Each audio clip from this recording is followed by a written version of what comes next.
Go and throttle up. Discovery Roger, go for deploy. Thanks to you and to everybody in the shuttle program. The crew is go for launch. Roger, nice to be in orbit. We have followed in their footsteps to get us where we are today.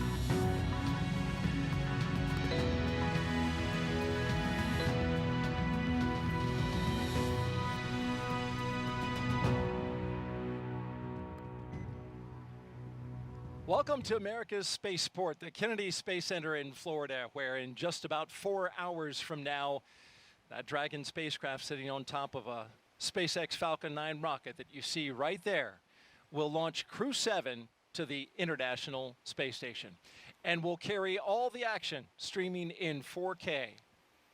Welcome everyone to our launch broadcast. I'm NASA's Daryl Nail, and with me is NASA astronaut Jessica Meir. We are so happy to have you here for this countdown this evening. Thank you very much, Daryl. It is wonderful to be here tonight at the Kennedy Space Center. Now, for those who don't know, Jessica Meir, she is a veteran of the spaceflight program, and I want to show some video right now. This is 2019.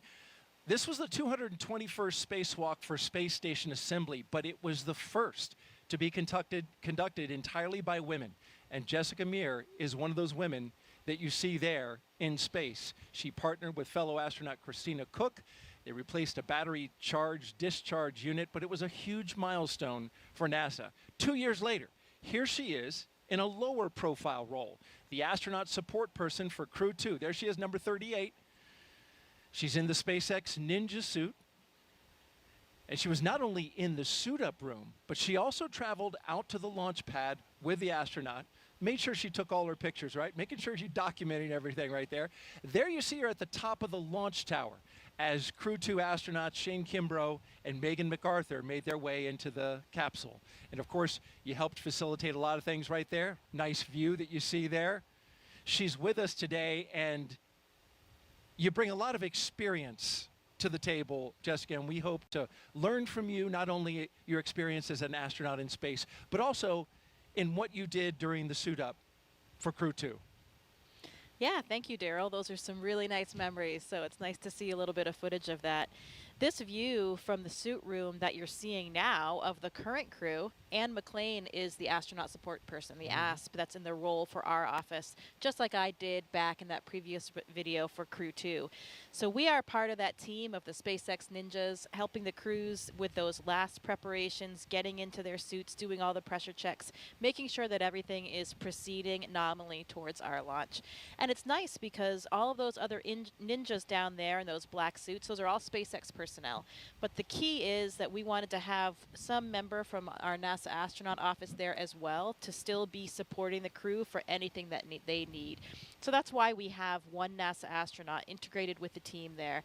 And as you mentioned, we actually go all the way to the launch pad as well. So at that time point when we are up on the launch pad getting ready for that final ingress, we're the only NASA person that is there at that moment. SpaceX, of course, we completely trust them to get everything ready for us for launch day, but it's nice to still have a representative body there for anything that is needed during that time period. So you'll see Anne McLean in a couple of these shots. I didn't see her number. Did you see her number there? She is number 21 in the space. I haven't seen her pop into camera yet. 21, there she is right there, actually just to the left behind the people in the front. Oh, there, yeah, good eye. Yeah, and another one of my 8-ball classmates. Yes. So. Yeah, Anne McLean, of course, spaceflight veteran herself, most recently as flight engineer on the International Space Station for Expedition 58 and 59. Twice a lead spacewalker herself during her 204 days in space, and as you mentioned, a fellow 8-baller. So we've got Crew 7, and those 4 crew members are currently in the 4 seats, which are, as I'm told by SpaceX, these are just like the seats inside Dragon. They are molded exactly the same, and they are doing their suit checkouts. Yeah, that's right. So right now they are in that same position. It's the same seat as you just mentioned. And the key there is that they are they have an interface of the umbilical line that is attached to their suit. So that is what they need to do to perform the pressure checks. So all of the gas, the air for the suit will come in through that line. They have their communications port through that line as well. So they're seated comfortably, getting ready, making sure that the integrity of their suits is all in check. You can see Jasmin Moghbeli there with her visor down. And the suit inflated, right? Exactly, yeah. So she is in the midst of her pressure check, and looks to me like everything is going well. But of course, we want to make sure that those suits have good integrity in the event that we would ever have to use them on board the vehicle. There's Andy Mogensen sitting to her right. His visor's still up, so it looks like perhaps his test has not been initiated yet. And I believe they do perform these one at a time. So Andy has a few minutes there just to kind of relax. You can see the Danish flag on the left of Andy's suit because he is a European Space Agency astronaut, and he is from Denmark. Yeah, one of the, I believe the first astronaut from his country to go to space. Of course, he was on the ESA Iris mission.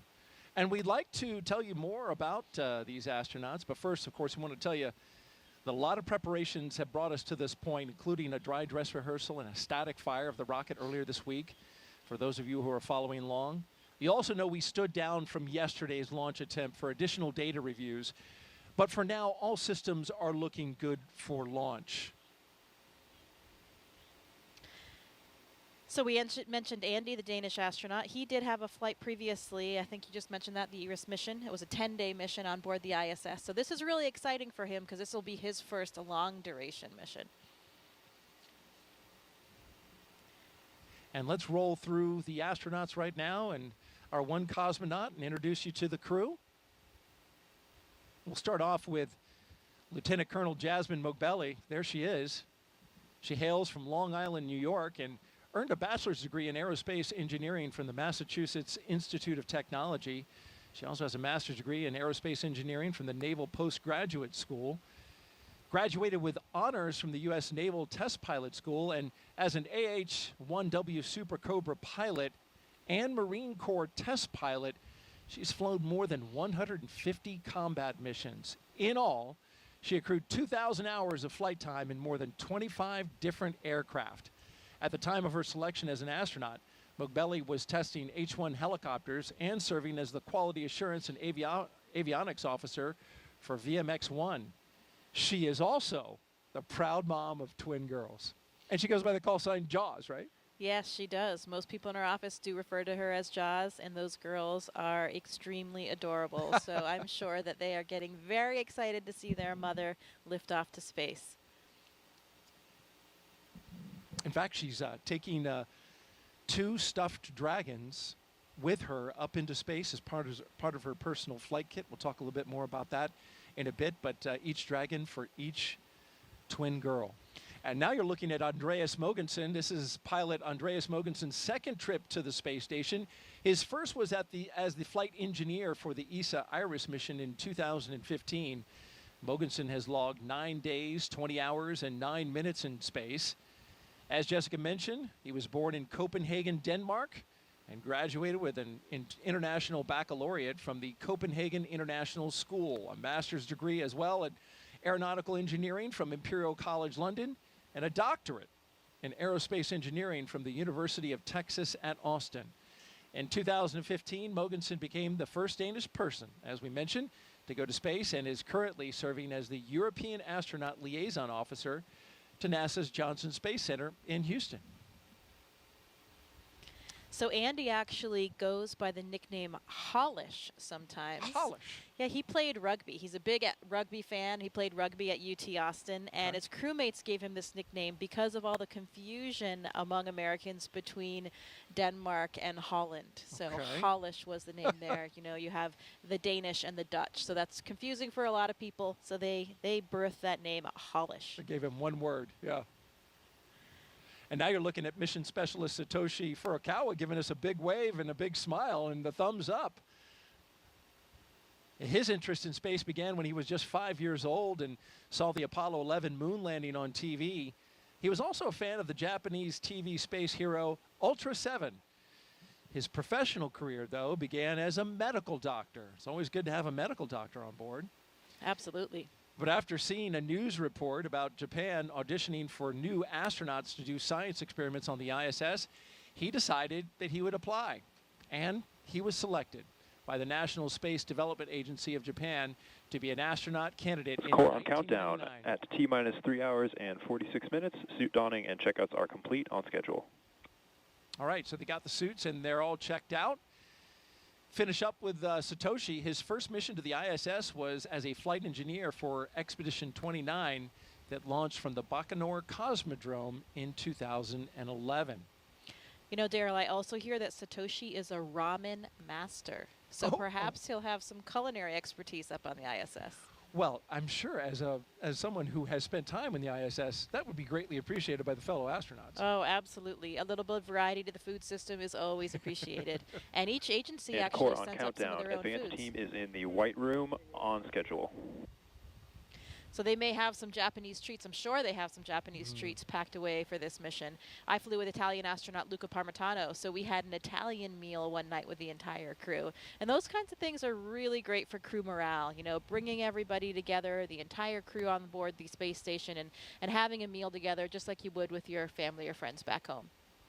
I hear so much about the time spent around the meals where you're not working and you get to just debrief and share your experiences of the day with your fellow crew members. Last but not least, mission specialist Konstantin Borisov was selected to be a cosmonaut in 2018, and this will be his first trip to space along with Jasmin.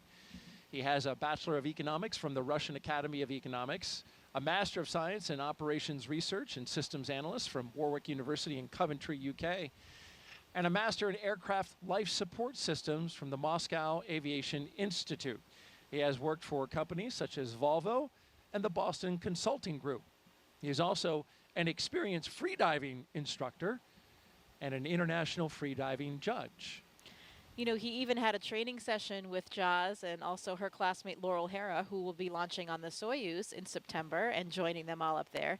He gave them a training session, and apparently they were pretty good breath hold students. So Really? who knows what they'll be up to up there. That's not easy to hold your breath for, 2 minutes. It is not, but you know, humans are trainable, and I would say astronauts are particularly trainable. So give us a mission like that and a few techniques, and I guess they're well on their way.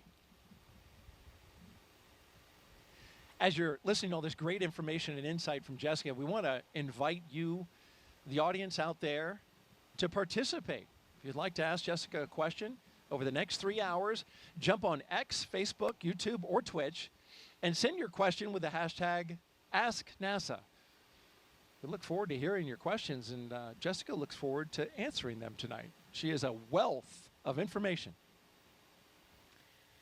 You know, Daryl, we talked tonight about how this is probably the first time that we've had 4 crew members from 4 different countries, at least on a Dragon capsule. And another interesting Core on fact countdown. is that Advanced team is proceeding to open the side hatch on schedule. none of the 4 crew members were even born in the U.S. So even Jasmin was born in West Germany before she came to the U.S. So pretty interesting, a truly international crew that we have here. And I know that that's something that they really take a lot of pride in. That's a great point about this multinational crew, and each of them, because they come from a different country. Great point about the multinational crew. And because each one of them comes from a country, each one of them has a large support crew, right? Including a flight surgeon from that country.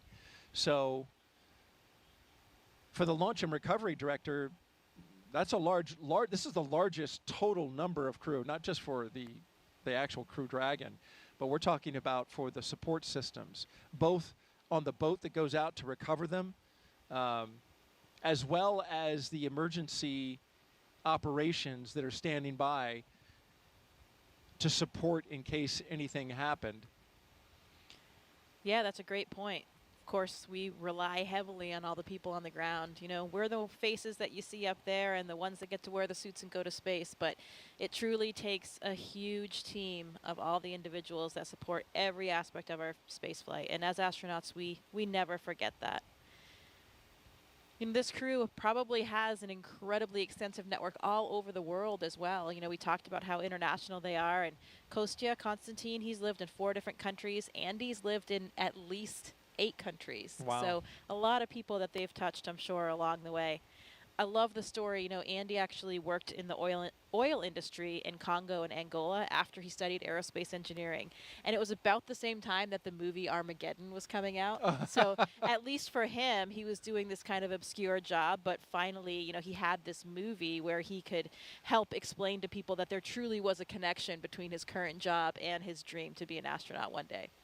Well, a guy from an oil rig going up into space, thank goodness he's not trying to steer a meteoroid away from hitting the Earth. Hey, well, he will be prepared for whatever comes their way. Bruce Willis style right there. Absolutely.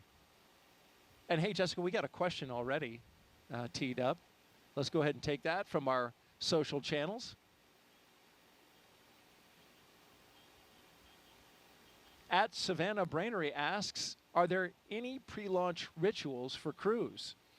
Yeah, that's a great question. And tradition is something that we do like to uphold. We have several rituals. For example, this crew, when they leave the suit-up room, they will sign a mission patch, and all of the other crews, all the other Dragon crews have done that before them. When they leave the building, just before they get out and ride out to the launch pad and the Teslas, there are stickers that are on the outside of the crew quarters building there, and they'll sign those as well, one for each crew. There's a great story that one of the SpaceX employees told me that one time she came out for one of the launches, I think it may have been Crew 2, and it seems to happen for every launch where she saw a dragonfly land on the Dragon patch. So lots of those good luck signs along the way. The crew. Indeed, the dragon. I've heard that. Like you see a dragonfly on launch day, that's supposed to be a good omen. Yeah, absolutely. The crew will play a card game. Yes. We'll have a view of that so we can save that conversation for when we see that later, before they exit that suit room. And then in the white room, so the small room that's really at the end of that access arm before they get into the capsule, they'll sign that as well. So lots of different traditions along the way. And I'm looking forward to that. You mentioned the card game. We're going to be showing that in a NASA broadcast for the first time that I know of. They've taken pictures of it, certainly. There's Konstantin relaxing. And by the way, those recliners, I understand it, are from the shuttle era. So they've got some miles on them. Yeah, again, that history and tradition is always very important to us here at NASA. You can see Joe Akaba in the blue flight suit there. He is our current chief of the astronaut office. So he's down there talking to the crew right now. He'll be the one playing the commander of Crew 7 in a game of cards. Jasmin Moghbeli, of course. You can see they're holding on to those little packs to the right. That's giving them some airflow so that they'll still get some cooling in the suit.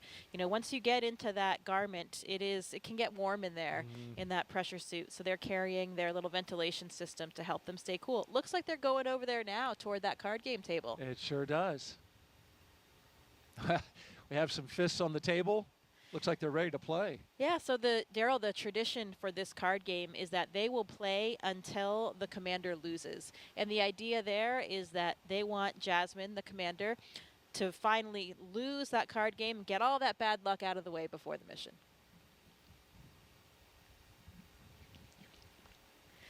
So here they are. I see Joe's shuffling the cards now. Shuffling the deck up. So Joe Akaba on the left, as she mentioned, chief of the astronaut office. On the right, Jasmin Moghbeli, the commander of the Crew 7 mission. So interestingly, some of the crews have actually changed what games they play over the last several crews. So I'm not even sure what game they're playing right now, but the key is to make sure that Jasmin loses. And by losing, they all win. Exactly. Get that bad luck out of the way now, and then, you know, this is just really gives us a nice moment of levity, a little bit of a laid-back atmosphere before they're really getting going and getting out to the launch pad. So like the social media question that came in, it's nice to have these traditions that are all part of the process that mean a little bit of a something to us. Okay, well, Jasmin cut the deck, and now Joe is dealing. Very dramatically, I might add. I think this might be a game that involves one card.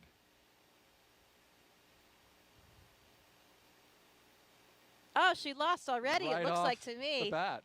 That's great. That is great news. High fives all around. Oh, they're back for more.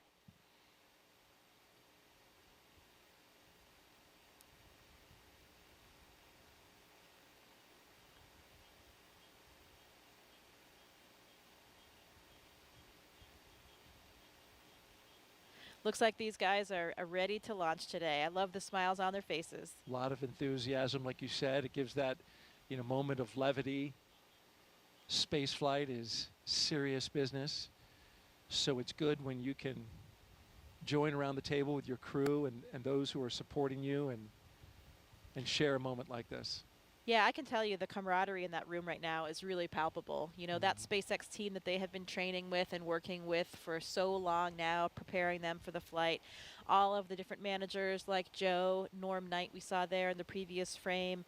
Lots of people that are there for them, supporting them and really enabling this space flight. All the people down to the ones that provide us with all of the things that we're going to fly up there to the space station. So a really great feeling, and I can see those genuine smiles all around tonight. And it looks like a member of the team received the official playing deck for Crew 7, which is a nice notion on their part. Yeah, great memento to have. So from here, folks, the astronauts will get some final photos. That number 34, I think, is that Sarah Gillis? It might be from SpaceX. I think that was Haley Esparza. Okay. That just walked this way. Yeah, that came towards camera. Yeah. Okay. Also, My correction. Yep, she's she is really the liaison between all of astronaut operations and SpaceX. So a lot of us know Haley really well. She is always a central part of all of our training and prepping for flight. She's wonderful. Number 34? Yep, that's number 34. That's Haley. Okay, very good. Giving Andy some water. Oh, yeah. I hear it is warm, right? So that you want to hydrate, but you don't want to hydrate too much. Yeah, absolutely. There's a good balance. It's a full-service operation down there, providing drinks along the way and everything. There's Satoshi's chatting with Anne McLean.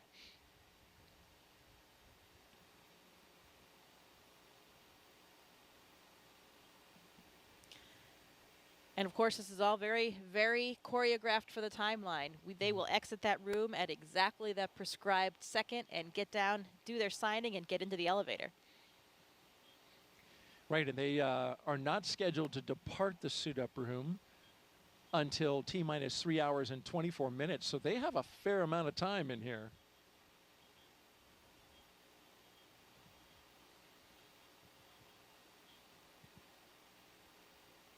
So you mentioned Jasmine's children. You know, all of these crew members have kids. And last year, Satoshi even became a grandfather.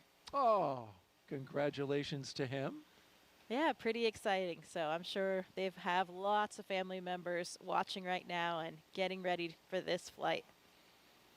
There you can see all of the stickers that I mentioned coming out of the building. Those are the ones you said that they sign? Yeah, and their cars will be waiting out there. They'll have a receiving line. Core on countdown. Lyo seals have been removed and installation is complete. We are on schedule. So you mentioned folks watching from Japan. It's actually 1 o'clock in the afternoon there, so this is a great time to take in some launch coverage. Although for us, it's midnight. Yeah, I was thinking about that yesterday. You know, for the Europeans and the Japanese, this is much kinder hours than it is for us. But hey, any time of the day or night is a good time to go to space. Absolutely. Now we're looking down the hall from crew quarters, and you'll notice there's some art along the walls there. And former space shuttle astronaut, NASA astronaut Nicole Stott led a campaign to get some of these wonderful paintings, space-themed paintings, put up on the walls. And it's really a nice touch, I would think, as you're walking down that hall before you get in the elevator and come out to to the Teslas. Yeah, absolutely. Those were new as of a few years ago. I remember seeing them being installed, and it really is nice to add a little bit of current flair and something that represents a lot of different communities to this historic building. You know, staying in crew quarters, I'll never forget the first time that I stayed there. You know, as a new astronaut, when you get to stay in that building for the first time, where so many astronauts before you have stayed on their final week of that night, those nights leading up to the space flight, it really is an incredible feeling, and you kind of feel like you've made it. You know, okay, I'm really an astronaut now. Here I am in crew quarters. Yeah, how about that? It's unspectacular in its decor, right? It is, you know, when I went through there and looked at it, very much they look like dorm rooms, but the history, I take it, and I take your point, knowing that so many big names and historic names in the past have gone through there. That's pretty special. Yeah, absolutely. And you're right, they aren't really updated or fancy by any means. They kind of look like they're still back in probably the 80s kind of thing, but it's kind of nice. It gives you that nostalgia, and I think we all take a lot of comfort there. Well, we're looking at the back of the SpaceX, one of the SpaceX Teslas that will be going out to the pad, and apparently now we have the custom license plate. It's bye. And so there'll be different license plates, different messages on all three of the cars. So we'll have to see what the other ones are. But I believe there's always a nod to the crews as well. Yeah. That was something I just found out for this launch. So I would expect to see a 7 somewhere. And maybe How that's many on E's one were of the there? other cars. Yeah, maybe there's. Oh, you know. I don't think there were 7, but maybe there's a combined. I don't know. You might be onto something there. We'll have to see. We'll have to take another look at that license plate. Yeah, remember for Crew 2, the 3 cars were reduce, reuse, and recycle. So I really like that message. Yeah, that's good. Positive Yeah. messaging. I think I saw Pam Melroy out there. She, of course, is the Associate Administrator for NASA, so the Deputy Administrator for NASA. So great to see her. And a former space shuttle astronaut. Yes, very accomplished space flyer.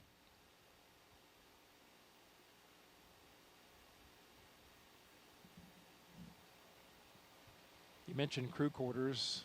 It's a facility that is 26,000 square feet. So it's a big space.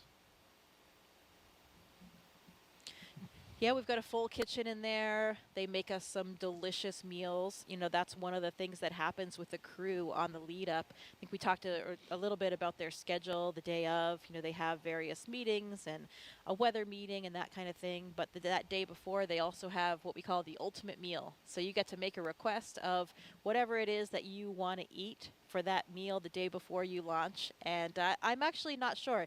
We should have found out what it was that they each requested. So each astronaut can actually request a different meal as well. Yes, and I have a little thing about their food. What we do know is that Andy and Satoshi are bringing food from their home countries along with them, which is nice. Jasmin says she's bringing some Persian food that she's going to share with the crew once she gets up there. And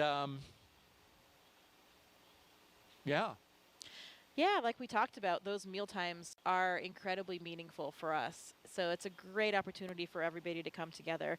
Like you just said, each of those countries, I'm sure there'll be a little bit of ethnic flair to each of those meals. We also share food with the Roscosmos cosmonauts. They have a different food supply as well, so we can kind of trade back and forth when you get a little bit tired or something. But we get that question all the time about the food in space, and I think people think that it's pretty terrible. But I can tell you, it's actually really delicious. Speaking of which, Jessica, we have a question about food. All right. So let's pop that up. That came in on social. Perfect timing. At Tina says, will the crew have dinner during their cruise to the space station? Yeah, so the number of meals or snacks that they eat kind of depends on the duration of their phasing to get to the space station. So they have various food items with them, and they have certain ones that are more accessible than others, so they can kind of reach in and grab whatever it is that they have. I'm not certain exactly what they did pack, but I think they can make some requests as well. They don't have a food warmer on the Dragon vehicle, so it's usually something that doesn't really need to be reheated that still tastes okay.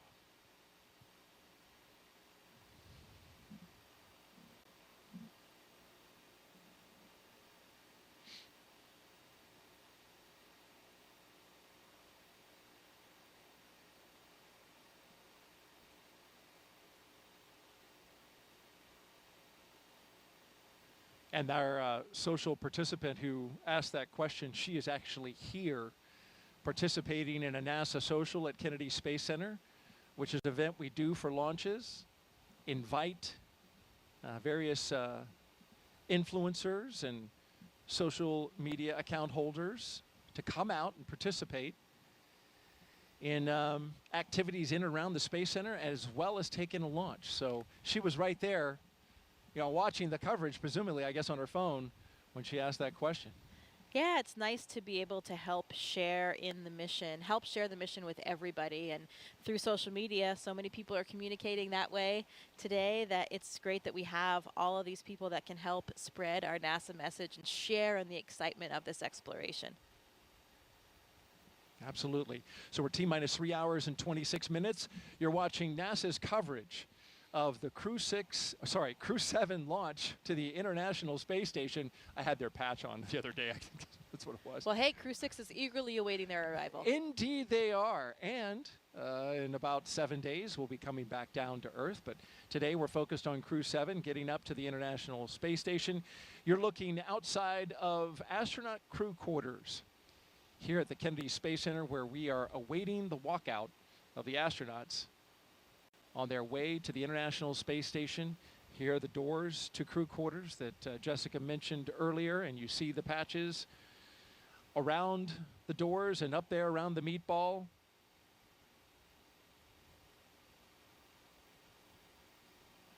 They're scheduled to walk out at exactly 3 hours and 20 minutes. So we've got about 5 minutes until they walk out of there. All right, 5 more minutes. You were talking about, of course, a lot has been made about the multi-international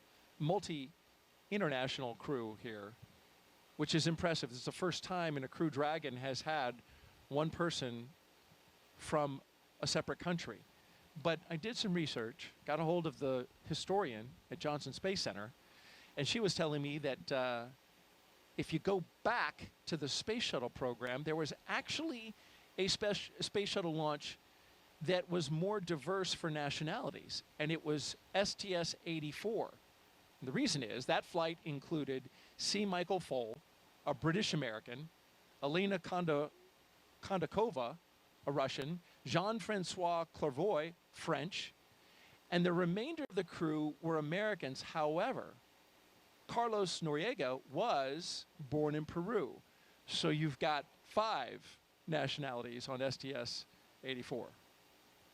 Yeah, that is a central element toward everything that we do. Of course, it is called the International Space Station, but it is something that is so important to all of us. This great example of what can happen when people from different backgrounds, from different places, all work together. And here they come, the astronauts walking down the hallway at astronaut crew quarters. 3 astronauts, 1 cosmonaut of Crew 7 waving as they go by into the elevator, headed down to the first floor. Behind them, Joe Acaba, I believe that's Norm Knight with the Flight Operations Directorate. It is. Core on countdown. Crew walkout and suit up room departure is in progress, on schedule. It's impossible to not smile when you're watching them walk out with those smiles on their faces, isn't it? It's contagious.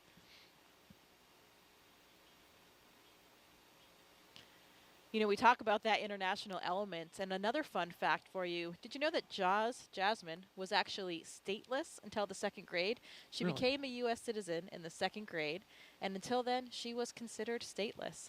But she celebrated that big moment by bringing brownies into her classroom. Oh, she went back, right, to many of the schools that she had gone to when she was a kid and visited with those kids, and is taking up some mementos from that. I believe some class pictures from those kids. So I like that tie-in of how she is, both a nod to her childhood and her background. Yeah, absolutely. It's something that many of us try to do, to really make that connection to all the people that you've known all along the way and have helped you get there.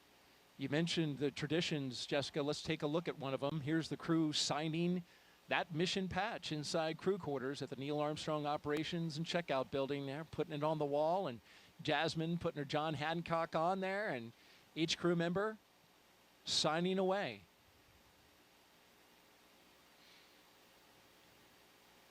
Lots of autographs and signatures to be had when you're going to space and when you come back. Something that we all get used to. It takes some getting used to, though, in the beginning. I Does mean, it? it's not, I mean, I certainly was not used to people asking me for my autograph before.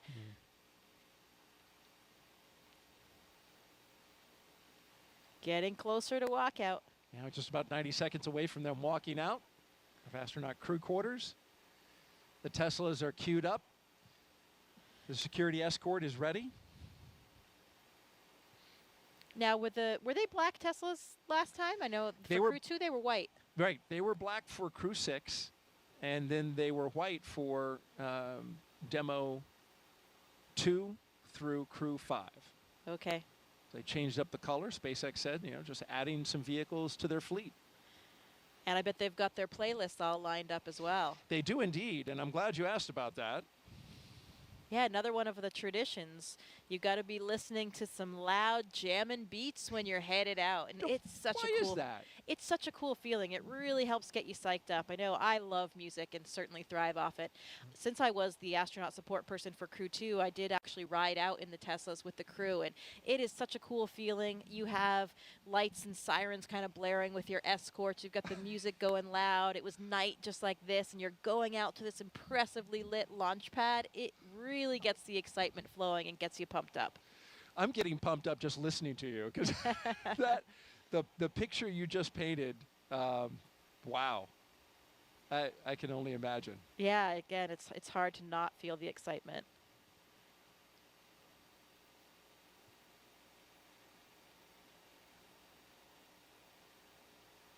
Well, we're just seconds away from them walking out the doors. You can see them behind the windows.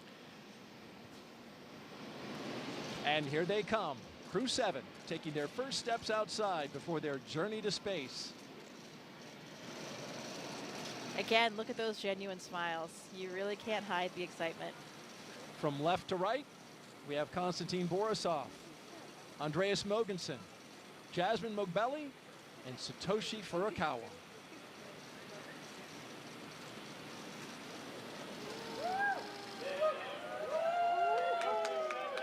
Here we go.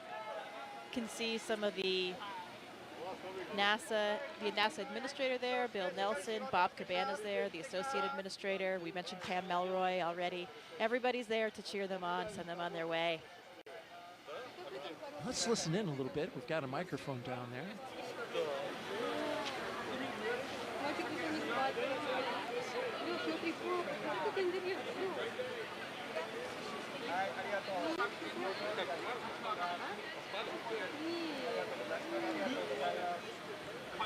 Прочувствовал? Да, начал кайфовать. Нет, вообще нет. Вот сейчас вот стоял, чтобы вас видеть, расплакаться немножко, отвлекся.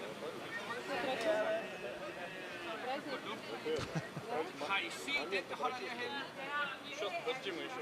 Of course, the astronauts have been in quarantine for the past 2 weeks, so that's why they're standing a set distance away from their family and loved ones. Yeah, that's right. We want to make sure that, of course, we don't carry any viruses or anything like that with us to the space station. So everybody has been in this strict kind of quarantine protocol leading up to the space flight, and they're continuing to keep their distance now. Я почти выиграл, у меня был король. You guys see Alex Gerst, German astronaut from the European Space Agency there, and Takuya Onishi, a Japanese astronaut. You can see those blue suits toward the front, helping out, escort the families and with the guests. Both are space veterans, of course. Mm-hmm.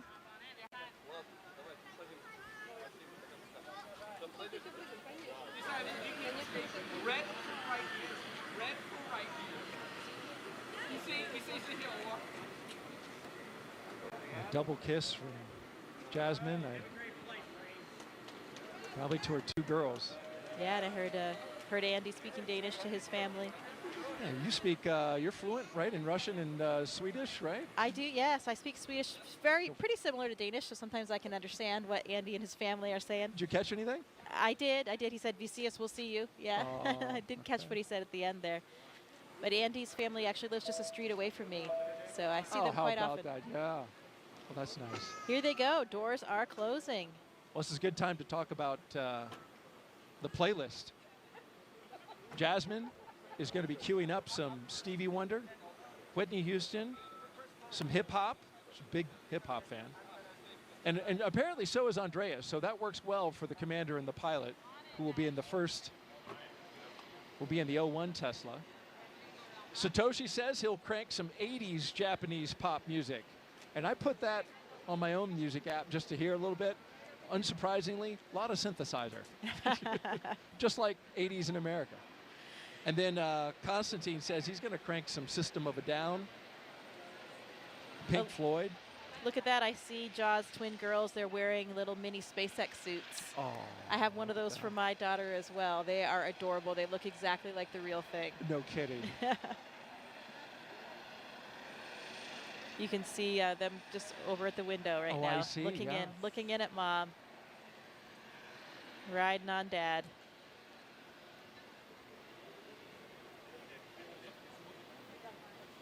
Yeah, those playlists they have for the Teslas and perhaps, you know, we on the Soyuz, we create a playlist for inside the vehicles. We're in the vehicle for so long before things get busy in there that we have some music, and it's so nice to hear a couple of the favorite songs from each of your different crewmates, lots of different styles of music, and those songs that are really important to you.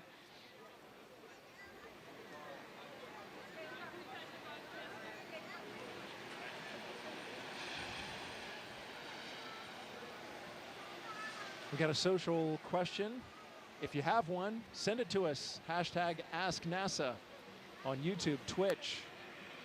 See those X. see those outfits with Oh, I the see them. hood and everything. Yeah, and the hood for the helmet. That They're is really too great. cute. Got to dress like Mom. Be ready for game day. Oh, absolutely. And I imagine that helps a lot with this moment. Of course, they're quite young. But, you know, with children of a certain age, understand that there's some risk involved, and astronauts have to have that conversation with older children. Yeah, I'm sure it gives them something to identify with. You know, they're wearing the same outfit as Mom today and ready to cheer her along for her launch.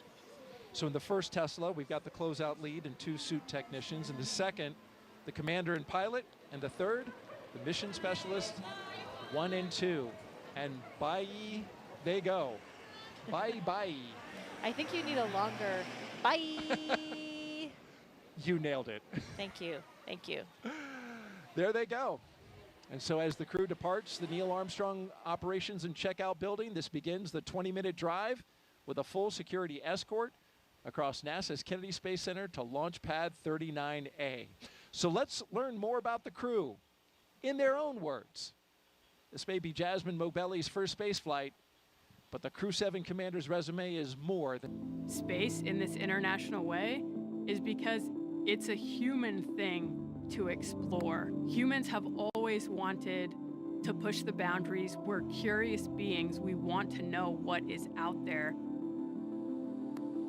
My name is Jasmin Moghbeli. I'm the commander of NASA's SpaceX Crew 7 mission to the International Space Station. I was born in Bad Nauheim, Germany. My parents left Iran during the revolution and then ended up in Long Island, and Baldwin, New York is where I grew up. I always loved team sports from a really young age because you rely on one another, and that's something that I think is really important to know going forward in your career. Becoming an astronaut has been a dream of mine since I was in elementary school. But you think about a lot of kids say they want to be an astronaut in elementary school, but it just never went away from me. I loved physics and learning about how the world works. I went on to the Massachusetts Institute of Technology, studied aerospace engineering there, and then joined the Marine Corps after that. I wanted to fly jets, and wondering why would anyone want to fly helicopters when you can go fly jets? I thought you had to be a jet pilot to become an astronaut. And I wanted to still keep that door open. I actually went to watch STS-116 launch while I was waiting to start flight school. And Sunny Williams happened to be on that flight. And as I was reading the bios of the different crew members, I realized she was a Navy helicopter pilot. And from that point on, I went full steam ahead. NASA announced they were going to be selecting a new class of astronauts. It seems like such a long shot, but I figured I had just as much chance as anyone else. The hardest part of going through selection is the waiting between rounds to hear back. Each time my phone would ring with a Houston number, I'd have to kind of take a second to compose myself. They asked, would you like to come join the 22nd group of astronaut candidates? And I don't think I've ever had such a strong physiological reaction to something. Of course I said yes. Ladies and gentlemen, your newest astronaut, Jasmin Moghbeli. I joke sometimes with the members of Crew 7 that we get along so well that we've never had a disagreement about anything. All four of us are so proud to represent what is possible when we come together. Ultimately, everything we do is to benefit the Earth. And this is the second launch to space for the pilot of Crew 7, Andreas Mogensen. He previously flew on the ESA Iris mission in 2015. Here's more on the Copenhagen, Denmark native.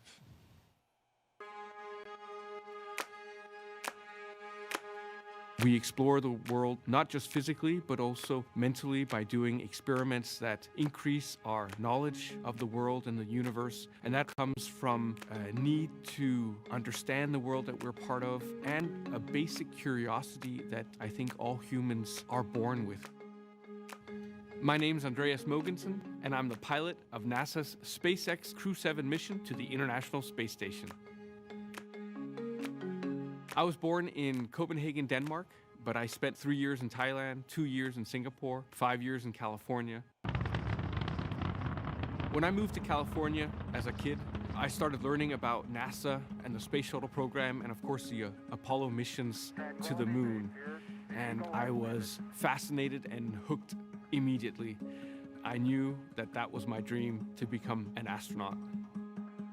After too many years in one place, I can feel this itch and this need to travel again. And so I ended up working in the Congo and in Angola, where I worked on an offshore oil rig for a couple of years. Exploring space is not just about understanding the solar system and the universe and preparing the way for our return to the moon and our future missions to Mars, but it's also about understanding who we are and understanding our home world, the Earth.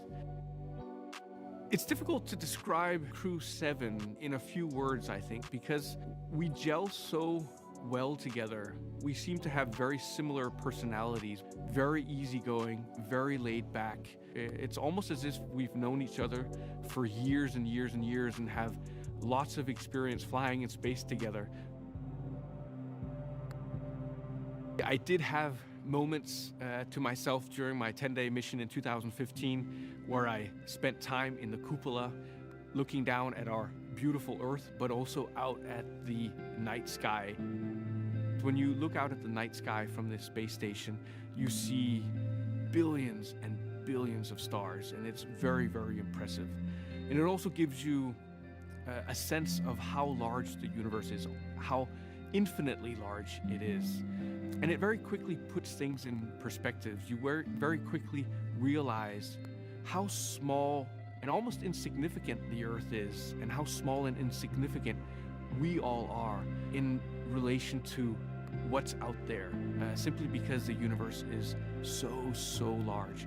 And I think that is exciting, because when something is as large as the universe, it must also mean that there are so many exciting opportunities and exciting discoveries waiting for us in the future. Impressive candidates, the pilot and commander. Now you see Crew 7 on the move, passing in front of one of the most iconic buildings we have here at the Kennedy Space Center. That's the vehicle assembly building. And Coming over here on site, it always just, you know where you are. Here I am at the Kennedy Space Center. There is going to be something good going on tonight. absolutely, and this is the view the astronauts have as they pass by the Launch Control Center. And as they pass the VAB, we are, of course, reminded, Jessica, as you know all too well, this is the same path that Artemis II astronauts, Reed Wiseman, Victor Glover, Christina Cook, and Jeremy Hansen, they will take on their way to Pad 39B for Artemis II's return to the moon. Yeah, it is incredibly exciting. And look right there. We have a beautiful view of the moon right now. That is gorgeous and such an inspiration. Absolutely, and this is the same site that the astronauts will see here. It is a clear Florida night. Winds are calm. We are 95% go in terms of weather. Nothing on the radar that looks like it will interfere. And as you mentioned, here on the screen can see that moon from their view. Yeah, absolutely. It looks to be about a little over a half moon, and it is fairly well illuminated. Yeah. It's pretty bright up there. In a couple of weeks, I believe we're heading towards a blue moon, which only comes around every Once in a blue every moon. once in a while. Thank you very much. Yeah, you know, it's not obscured by the atmosphere. You have a more direct view since you don't have that obscuration, and it is absolutely gorgeous. You feel like you're closer to it. You know? How about that? The moon is 250,000 miles away, and we're only about 250 miles up from the Earth. So you're really not much closer to the moon, relatively speaking, but Good you point. feel like you're closer because of that view, that pristine view without the atmosphere. And there it is on the screen. That's the view we've been talking about, and thank you to our Kennedy production team for getting that shot. It is a beauty and a reminder of exactly the exciting mission in Artemis II that is right around the corner, end of next year. Certainly preparations are happening right here at the Kennedy Space Center for Artemis II. But we are focused tonight on Crew 7 and their launch, and they are only about 3 hours from lifting off from Pad 39A. Talking now about the mission specialists. He was inspired to be an astronaut when he saw the Apollo moon landing on TV as a child, and now this is his second space flight. We're talking about Satoshi Furukawa. I think it's an instinct for human beings to broaden their boundaries and areas of activities. I think it's like the age of discovery.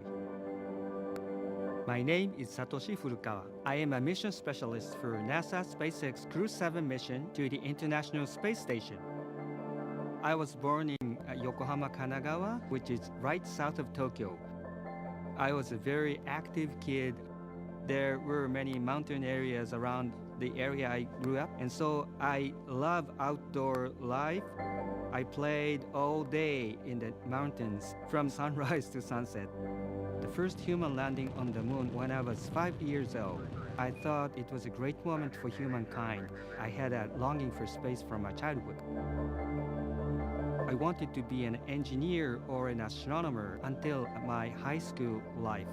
And when I was 17 years old, I had a chance to talk with my uncle, who is a medical doctor. And what impressed me was he told me that it is my happiest moment when a patient gets better and discharges. So I changed my future path and wanted to be a medical doctor because I would be able to positively affect people's life. February 1998, when I was working in a night shift in a hospital, TV newscaster mentioned that there would be new Japanese astronaut recruitment. Those selected would stay on board the International Space Station for 6 months and conduct many scientific research. I felt strongly, I'd like to do this job. My wife said, do your best. So I applied the audition. The moment I was selected as a Japanese astronaut candidate, you are hired, you are selected. It was the happiest moment in my life. Crew 7. We are international crew members living and conducting many scientific researches on the space station to benefit people over the world and also future space explorers. We are going to use the space station as a test bed for the future human exploration to the moon, Mars, and beyond. I am very proud of being a part of this excellent team of international partners and also researchers, engineers, flight controllers, flight directors, and so on. Because working as a team and working together, we can accomplish the big mission.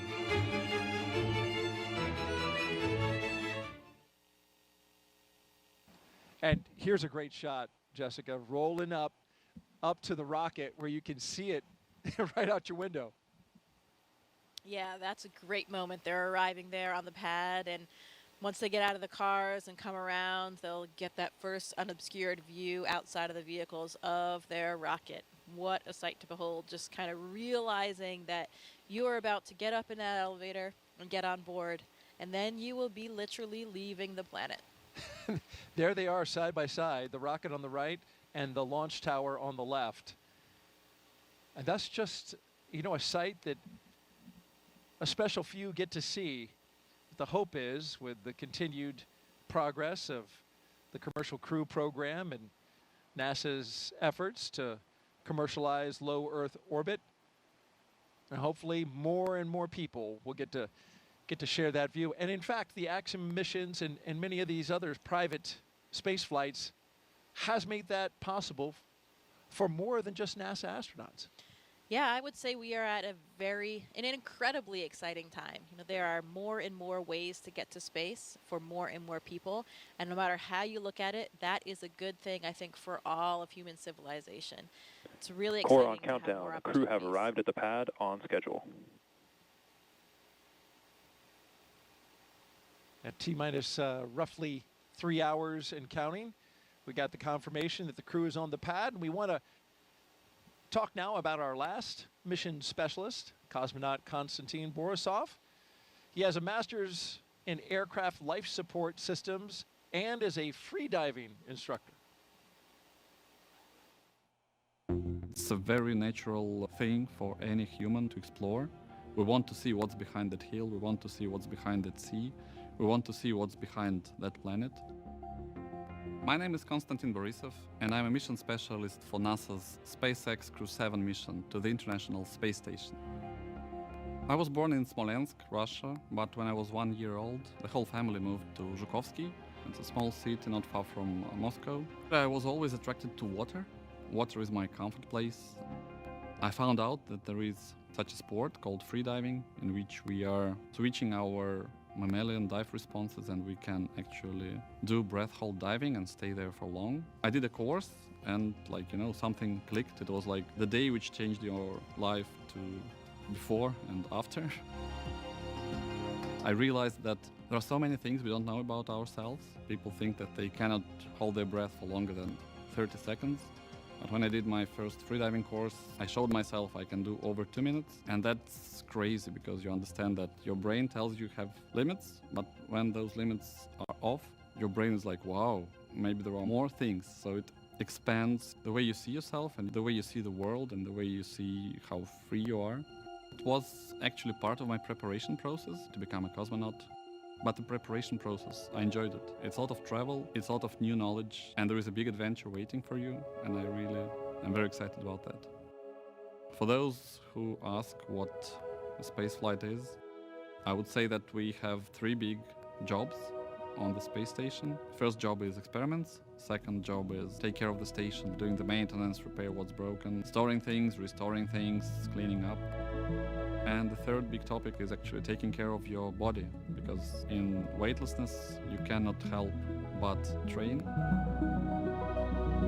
I think many people don't understand that technology advancement which we have had during the last 50 years mainly comes from space exploration. People get very comfortable with using their phone and have very fast computers, and space motivates us to create those advancements. I want to take part in it, and I want to put my small stone into this pavement which leads us to the new asteroids, to the new planets, and to the new systems.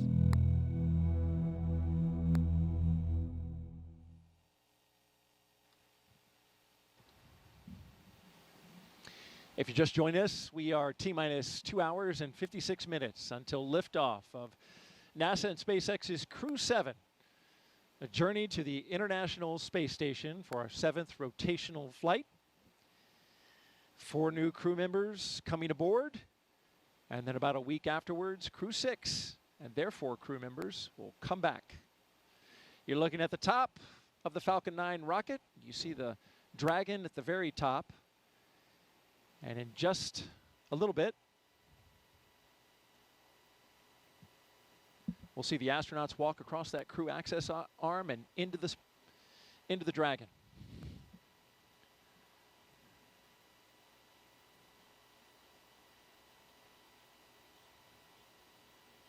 You know, we complain about these night launches from our point of view and being up all night, but there is something special about them, isn't it? It's really spectacular with all the lights. It is. It is special, and especially when the rocket goes off and just lights up the sky, turns night into like dawn. I always enjoy that. Yeah, I think they are. The night launches are more impressive. Just the contrast in the sky, you know. Absolutely, and you can see how still the winds were from that previous shot. The flags are not moving at all. Of course, we know it because the bugs are buzzing all around. Here we go with our commander and pilot, Jasmin and Andreas, making their way out for a view of the rocket. And there it is, that traditional lean back. You got to try to take it all in, and it's a tall rocket. And they've got as I understand it, a very rigid back to the spacesuit, which prevents them from actually turning their heads up. So you've got to turn your entire upper torso in order to see and it, right? that with the helmet being integrated onto the suit, it adds that stiffness as well. You know, I remember these moments getting ready for my launch, and it's interesting because people ask all the time, you know, how do you feel? Are you scared? But the thing is, we are so well trained. We've gone through all of these motions so many times that even for me, when I was well into sitting in the vehicle, looking at my displays, monitoring things, hitting buttons, you know, you're going through all of these training protocols, and it just feels like another simulation. I actually had to remind myself that this one was going to be real, that it was going to end a little bit differently. And then, of course, you hear a little bit of a fuel in the system, or you feel the rocket moving a little bit. Those things bring you back to reality and remind you that this one will have a different outcome. But, you know, it's not the astronauts that have any apprehension or are scared thinking about what's going to happen, because they're going through all of those motions that they've been so trained to do. It's really more for the families and friends that are on the ground. They're less familiar with everything. They don't have a full understanding of it. And of course, their loved one is sitting on the top of the rocket there. So, you know, it's interesting. People think that it's us that are worried about something on launch day, but it's really not. We're very well trained. We have trust in our hardware, in our systems, and all of the people on the ground watching everything so closely. And, you know, I know for me, I was just nothing other than 100% excited that my childhood dream was finally going to come true. 100%. Here they come.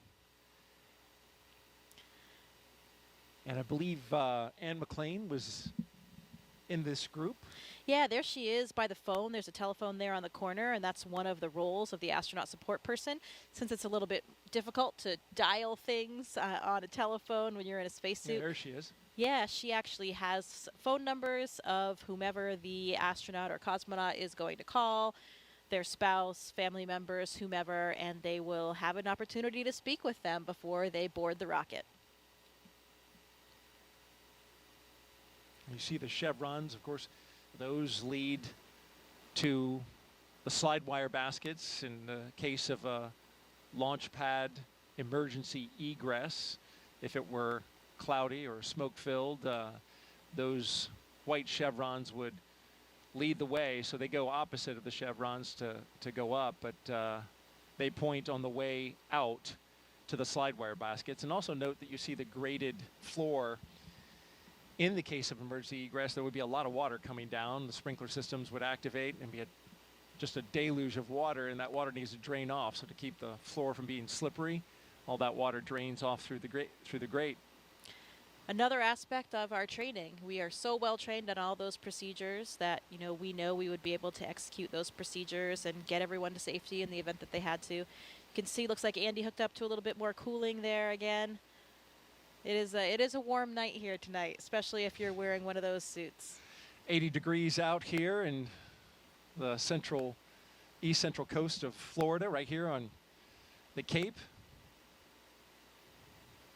Now, you were in this role that Anne McLean is currently doing. Now, did you have to learn, like, dial 8 to get out, and then 9, and then the country code? Oh, yeah. I made sure that I had exactly the right series of numbers to press, because I really didn't want to mess up that call for them. Yeah.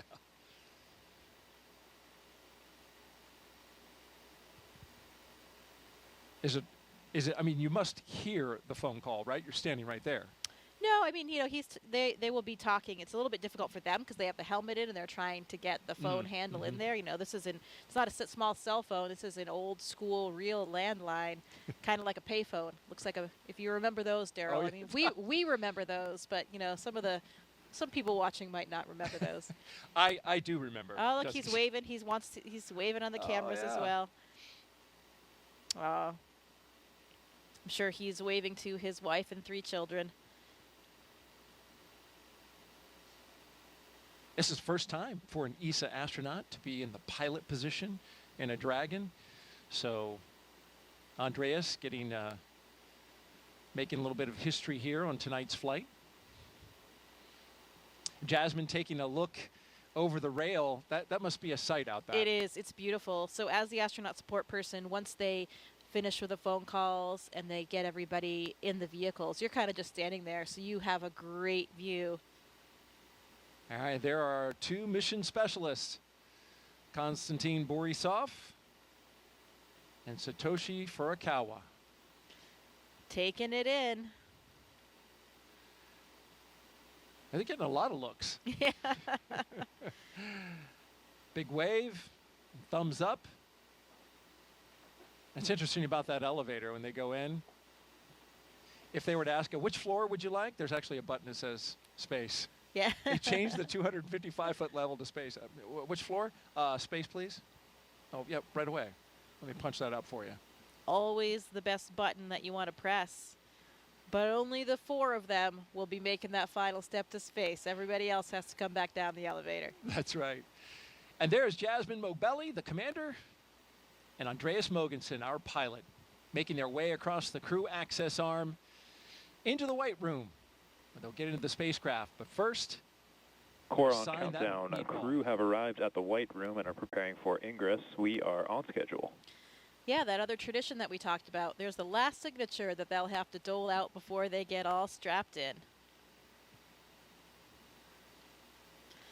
It's interesting when we talk about all these training protocols that we have and the amount of time that we spend training, particularly for contingency scenarios.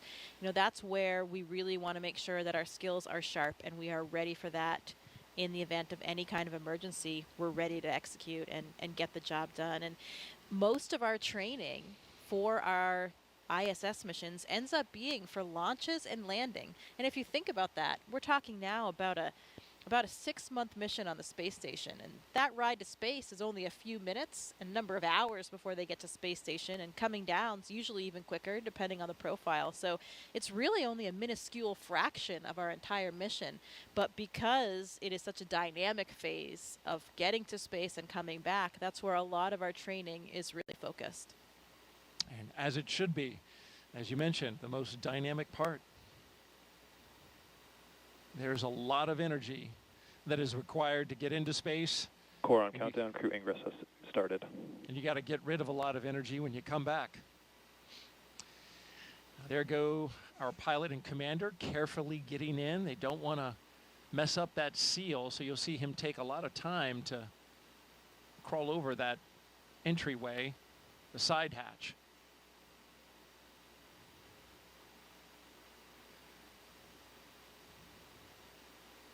Cool view going down that access arm, isn't it? It sure is. Again, I think that night sky helps with the dramatic scene we're creating here tonight.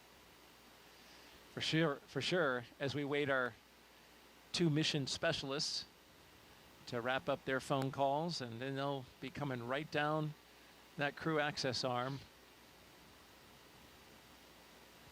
We've been doing this for 3.5 years now, but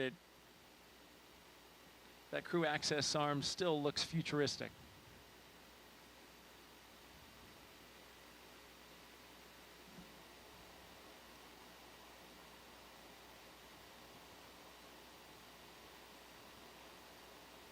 I'm sure quite a contrast, too, for the previous space flyers. You know, this is a whole new vehicle for them. So for both Andy and Satoshi, comparing the rides that they had before their first ride on the Dragon. Every vehicle is a little bit different in terms of the launch profile, the Gs that you experience, how it feels going up and coming down as well. Andy talked a little bit about that in a press conference, comparing Soyuz with Dragon. And you, of course, flew Soyuz up to the International Space Station. And I thought it was interesting. He mentioned that his flight time to space was something on the order of 56 hours, which is almost double what the Dragon takes to get there. A lot of that is orbital mechanics, obviously where you're launching from on the Earth to get up to the ISS. But you had a long ride up. Well, it depends on the profile that you fly. So a lot of times it is about a 48 hours, a 2-day profile. That was more common in the past. Now, actually, it's more common to do either a 4-orbit or a 2-orbit profile, which means it's only about 6 hours. That's what I had, 6 hours to get to space, so much faster. Oh, wow. And that is more common now. And now we even have the 2-orbit. So Laurel O'Hara, her Soyuz will be flying the 2-orbit rendezvous. So that is only about 3 hours, and that happens very quickly. That was being tested about when I was up there. It was still being tested only on Progress vehicles. Now we're doing it with crew vehicles too. So that's the way to travel. Two orbits, 3 hours to get to space. Not bad. Can't complain about that. Not bad at all. I did not know that. That's interesting. You know, one of the big differences for them, you can see the windows in the vehicle right there on the sides of the vehicle. For the Soyuz, though, everything, we also have windows on the sides. I was in the left seat, so I had a window right next to me to my left. But during launch, those are covered by a fairing. So you can't actually see anything when you're taking off here on the launch pad. From what I hear from other Dragon flyers, the view is spectacular of the launch pad area when they're lifting off. So those windows really, really come in handy.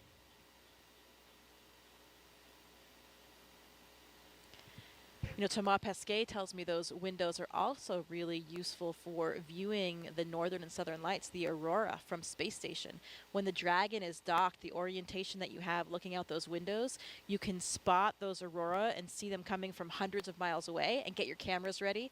And that's opposed to when you're just looking out of the cupola, sometimes you don't see them till they're already there, and then you're frantically getting your camera ready and trying to capture it. Sometimes it's too late. So those Dragon windows can give you a little bit of a heads up to get configured for the aurora. How about that? I mean, it's on my bucket list just to see an aurora from Earth. I just imagine what it'd be like in space. Well, you know, Daryl, people make fun of me for saying this, but it's still true. I've only seen them from space. How about that? You know, maybe that sounds a little bit annoying. I would love to see them from Earth as well, but it's nice to still say for now, I've only seen them from space. I was in northern Sweden last year hoping to get a view, but we didn't. Yeah, it's got to be just right in order for that to happen. You got to have some, as I understand it, some solar particles coming your way, right? Yeah, you have to have the right things happening out there in the solar system, but also have to have good weather here on Earth so that your view isn't obscured by clouds or. And here come our mission specialists. On the left, Konstantin Borisov, and on the right, Satoshi Furukawa. They're even dancing their way down the hallway. Oh, they're loving it.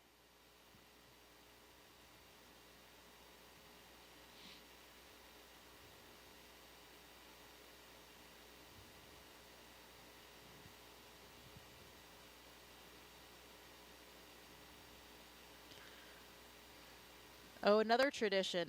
A lot of times our astronauts and Konstantin here, you can see taking the name tags of some of their ground support personnel, and they'll be flying those to space with them. That's got to be really special for those technicians. Absolutely. I mean, they're playing such a critical role, you know, especially those connections you have with those people in those moments leading up to your launch. Really has an incredibly strong bond you have with those people.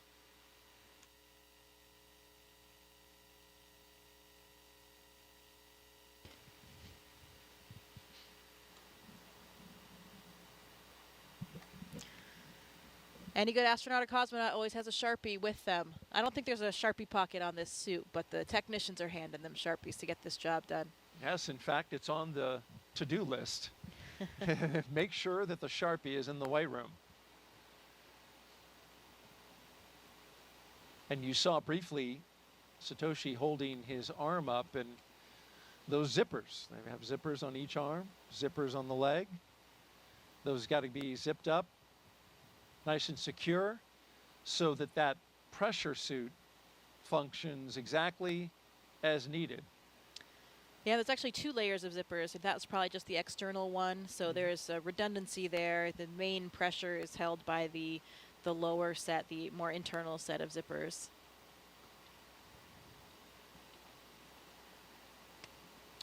Another critical component of the way we do Core on things at NASA. countdown. Seat 1 and Seat 4 are beginning their ingress into Dragon. We are on schedule.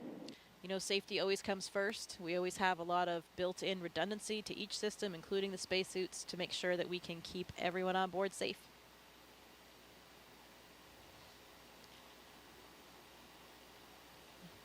Another big difference that I'm sure Andy and Satoshi are feeling right now is the difference of the seats between Dragon and the Soyuz spacecraft. You know, you have a much more natural kind of sitting position in Dragon, a lot roomier for you to stretch your legs a little bit. You know, their heels will actually be kind of clipped in, not clipped, but there's a little runner there that you slide your heel in. It's a little notch in the boot. You slide that onto the boot plate to help secure your feet for the launch and landing process. But while they're sitting there on the launch pad, they can take a foot out if they want, stretch a little bit, and move around. Kind of like a ski boot and a ski, or a, you know, cycling shoes that have those. Yeah, kind of like that cycling shoe, but a little bit of a different mechanism. It's just kind of a front to back slide. You can see Andy looking up at the displays there. Looks like he's configuring something or checking something on the monitors. And Satoshi and Konstantin getting strapped in. They have their little satchels, that's what they call them, on their knee there. They have a tablet, so they have procedures on the tablet. If they have a few small items that they might need during the ascent, they can have them in that little satchel as well.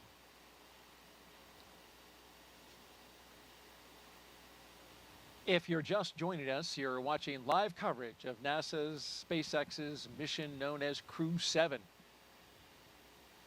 Good morning to you. It's 12:48 Eastern Time here in Florida. And we're showing you live coverage here at the Kennedy Space Center. I'm NASA's Daryl Nail, joined by NASA astronaut Jessica Meir, giving us some great insight tonight. If you'd like to ask a question of Jessica, just jump on our social media channels, Facebook, X, and YouTube. Put in the hashtag #AskNASA that you can see at the bottom of your screen, and we'll get that question on the air.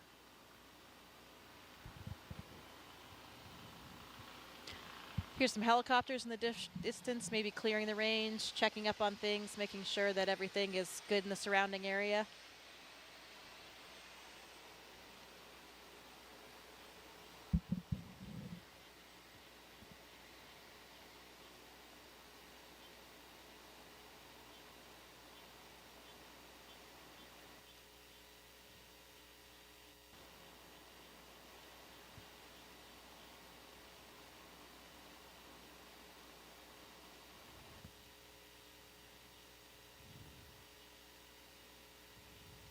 The Ninja in there making those final configuration checks, making sure the crew is strapped in correctly to be safe and comfortable.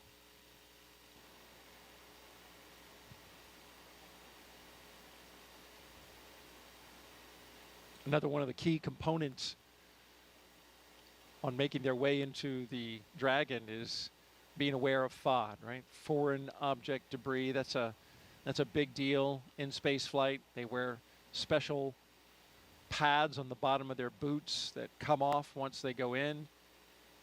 And then, of course, those technicians want to be aware of anything that falls off the astronauts and make sure that they collect it. You certainly don't want something floating around in inside the Dragon when you're launching.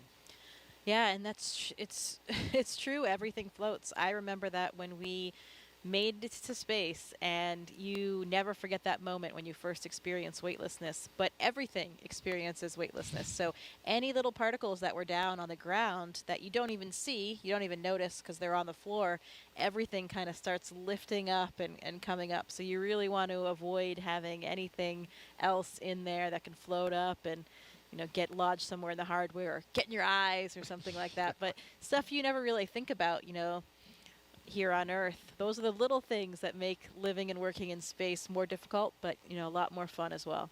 Do you remember anything in particular that floated up that you weren't expecting? No, not really that I wasn't expecting, but that moment, I didn't know about the little particles or dirt pieces on the floor or stuff like that. I hadn't really thought about seeing those things lift up. But I had my tablet strapped to my leg, and I also had a little stylus that was on a lanyard strapped to that. Your pencil or stylus is floating there in front of you, and you never forget those initial moments of weightlessness.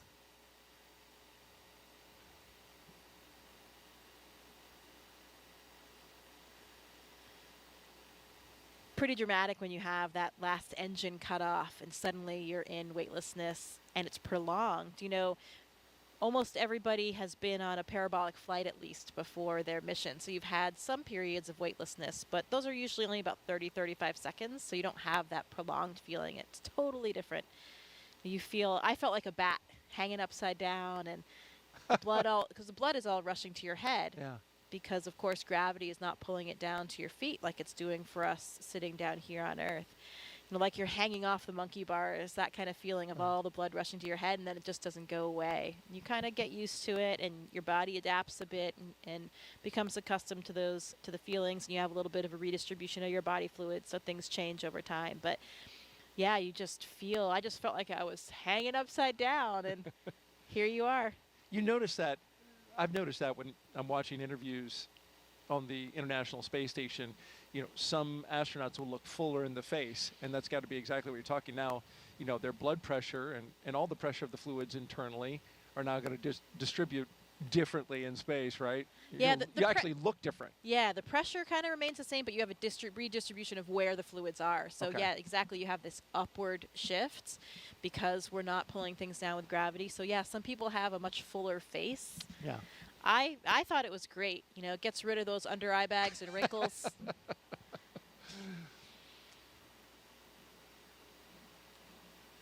Very flattering, microgravity. Okay. I remember what you did on International Women's Day. You wore a dress. I did. Pretty sure that was the first dress in space. I think it was. And that clip really stands out online. Well, I think it's important, to represent everybody. Yeah. And I think that's what's so nice about the makeup of our office and of the partner agencies now is that you do have so much diversity in the office. Astronauts don't just look like one thing anymore. They don't come from one mold. We have people in our office that are, still the traditional military test pilots like the first astronauts, but we have scientists of all types. We have medical doctors. We have engineers. We have men. We have women. We have people from all different ethnicities and backgrounds. And, that makes it just a much more interesting place to work.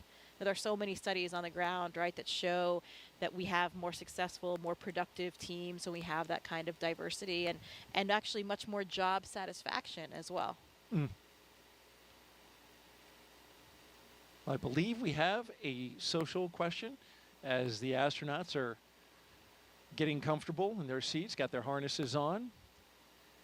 Coming up in a little bit, we'll be articulating their seats up to launch position. And here's our question from Savannah again, who is here taking everything in with the NASA social group. How is it decided, Jessica, who gets to go up on each designated mission? Well, it's certainly not decided by us, I can tell you that. And we have a chief astronaut for each space agency, and for us that's Joe Acaba. We talked about him. We saw him in the suit room, and basically that chief gets to decide who is the right person to fly for each mission, and we get approval from people above him, his bosses as well. But he's really responsible for forming those crews and getting everybody assigned on their missions and making sure that he has a nice crew complement. And there's certain skill sets. All astronauts, as you mentioned, are not the same, but then there are skill sets that once combined with a crew Dragon, ready for comm check. are complementary. Copy, Dragon. Stand by for umbilical comm check. Yeah, absolutely. Now for the space station, we all have the same training. So everybody is trained on everything from science to spacewalks to flying the arm. CDR, PLT, MS1, MS2, comm check. Loud and clear, help me. Core, loud and clear. How's you loud and clear? How me? Core's got you loud and clear. This one has you loud and clear, homie. Core's got you loud and clear. So I have you loud and clear, homie. Core's got you loud and clear. Umbilical comm checks are complete. Report when ready for seat rotation.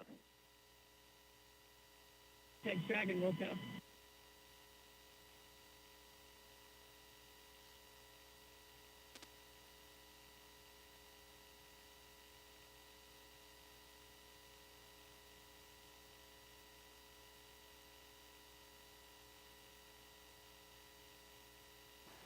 So we just got good comm checks with each of the crew members aboard Crew 7. Going from left to right, we have Konstantin Borisov, SpaceX Dragon, ready for seat rotation. Andreas Mogensen, Copy, Dragon. We will report when initiating. Okay. Jasmin Moghbeli, and Satoshi Furukawa.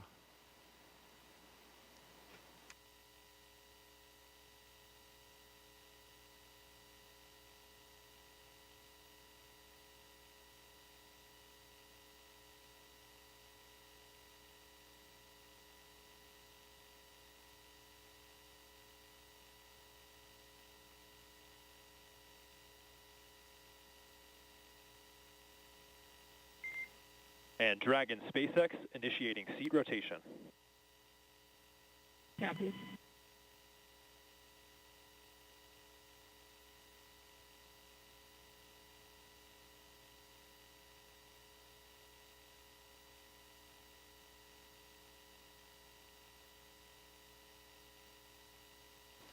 So there they go. With a big wave as they rotate the seats upwards so they can be better configured for launch, of course, and also they'll be able to see their display panels directly in front of them. Yeah, and the main reason why we want to launch and land in that position is for the G forces, the gravitational forces that we experience. Get up to 3 or 4 Gs on launch and landing, on a nominal launch and landing. And when you take those G forces through your chest, so when you're on your back, those forces are coming straight down, so they're hitting through your chest. That's much easier to deal with than if you were sitting straight up, then they were hitting your head. That would really drive the blood out of your head, and that's why, if you're flying a jet, that kind of Dragon thing. SpaceX, seats are in the launch position. You are go for Section 2, suit leak check preparation. SpaceX Dragon copies, proceeding to Section 2, suit leak check preparation.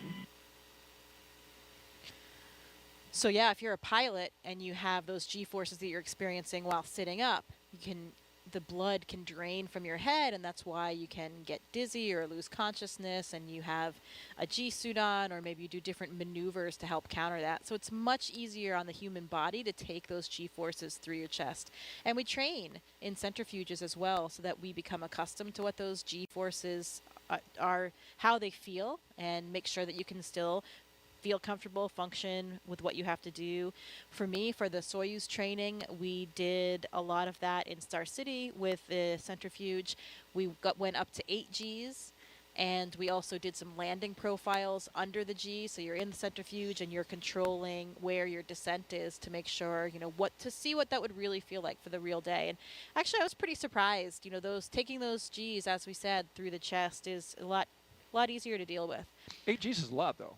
8 Gs is a lot, and that's a lot more than you would experience on a normal launch and landing, but that would be for the Soyuz for a ballistic entry. If you had something a little bit off nominal with your re-entry and you went into that different type of profile, you could experience around 8 Gs. So that's why we train for that. The SpaceX crews do centrifuge training as well here in the U.S., and I'm not sure what the maximum of that profile is. They probably fly similar. I think they actually fly the real Dragon profile for launch and landing, which would be up to around 4 Gs.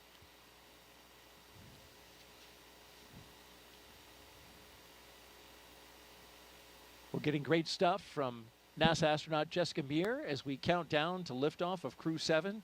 Now just T-minus 2 hours and 25 minutes and counting.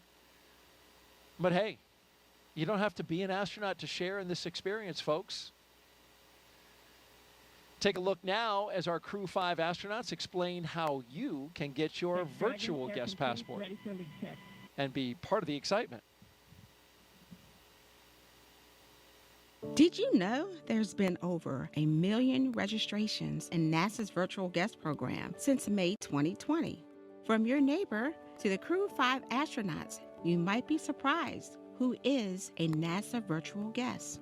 Do you have Mars 2020? I do. Do you have James Webb? Sure do. Do you have Crew 5? Well, I've got it here, and you guys have it here, but I missed it here. We conducted over 200 science experiments and technology demonstrations on our mission. We love being part of Expedition 68. We even remembered a virtual guest passport for Einstein, our freefall indicator, but we forgot to register and missed the stamp. Even if you're doing existing research, never miss a stamp from NASA's virtual guest program. Whether you're en route to the International Space Station or located anywhere around the globe, register at nasa.gov/virtual guests to receive updates on missions and milestones.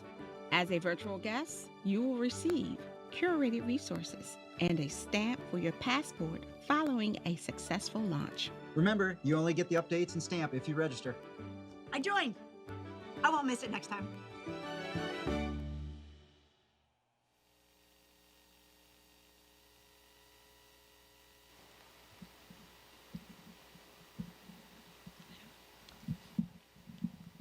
If you missed the QR code, you can jot this website down. Just register on nasa.gov/virtual guest. It's all one word. You can see it on your screen along with the QR code.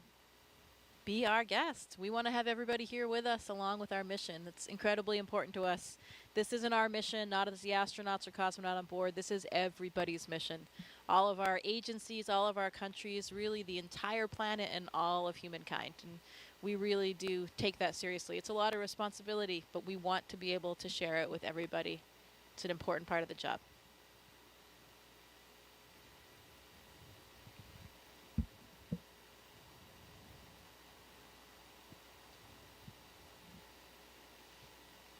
Good view of their boots there. It's the second iteration of the boots, I believe, or maybe even third. The early Demo 2 and earlier missions had a different style boot.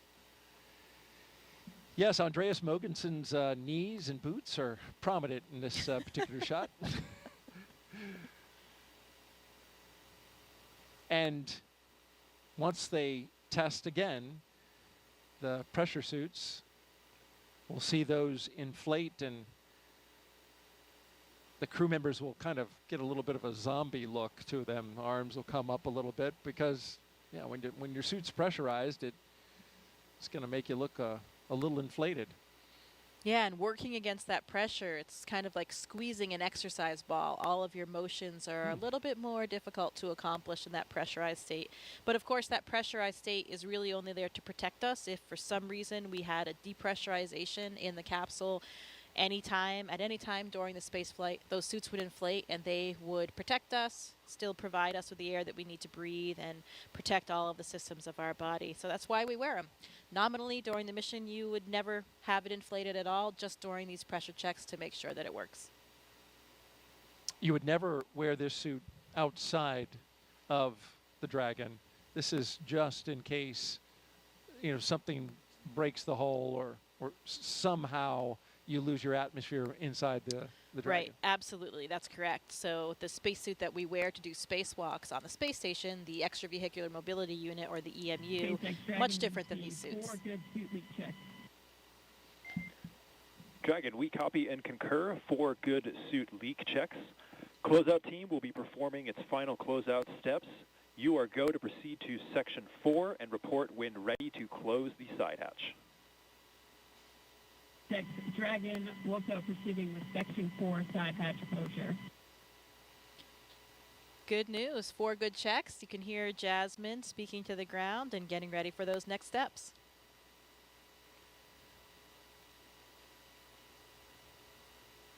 And the SpaceX team and Crew 7 is right on schedule.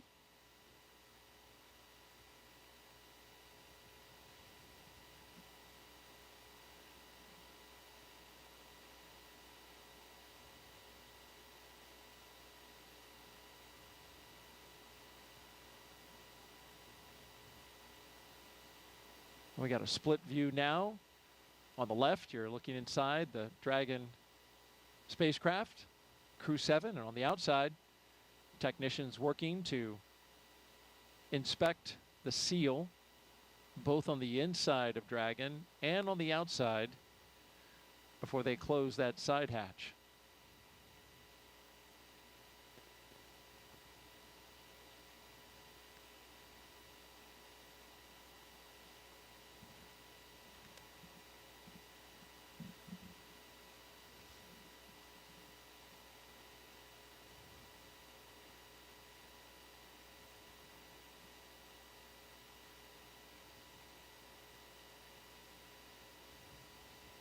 Dragon crew is ready for side hatch closure. Yeah, like you mentioned before, really important. Copy, Dragon. Crew is ready for side hatch closure. At this time, we are also going to proceed into our pre-launch comm checks. Want to make sure nothing is along that hatch seal. Even a hair, something as small as a hair, can disrupt the seal. Another reason why those ninjas are all really covered up so that they don't, have anything fall in when they're going in and out of the hatch. In fact, we did have a hair breach the seal and had to reopen it up on a previous mission and get it cleaned out. Exactly. Another reason why we do these checks, to make sure everything is in the proper configuration before we go. Dragon, SpaceX, comm check. SpaceX Dragon has you loud and clear. How me? Core has you loud and clear. TDRS comm check is complete. Stand by for comm checks with DC, MD, and LD in the launch configuration.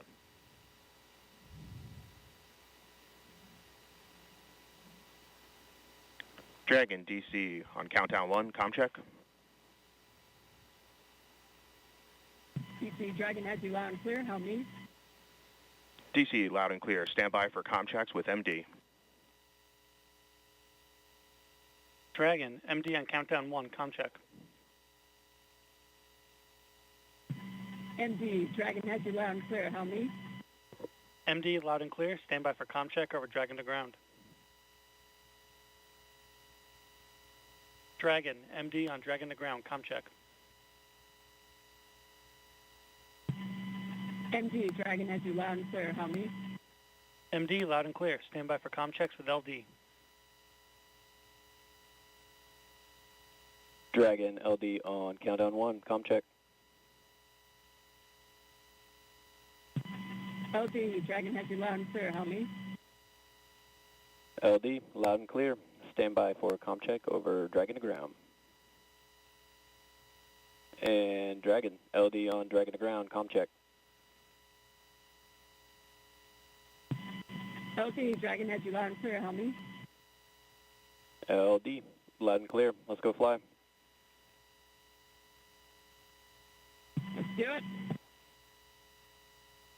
And Dragon SpaceX, launch configuration comm checks are complete.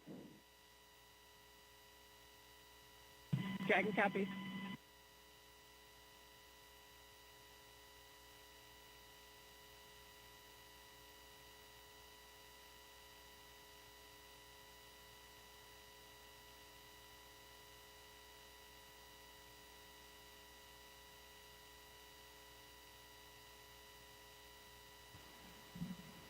So we just had the communication checks across the ground stations and the TDRS satellite network. You need a lot of ways to be able to communicate with a spacecraft when it's accelerating at a high rate of speed going up to space, and then of course once it's in orbit.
You're watching live coverage of NASA and SpaceX's Crew 7 mission to the International Space Station from Kennedy Space Center in Florida. NASA's Daryl Nail joined by NASA astronaut Jessica Meir as we count down to liftoff. Crew 7 got up early this morning, T-minus 7 hours. Had their medical checks, their pre-launch meal. Got suited up at roughly around T-minus 4 hours. Drove out to the pad. Arrived at the pad at right around T-minus 3 hours and change. And since then, they've gone up the launch tower and into the Dragon, where they are strapped in, secured, had their suit leak checks, individual comm checks, and spacecraft communication checks. And now we are awaiting the closure of the side hatch. And we've got a range of time in which this can happen. Yeah, we're looking pretty smooth so far. Those good leak checks, good comm checks. Crew is all situated and ready. I think those feelings of anticipation are building up now as they start thinking about what's going to happen in 2 hours and 13 minutes from now.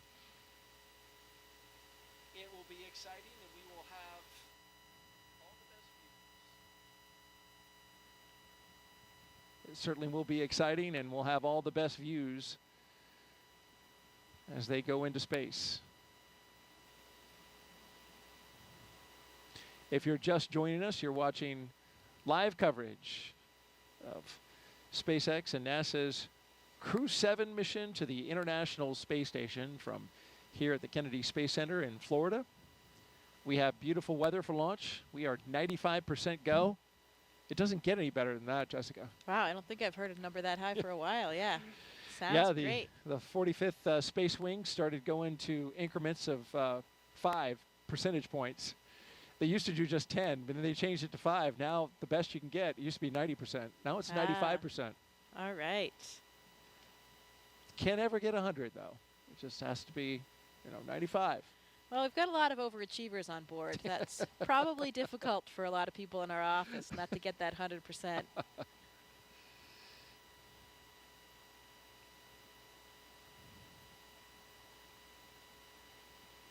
It is Florida, though. It's always unpredictable around here with winds, with thunderstorms, clouds. Luckily, we don't see any of that tonight. Or this morning, I guess I should say. This morning, indeed. 1:15 a.m. Eastern Time right now here on the East Coast of the United States. If you're watching over in Europe or Japan, well, it's closer to the afternoon, especially over in Japan. Of course, we have JAXA astronaut Satoshi Furukawa. That nation, a strong participant.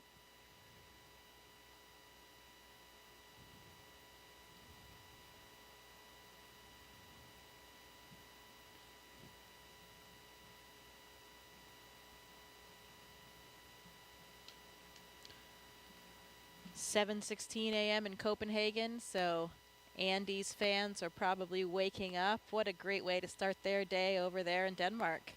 Great start to a weekend on a Saturday morning. Absolutely. Wake up, have a cup of coffee, and watch your countrymen go to space.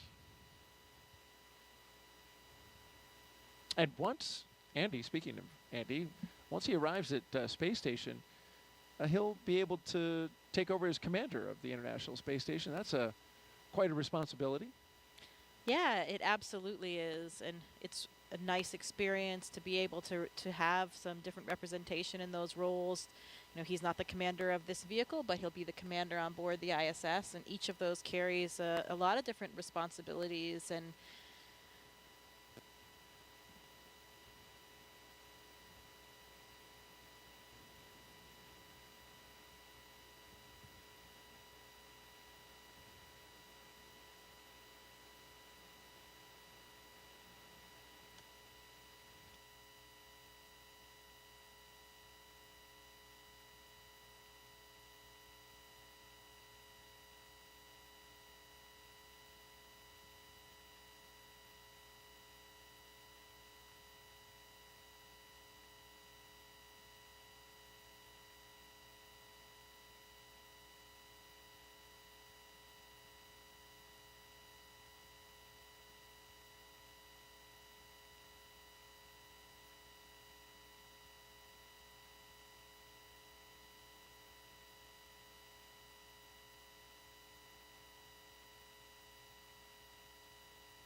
so our next step will be closing that side hatch. Is that right?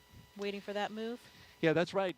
We expected that at T-minus 2 hours and 13 minutes, but they have a window of time in which they can close that side hatch. And then they'll pressure test it, do the leak check on the side hatch.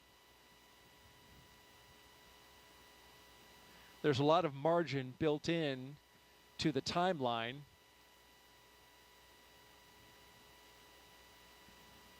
So that in case they have something come up, they have time to work it. We've seen that happen on a few missions prior.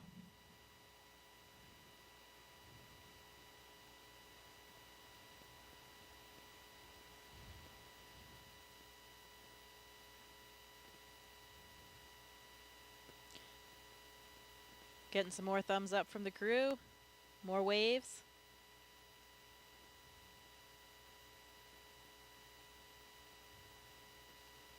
And Dragon SpaceX, the closeout team is taking its final steps in preparation for side hatch closure.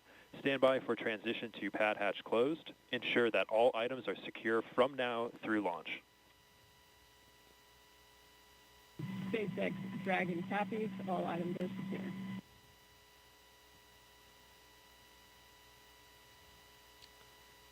Just like we mentioned, want to make sure that things aren't going to be floating away from them in the launch environment. Straps and Velcro are your best friend when you're in space. I've always likened that call to the stow your tray table and put your seat upright, you know.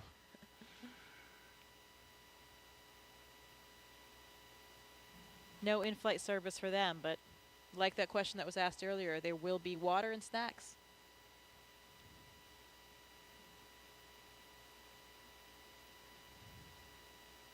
And as we await side hatch closure, if you've got a question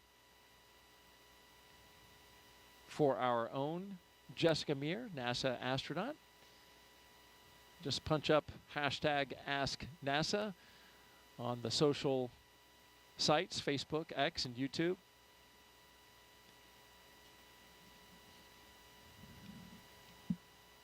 Jessica's doing a great job answering those questions and sharing her experience when she went to space.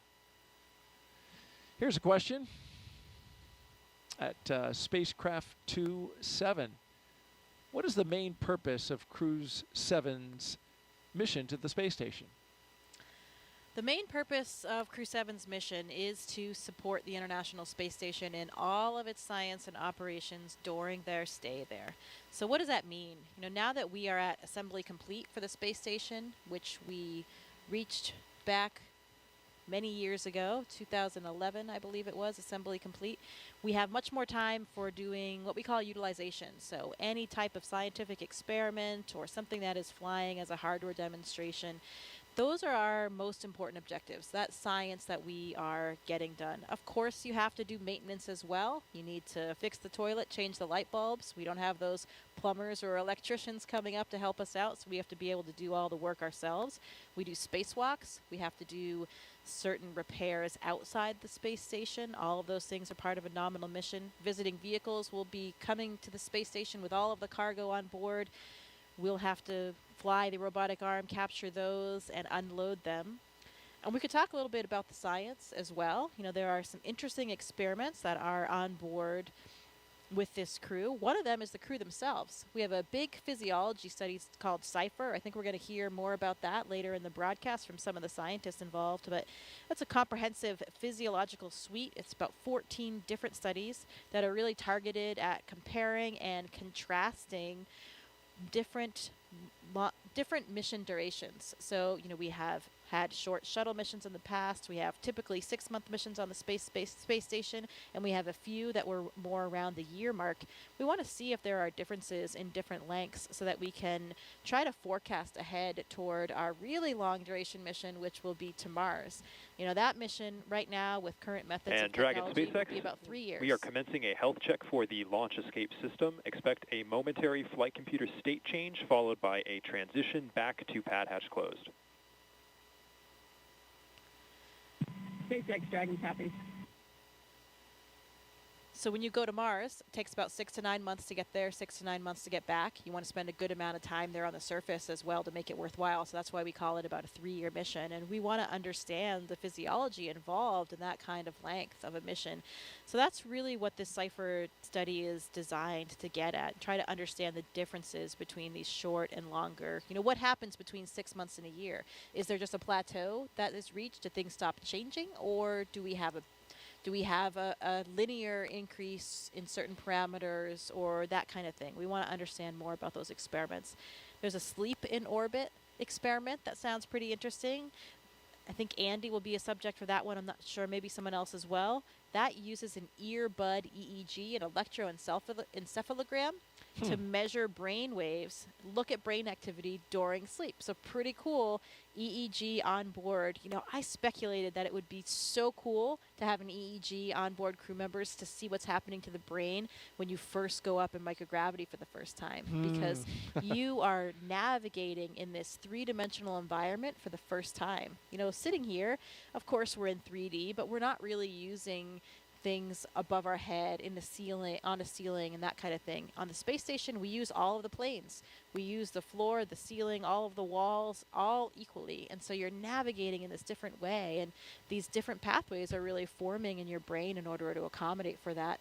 It was a really interesting feeling I felt during the first few weeks I was in space, where I felt like my brain would actually do these flip-flops. If I went from the floor up to the ceiling and I was working there, you know, here on Earth, when we think about how we navigate and move around, it's all in relation to down, because we have this gravitational vector pointing down toward the Earth.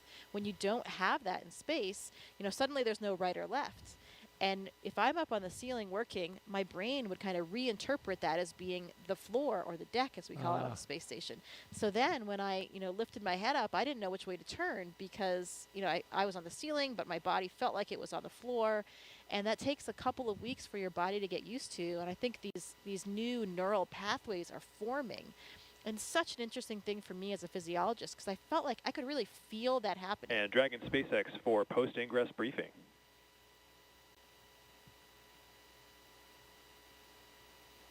Go for Dragon. Okay, Jaws, we'll keep this one short. At this time, the Dragon team and F9 teams are not tracking any issues, and you couldn't ask for better weather. How copy? Dragon copies. Good to hear.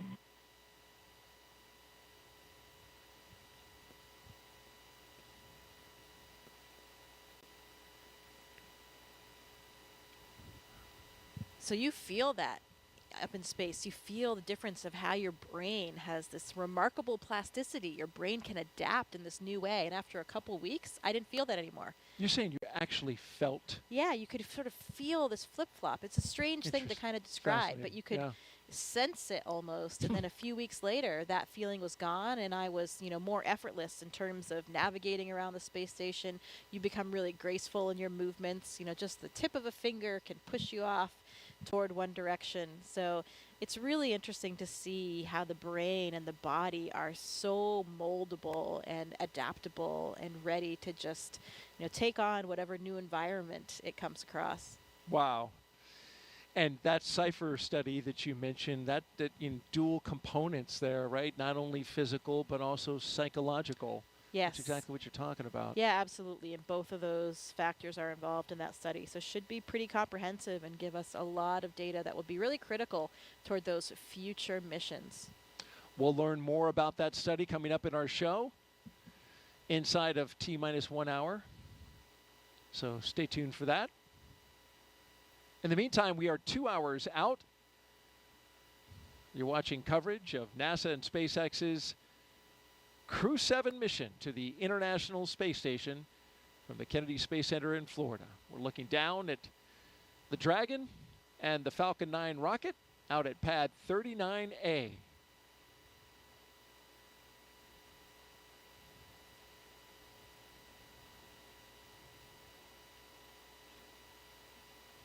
It's been a smooth countdown so far.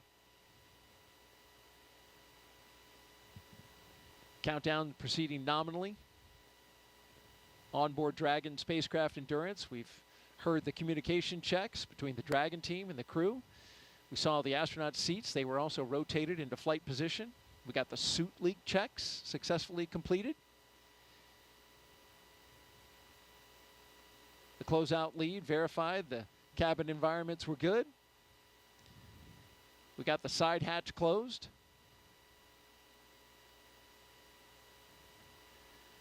And then after all that, the SpaceX closeout team will perform the final leak check on the hatch.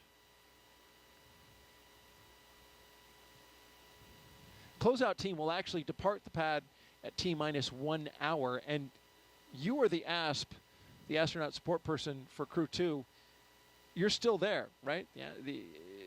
Is the ASP still there, or have they departed? You leave with the closeout team. Okay. Yeah, nobody remains on the pad for the launch. That would be bad. Well, absolutely.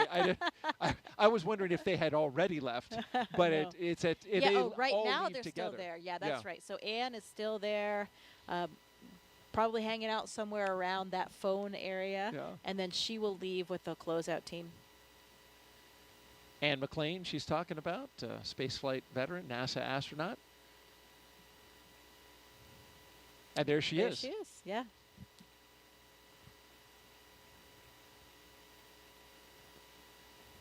So those technicians, they stand by at that location. They are just on the other side of the crew access arm in the launch tower. And then you have a designated SpaceX team that is inside that white room.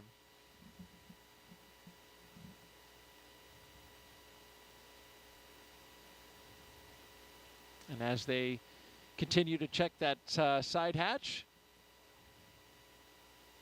been getting some great stuff from Jessica. Just fascinating to listen to you talk about all the aspects of space flight and the experiments that are going on and what it was like for you. We certainly know that space flight is not child's play, but did you know that every Dragon astronaut crew brings a stuffed toy with them? Its purpose? Well, when the toy starts floating, the crew then knows that they have reached 0 G. That's the confirmation. And there's been a few of these over the years. Of course, as we've done our missions, that toy is called a 0 G indicator, and there's been 8 on Dragon so far. Starting with this little guy, Plush Earth, floating around by himself in the first uncrewed flight test in 2019 called And Demo 1. That was Anne McLean again. And it was, once she was on space station. This is a sequin bedazzled dinosaur named Tremor, picked out by Bob and Doug's sons. Then we go to Crew 1, Baby Yoda. The first stuffed animal, there's a penguin, Gwyn, the penguin, with Crew 2. And then Crew 3, the turtle, classmates Raja Chari and Kayla Barron, of course. And then you see the first humanoid. That was the Einstein doll floating around. There he is. We spot shadowed him. And then here, inside the International Space Station, there's Suhail, the mascot for the United Arab Emirates. So the question is, Jessica, what did Crew 7 bring? You know, I do know what they have, but I'm not sure if we're supposed to reveal it quite yet. We're going to wait for the view. Let's wait for the view. Let's wait. When we get it Dragon, in the view. SpaceX, nominal side hatch leak check. I can't tell you about mine. On Soyuz, we have this tradition as well. SpaceX Dragon copies, nominal side hatch leak check. Good call there, though, on the side hatch leak check. That's good. My commander brought, it was a small stuffed unicorn. I think it was from his daughter. So that was what we had to demonstrate microgravity for us. And really for everybody watching, because that's, you're still strapped in during all those moments. So it's difficult to tell if there's any weightlessness yet or any relative motion. But that's why you have the microgravity, the 0 gravity indicator. Not truly 0 gravity, so it's a microgravity indicator, I'd say. Or even sometimes called a 1G indicator, because you can see when you're back in 1G when you're landing as well. So you use it on the way down? I think so. I'm not sure if the Dragon they still have in the capsule on the way down, if it's secured or not.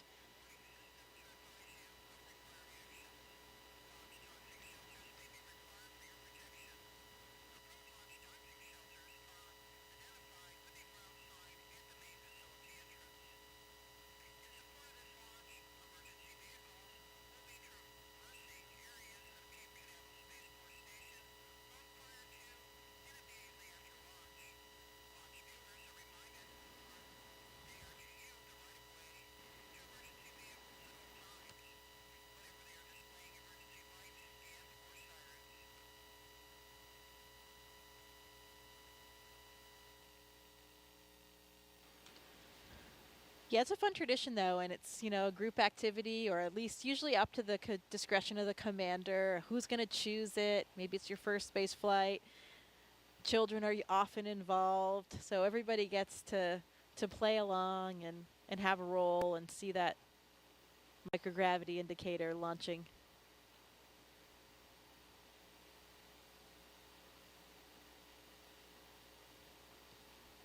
And while we've got a moment here, Jessica, we want to catch everyone up on our preparations for our first launch of a crew around the moon. First in more than 50 years. Let's take a look at our Artemis Moon Minute.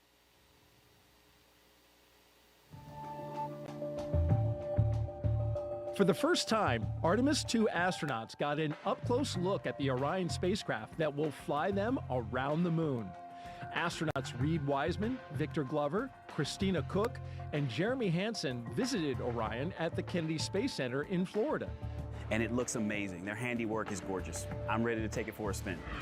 Until launch day arrives, the crew is training at the Johnson Space Center in Texas. They use the Neutral Buoyancy Lab, a giant pool, to practice safely getting out of a floating mock-up of Orion. And it's not an easy task. Navy divers in rafts will harness and hoist the astronauts into the air by helicopter, where they will be taken to a nearby Navy vessel. Back at Kennedy, we got a look at the brand new Artemis crew transportation vehicles. So the first 9 miles of the journey to the moon starts in these crew transport vehicles. On launch day, these fully electric, zero-emission vehicles by Canoe Technologies will reunite the Artemis II astronauts with Orion at Launch Complex 39B. NASA's powerful moon rocket, the Space Launch System, and Orion will carry them on the rest of the 250,000-mile journey to the moon. And that's your Artemis Moon Minute.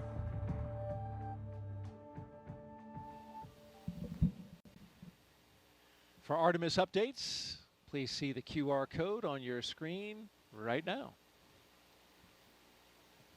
Or you can visit the website at nasa.gov/Artemis 2. Certainly, you know all the crew members for Artemis 2, but also friends with the A2 crew, and 2 of them, Christina Cook and Victor Glover, were even part of your astronaut class, the 8 Balls, right? 2013? Yes, that is correct. Yeah, I am good friends with all 4 of them, and especially with those 2, with Victor and Christina being my classmates, it makes it even more meaningful. You know, when you are classmates with new astronauts, there were 8 of us, of course, called the 8 Balls, and they're like your brothers and sisters, truly. They really are. And I know if anything happened day or night, I could call on any one of them, no questions asked. And it's really, really exciting that we're going to be sharing this moment with them. When I was on board, I even had, at one moment when I arrived, we had 4 members of our class. Half of our class was actually on board the space station at the same time. Oh, wow. Nick Hague was still there for the first 8 days of my flight. Christina, as we just talked about from the Artemis II crew, she was up there already. Of course, the historic all-female spacewalk. That's right. 2019, yeah. And Drew Morgan was there as well. So there were 4 of us from the class, and that was truly something we never thought would happen.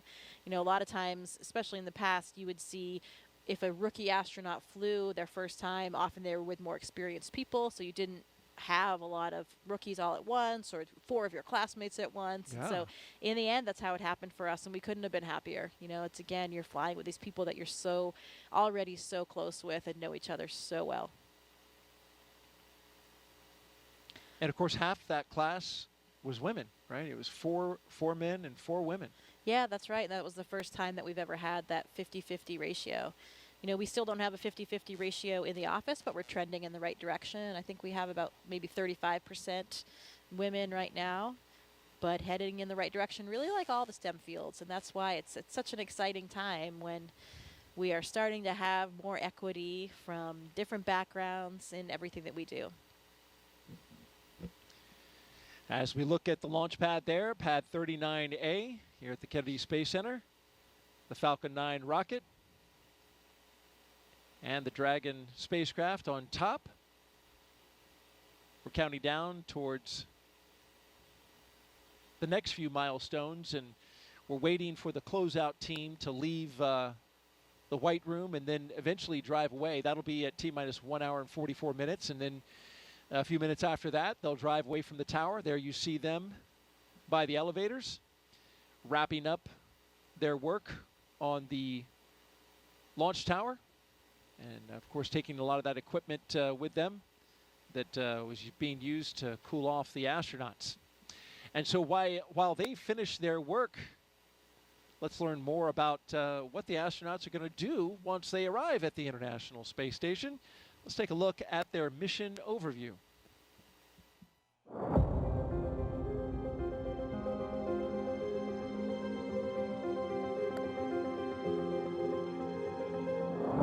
Our Crew 7 mission will take our 4 crew members to the International Space Station, which is, think of it as an orbiting laboratory around the Earth.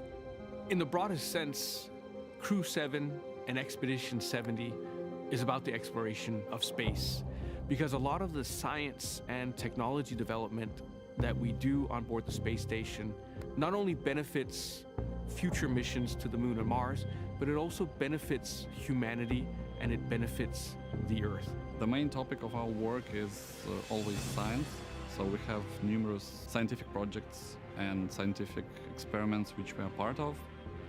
We're doing science and research on ourselves, our human bodies, and how we react in space so that we can eventually go further in the solar system.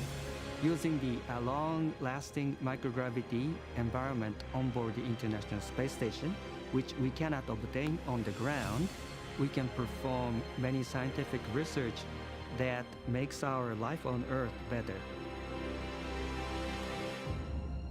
Well, with my international upbringing, I'm especially proud of the fact that our Crew 7 mission has 4 different astronauts from 4 different countries. And it's just something really special when you think about we've all come from very different backgrounds. We have different cultures and different traditions, but we share those with each other. Working as a team, we can back up each other and accomplish the mission easily. And I hope that this is something which can show the world how we can achieve big things when we cooperate and we work together. It's a human being's instinct to broaden our boundaries. Humans have always wanted to push the boundaries. We're curious beings. We want to know what is out there. We want to see what's behind that hill. We want to see what's behind that sea. We want to see what's behind that planet. Every time we've explored in the past, it has been beneficial to humans and to humankind. We always learn and develop technologies that help us. We learn more about our home planet. We travel out into space to gather knowledge, to expand our understanding of our world and the universe, and return that knowledge to the Earth, to humanity, for the benefit of us all.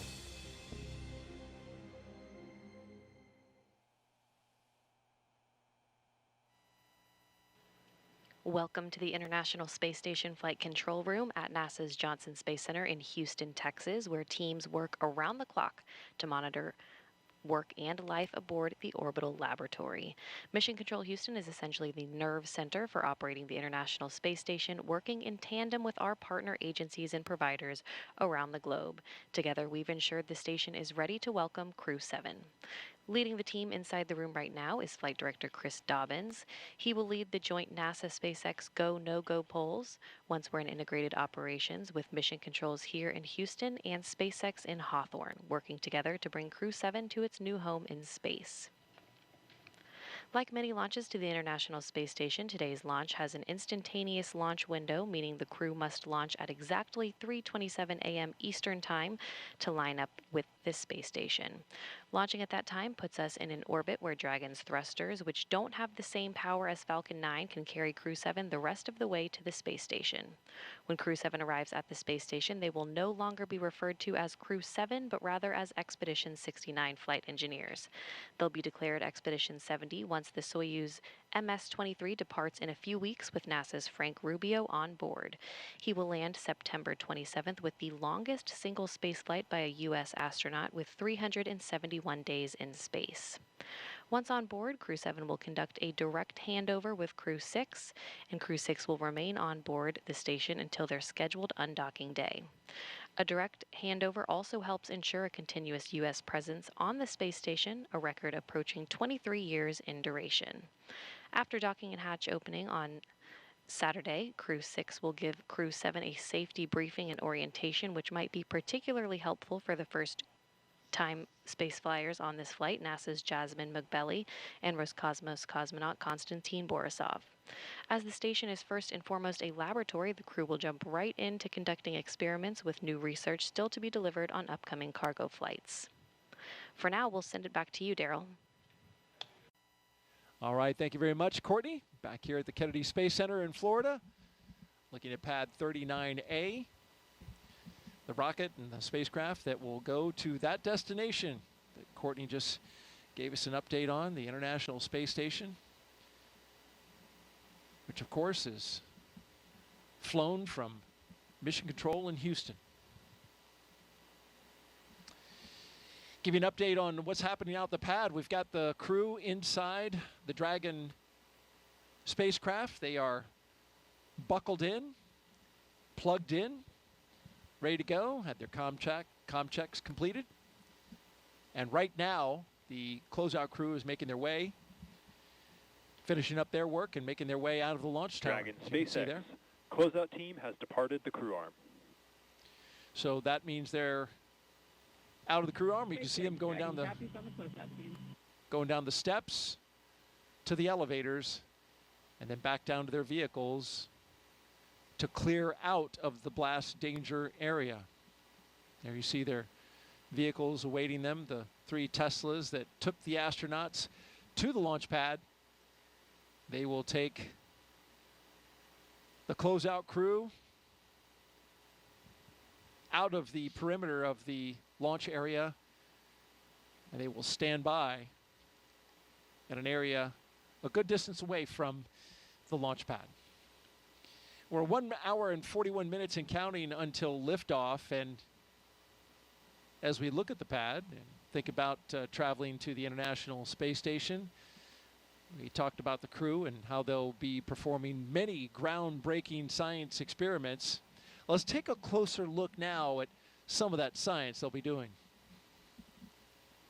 A great overview of some of the science being done on board. And Jessica, you've looked into this mission, of course, as an astronaut with the astronaut corps and a scientist yourself. You're pretty curious about some of the science that's going up on this mission. Yeah, we talked about some of the experiments already, the CIPHER, physiology and psychological experiment, the sleep in orbit experiment. There's another one that I find particularly interesting. It's called ISS external microorganisms. So this is a really cool one because for the first time we're going to be taking samples during the spacewalk to determine whether or not the space station releases microorganisms through things like life support vents. So we'll be swabbing and collecting these samples to try to understand how far they go, how many of them are there, how far they travel, and get a good idea for what it would be like. In particular, if we think about going forward and being good stewards. Now, I like to think about when we travel, we need to be good stewards of our planet. So if we're going to the surface of Mars one day, we need to understand what kind of contamination we might be having and what kind of effect we might have on that planet. So this microorganisms experiment will help understand a little bit more of the impact that we have. And to me, that is the ultimate experiment because it is science and a spacewalk at the same time. Oh, yeah. My 2 favorite things. So if I could knock both out at once, I mean, that would be incredible. A double winner right there. And so they're going to actually swab the outside of the space station? Yeah, they're going to collect those samples during that spacewalk. How about that? Now, what are these vents that you're talking about? What are they venting? So some of the vents are for the life support system. So, we are introducing an atmosphere into the space station to give us the air that we need to breathe. And so there are some vents associated with life support systems in general, stuff that is off-gassed or released to the external environment. Out into space. That's right. Yeah. And so you're wondering if by chance there could be some microorganisms out there growing, which would just blow my mind if there were. Right, and perhaps rapidly evolving in the space environment. How about that? Fascinating. And as a scientist, Jessica, you did a lot of work early in your career. You've talked a little bit about that, and it calls back to an experiment that is worth mentioning now that had some amazing results. And when you were working on this experiment, it even got a catchy name called Mighty Mouse. And I was wondering if you could share a little bit of that with our audiences. This is a mission to the International Space Station, and science is at the forefront. You were involved in an experiment that had some pretty incredible results. Yeah, the Mighty Mouse experiment is one of my favorite ones to talk about for a couple of reasons. One, I'm a physiologist, as we mentioned, and so there's a lot of similarities between the work that I've done and working with animals. This experiment looked at the myostatin and activin pathways. So these are very important molecular signaling pathways that influence muscle degradation or breakdown. So on the Earth, the researchers involved here have identified these as very important for providing possible targets to prevent muscle and bone loss. So you can see a picture here. These are two of the mice in question, the Mighty Mouse experiment. I think it's pretty obvious to the naked eye, even without a scientific background, that they are very different. So what you have here is what we call a wild type mouse on the left, the smaller mouse, just the normal mouse. And then on the right, you have a Mighty Mouse. And this was accomplished in two different ways in the experiment. One, by creating a myostatin knockout mice. So this means that this mouse actually does not have the gene for this pathway. So as you can see, this mouse, these myostatin knockouts, have 2 times the muscle weight compared to the other mice. So because you're blocking that pathway, degradation is not inhibited, and they have much more muscle on board. And you could feel that in the mice. When I was doing the experiment, holding the mice, you could feel how strong they were and how much bigger they were. Interestingly, when we treated another set of mice, again, just the normal mice, with a therapeutic agent, they also did not lose muscle or bone mass in space. What I'm pointing to right there in this picture, this is a bone densitometer. So we were actually putting the mice into this bone densitometer and imaging their bone density while they were on board the International Space Station to get these images, because we're looking at not only muscle but also bone. These pathways are important for both muscle and bone. And why is this important? This is important for a lot of different reasons. First of all, here on the ground, we have a lot of different disease states that have different types of bone loss or muscle wasting. Muscular dystrophy, osteoporosis, heart disease, any kind of disuse wasting of the muscle for like elderly people or bedridden people. And if we can understand more about the mechanisms involved in these pathways, we can help those patients. And the other interesting thing about this experiment in general is that it also has applications to space. You know, you saw a video earlier of us exercising in space, incredibly important part of our day. We have 2-hour blocks on our schedule because if we don't exercise every day, we will have significant muscle loss and bone density loss. We have these really large systems on the space station, these pieces of exercise equipment to keep our bones and muscles healthy. But when we talk about going back to the moon, going to Mars for long periods of stay, we'll have smaller capsules. We won't have these big pieces of equipment. And so we might need to employ some of these strategies that we're learning about on the International Space Station. So that's why this experiment is such a favorite of mine. It really touches life back here on Earth, helping patients with various disease states. Also is applicable to the future of space travel as well. And even I'll cap it off with a really interesting story of the investigators. Se-Jin Lee and Emily Germain Lee, they met back in college. Se-Jin was working on the myostatin pathway, the one involved in the muscles, and Emily, before she was his wife, she was already working on the activin pathway, the one involved in bone. And they realized, although they were working separately at the time, they had this very complementary system that worked in concert. And if they worked together, then perhaps they could solve some of these even bigger questions.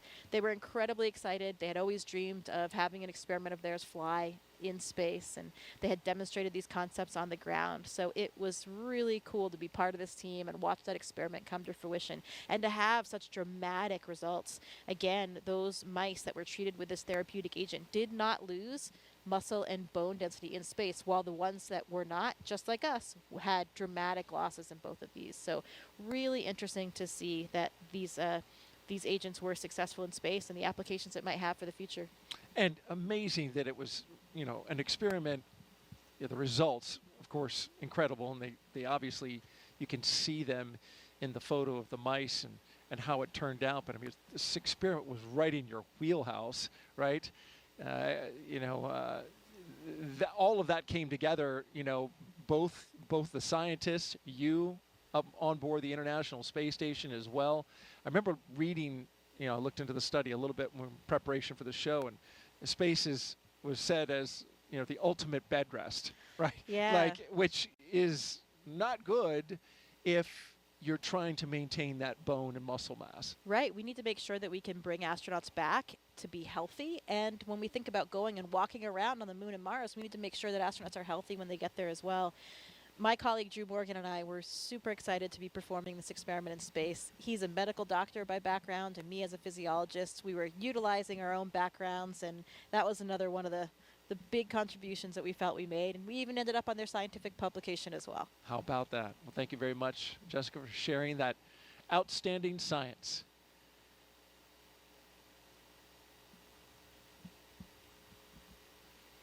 T-minus 1 hour and 30 minutes and counting. We're awaiting the launch escape health check.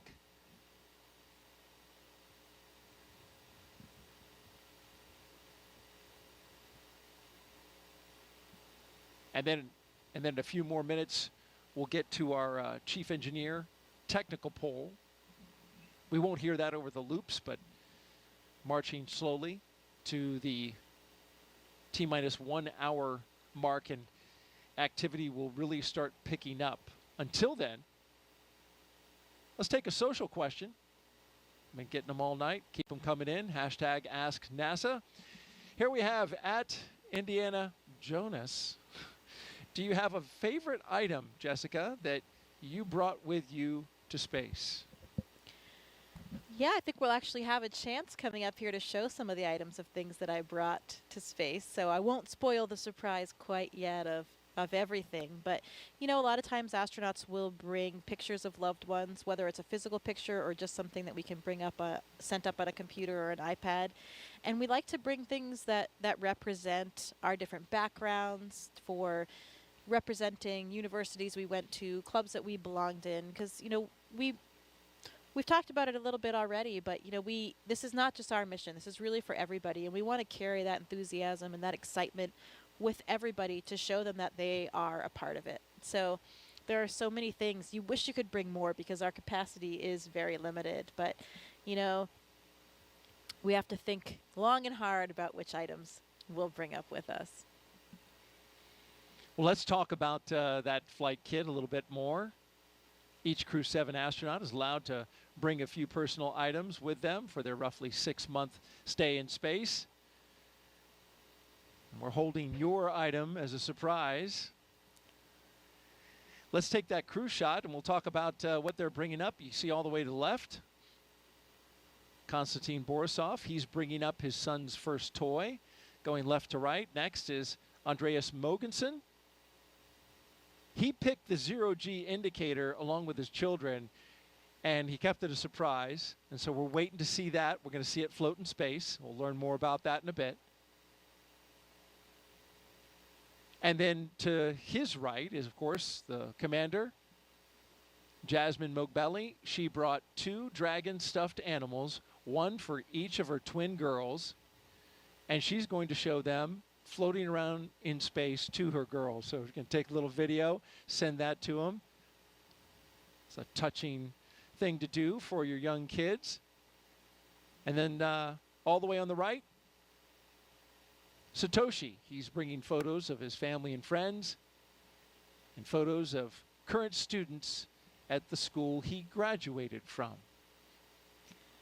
Yeah, we take a lot of pictures of these items floating around the space station, usually in front of in the cupola, so you've got the Earth in the background. And actually, it's difficult to get some of these photos sometimes. You get a little air and some ventilation, an object gets caught in the ventilation. It's not floating exactly, just staying still where you want it. The light changes all the time in the cupola, so you have to kind of master out this system to get proficient at it, to take these pictures, because it can take quite a bit of time. But it's so important and so meaningful for the people back on the ground that we do our best to capture as many of them for the loved ones that we have and for everyone down there, because it really does mean so much to everybody.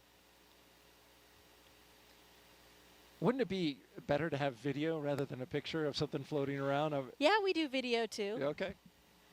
But you're right. You're right. A lot of times it's just a still image that we have, but depends what you want to use it for.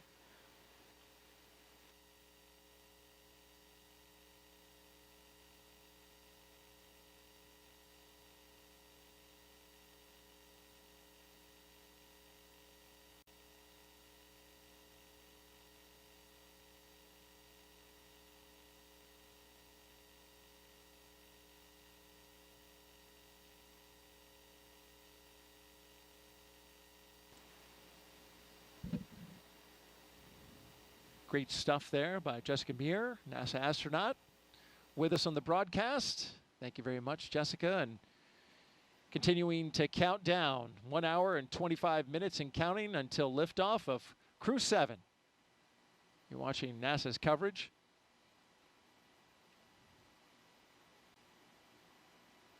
When these astronauts go up to the International Space Station, they'll spend about 6 months up there working scientific experiments that you just heard a few of them from our astronaut co-host.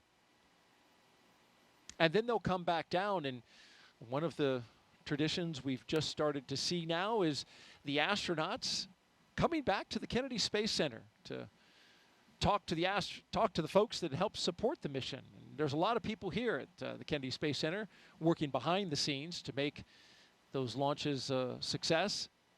And recently it was the Crew 4 astronauts that took time out of their busy schedules to say thank you to the Kennedy team, and we've got to look at that. It is very surreal to drive around the grounds. The last time we were here, we were in quarantine, and so we were very isolated. We got to have our families around us, but we didn't really get to interact with a lot of people. But we could see all the hustle and bustle that goes on in order to make it possible for us to launch. It is hard to imagine looking over at the gantry from here, thinking back to when we were sitting on top of a rocket. It is a pretty amazing place to be able to come back to. Kennedy really has a special place in my heart. I think it was really important to all of our crew to have this opportunity to come back here and just thank the workforce here, our team members that made this flight possible. You know, I think as we think about spaceflight, it is not anywhere near an individual type of accomplishment. Yeah, just absolute gratitude for the teams of people that just ensure our safety, ensure that there's always an eye looking over every piece, every detail, and ensuring that launch goes off without a hitch. So many of you have been a part of that journey, your investment, your expertise, making us successful in our work and getting us home safely. And we're grateful for the work that you're doing. So it is incredibly special to be back here and get to actually interact and thank all the people that contribute to the mission and were able to get us off the ground and bring us home. It's just an amazing place, just such a talented pool of people that enable such amazing expeditions to fly out of the Kennedy. So it's really cool to be back here and to get to meet the people that are making all of that happen.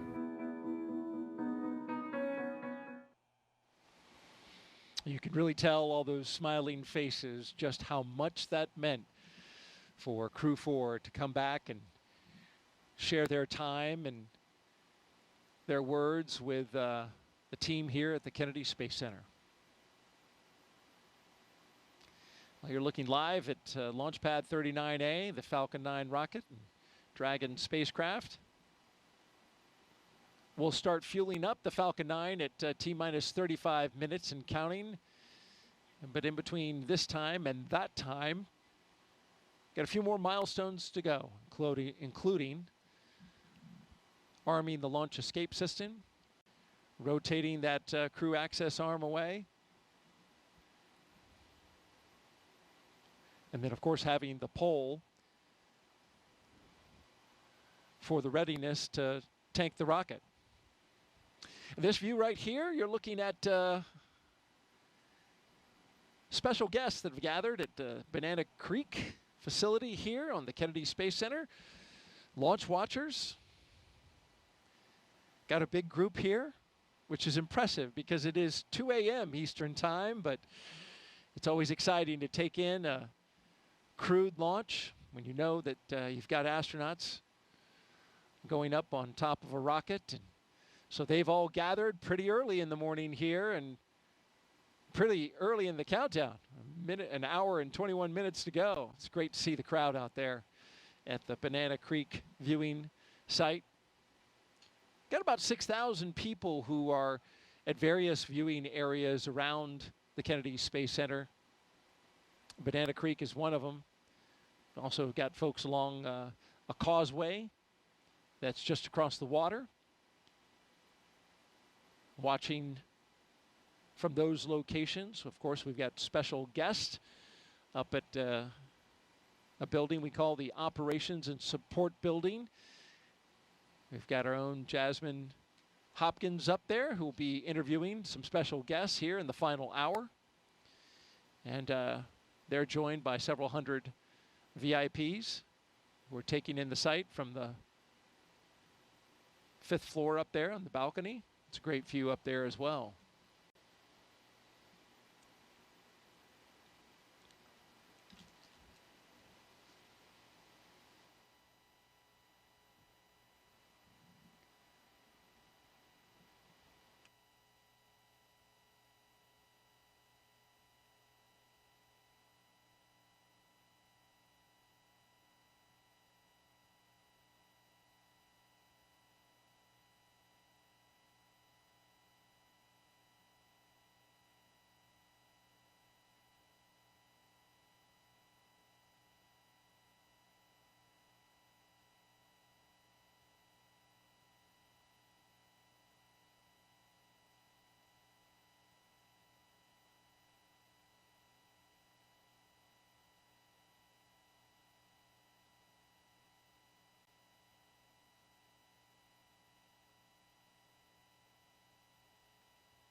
We've talked a lot about the different astronaut classes this evening. Of course, our astronaut co-host, Jessica Meir. She's from the 8-ball class of 2013.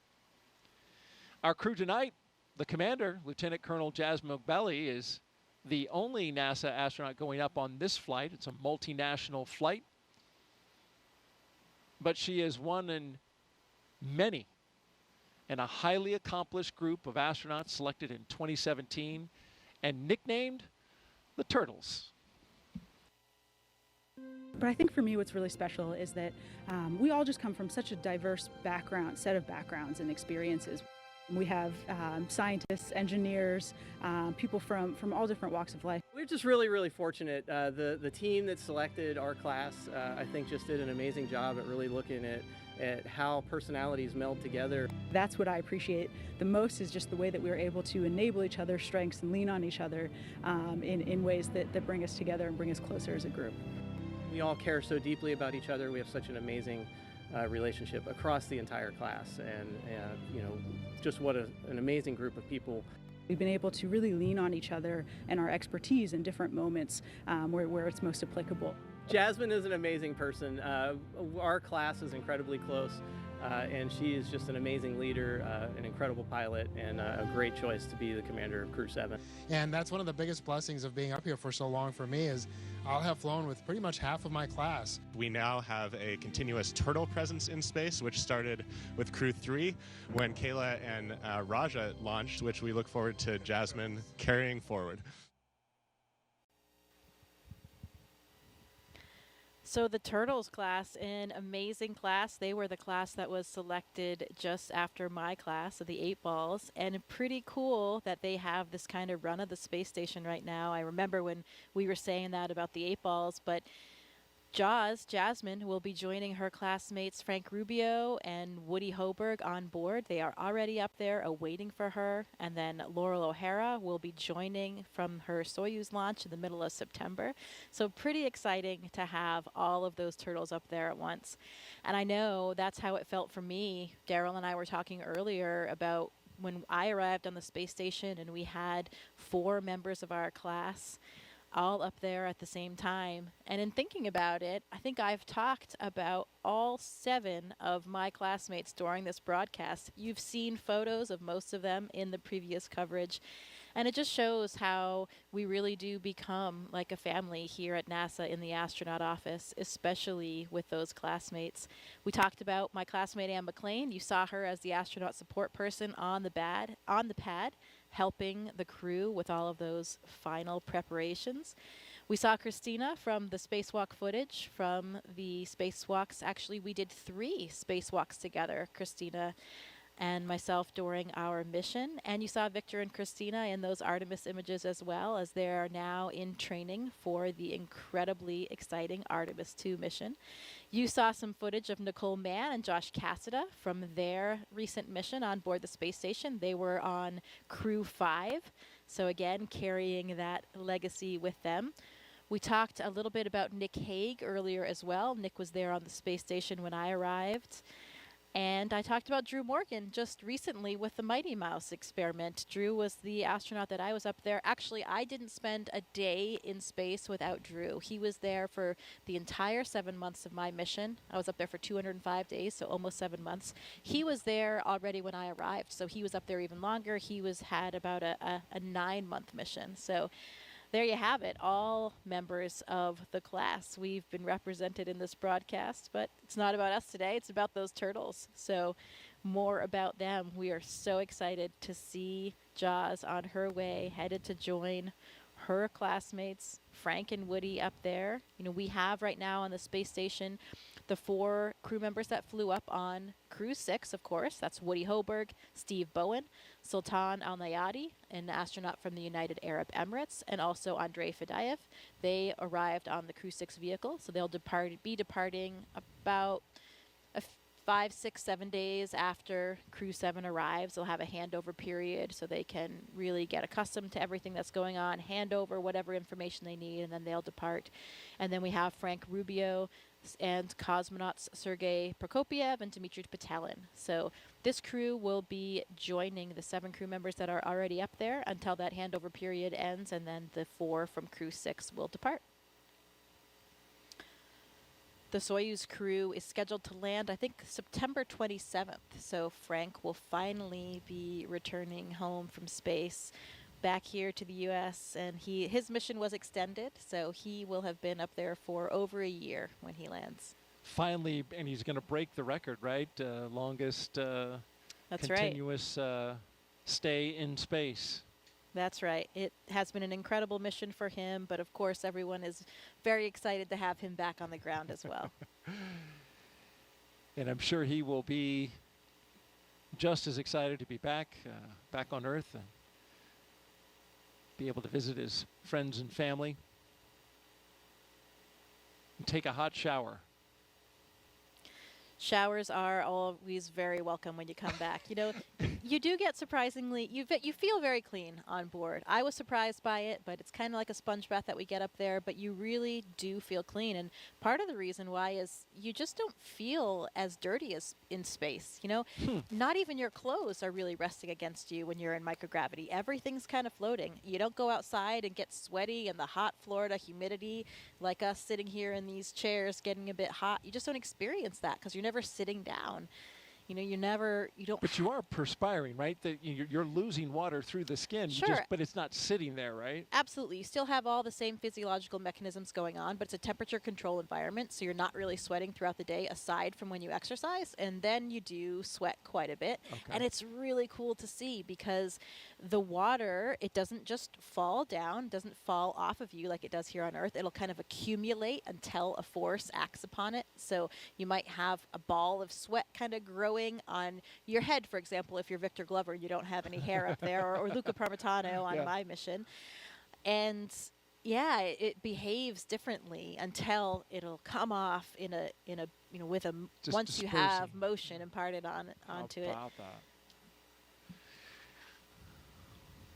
Great stuff from NASA astronaut Jessica Meir as we count down 1 hour and 11 minutes until liftoff of Crew 7 from the Kennedy Space Center in Florida. If you're here with us in the area and you want to hear the call-outs live as they happen, you can hook that up on amateur radio. The VHF frequency you can see on your screen, 146.940 megahertz, and on the UHF radio frequency, 444.925 megahertz FM mode. And you can hear that throughout the county here on the Space Coast. So we're a little over 1 hour until liftoff. And this is a continuation of regular crew flights to the International Space Station from U.S. soil.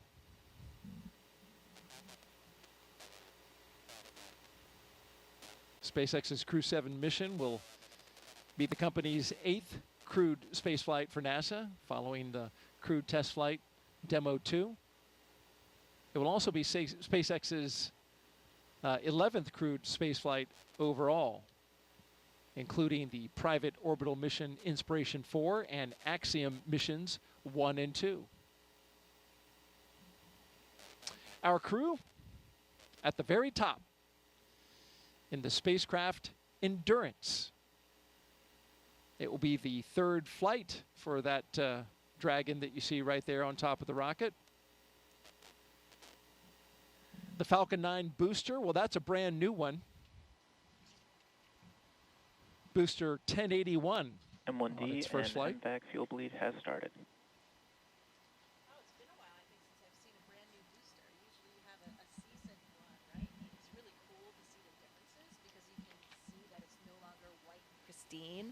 As they are reused more and more. Pretty cool to see.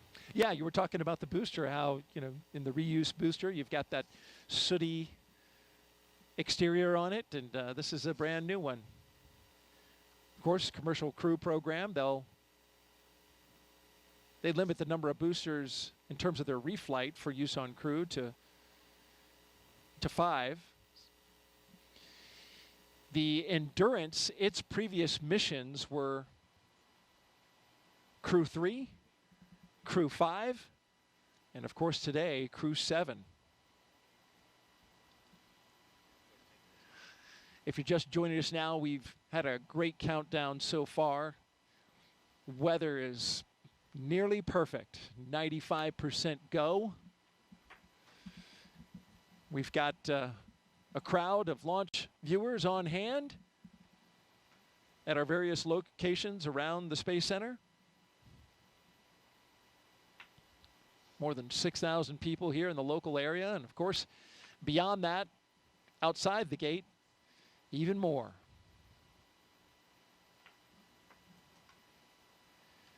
Now, we mentioned this, once we get to an hour to go until liftoff, things will start really picking up. We get close to that go, no-go pole that will arm the launch escape system. And then once that's armed, and we rotate the crew access arm away, we'll get the propellant loaded into the rocket at T-minus 35 minutes. That crew pole for readiness happens at T-minus 1 hour. And of course, the pole to load the prop is at T-minus 55 minutes. At T-minus 45 minutes, there'll be an internal mission control Hawthorne pole, and then the launch director's pole for propellant load.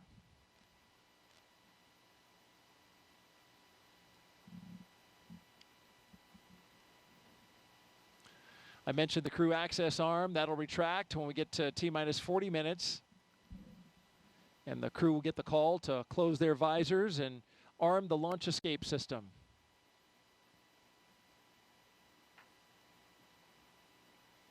Of course, once you have the Falcon 9 being loaded with propellant, you want a safety system that will allow the astronauts to get off the top of the rocket in case anything happens, and that automated safety system is in place. What makes it work are 8 Super Draco thrusters that are on Dragon. They would fire and quickly separate the crew from the rocket. And they can do that either on the pad or during flight on the ride uphill.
And thanks for tuning in. You're watching live launch coverage of NASA and SpaceX's 7th rotational flight of astronauts and 1 cosmonaut to the International Space Station from the Kennedy Space Center in Florida.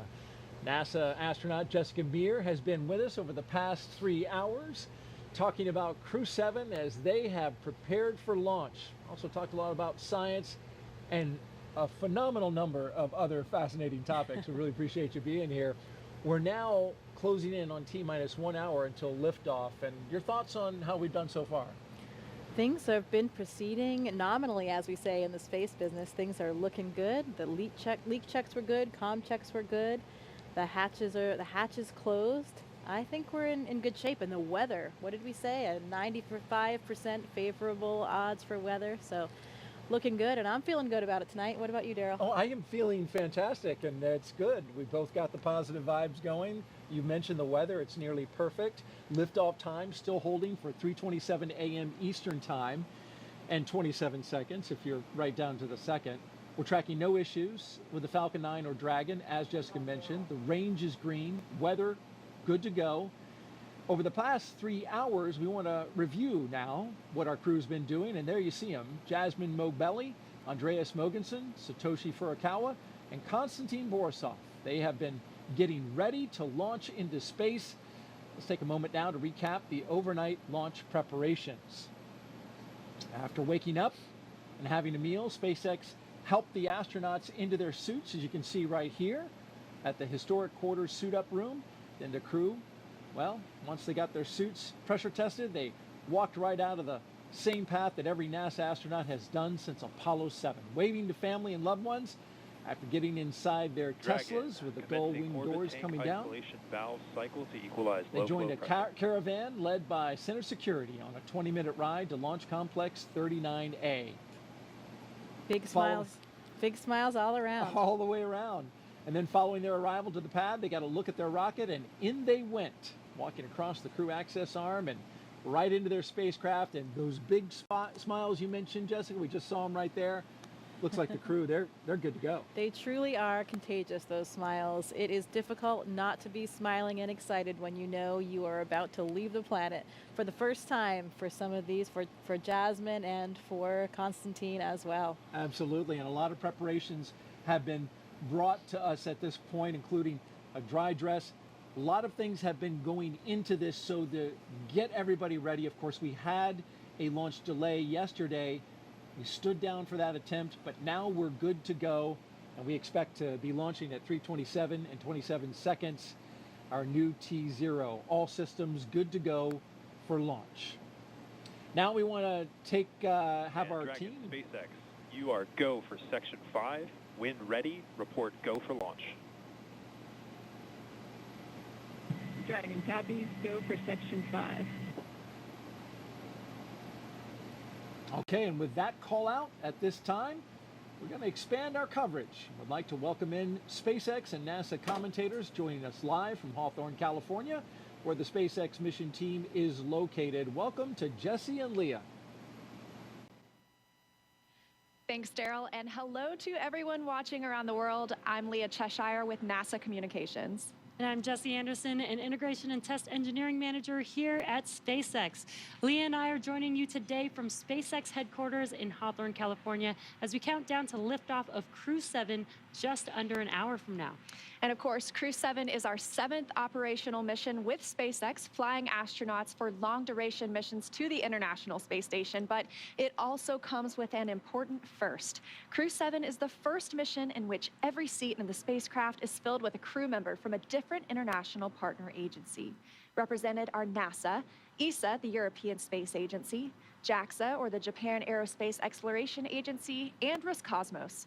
It's also the first time an ESA astronaut has served as pilot of Dragon, so Andreas Mogensen is adding that to his list of accomplishments. The Dragon flying today will be making its 3rd trip to station, having previously supported Crew 3 and Crew 5. And much like on those missions, our teams will be staffed around the clock in mission control, which is just behind us, to monitor Dragon and the mission, not just today, but throughout the entire mission, from liftoff to Crew 7's arrival at the space station, all the way through splashdown when the astronauts return back home to Earth. On console or headset and mission control are 6 key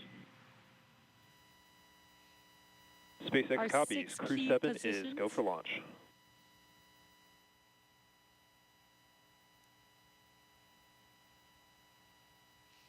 The mission director is in charge of the room and tasked with making real-time decisions to ensure mission success. The person that you may hear talking to the astronauts, which we just heard a few seconds ago, is the crew operations and resources engineer, who you'll hear us refer to as the core throughout the broadcast. And the 4 additional team members are focused on vehicle systems, including avionics, navigation and control, software, propulsion, life support, and communication with ground support teams. Apart from Mission Control, our Falcon 9 team is currently located in the Launch and Landing Control Center at Hangar X. With less than an hour until launch, they are settling in for final checkouts, propellant loading, and for launch. And of course, NASA has its own team members at NASA's Mission Control Center in Houston, Texas, who have been preparing the International Space Station for Dragon's arrival.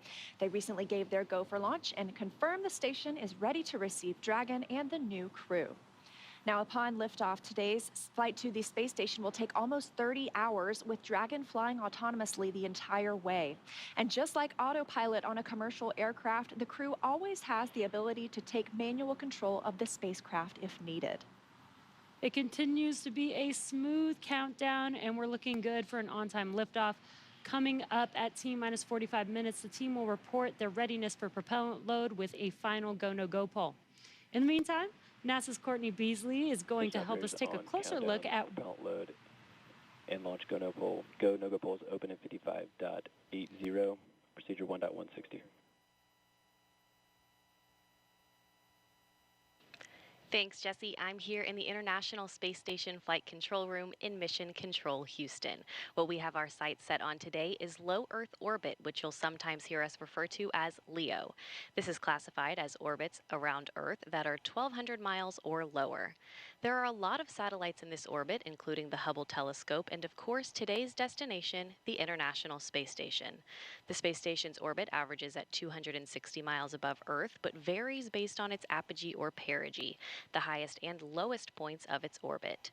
Being that the space station is 260 miles above Earth, crew members are too far away to make things out like cars, people, or buildings, but they can see other landmarks around the world, and the long camera lenses they use help them zoom in on familiar sights of our home planet.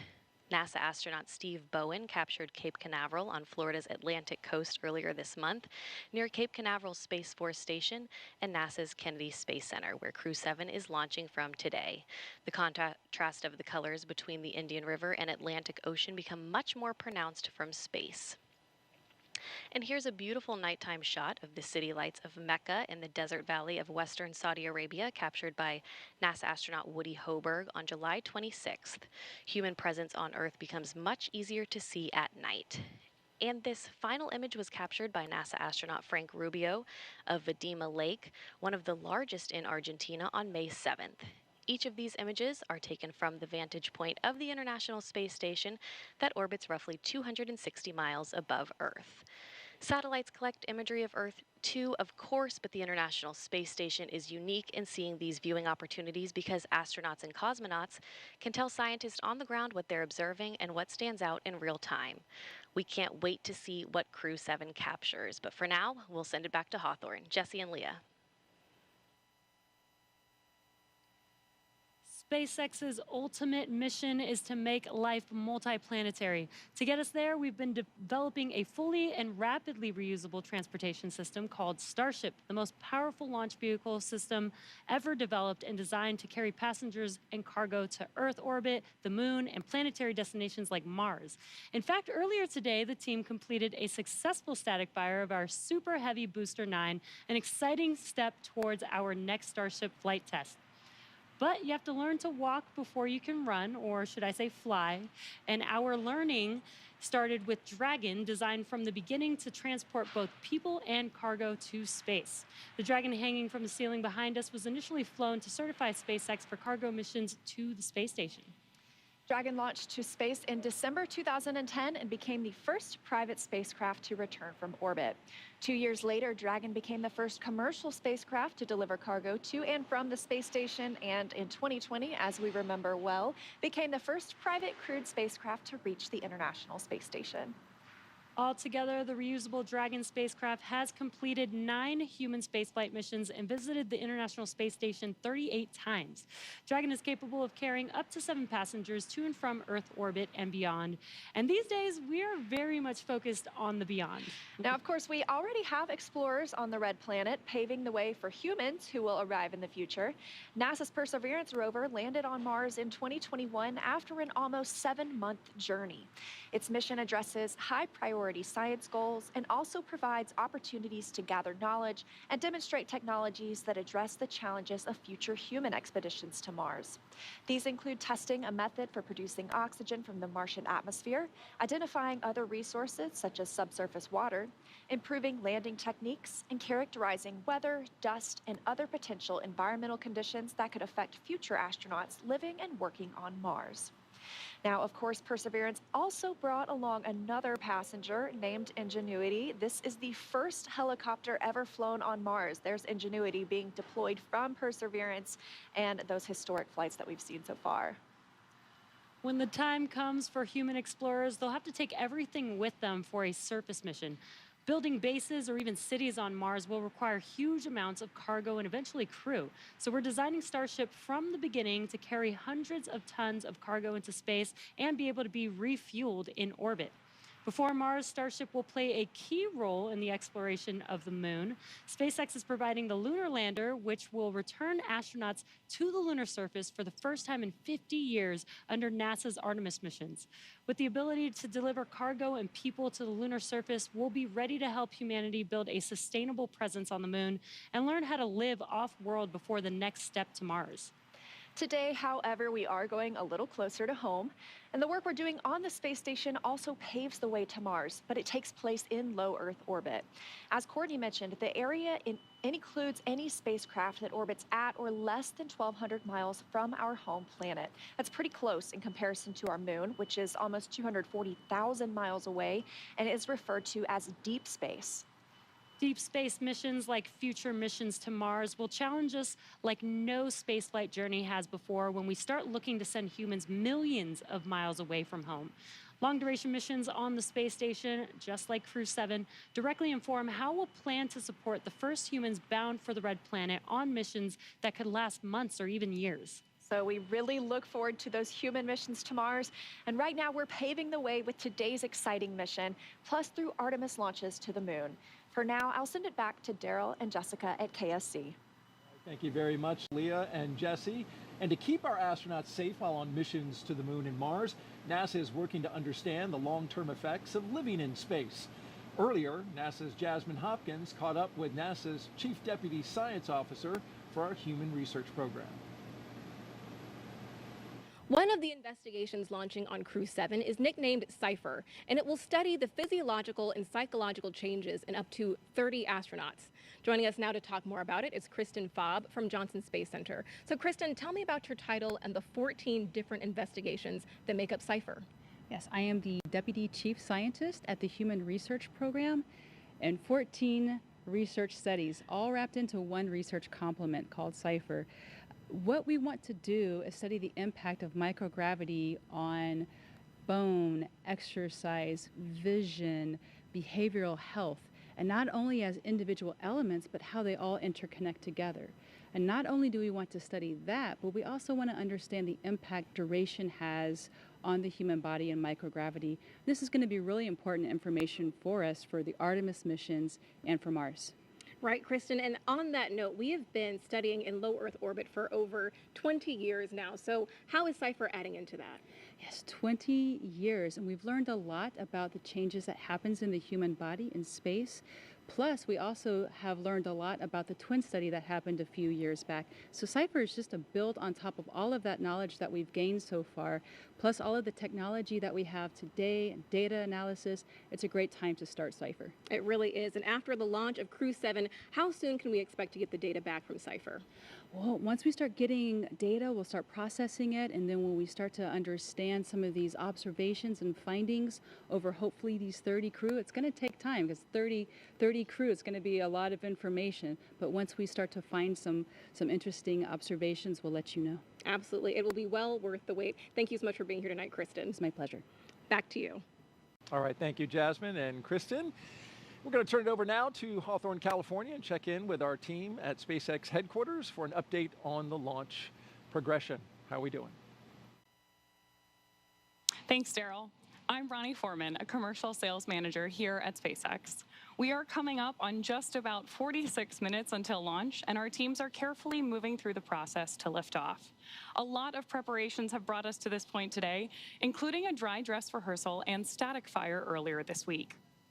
For those of you following along, you'll also know that we stood down from yesterday's launch attempt for additional data reviews. But for now, all systems are looking good for launch.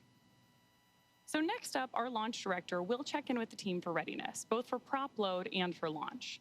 The 7 SpaceX responsible engineers, often called REs, indicate that they are go by voting electronically.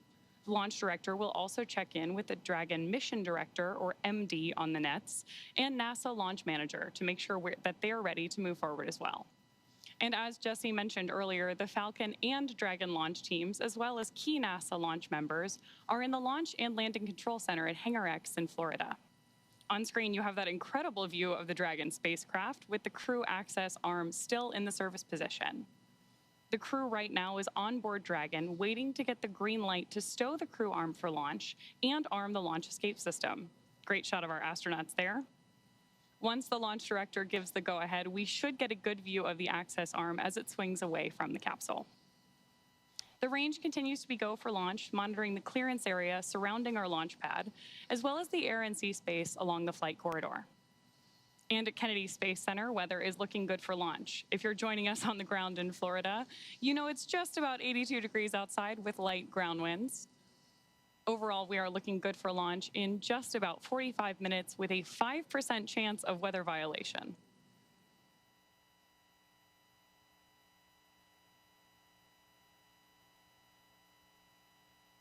Right now, we are listening in for that readiness poll announcement and instructions to our launch team.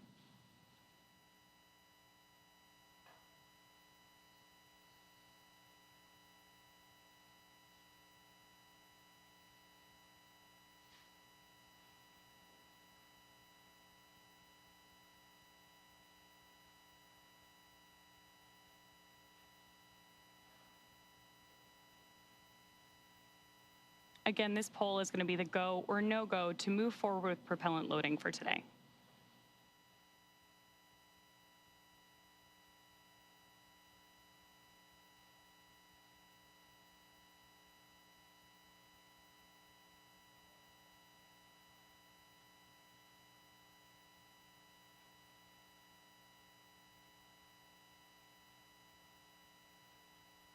As soon as that briefing ends, we should see that crew access arm, which you can see lit up on your screen right now, immediately start to move away from the capsule when that stow procedure begins.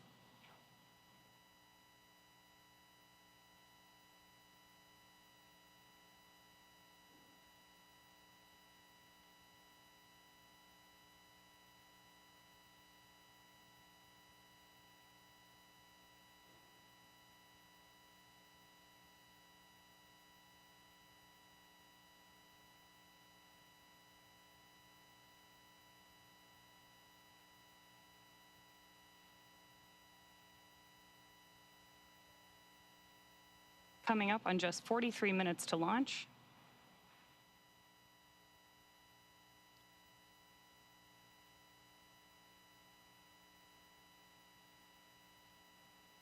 Great nighttime views of our Falcon 9 and Crew 7 capsule there on the screen. SpaceX Dragon. Go ahead, Dragon. We didn't hear the poll for prop load and launch readiness. We're just giving a call.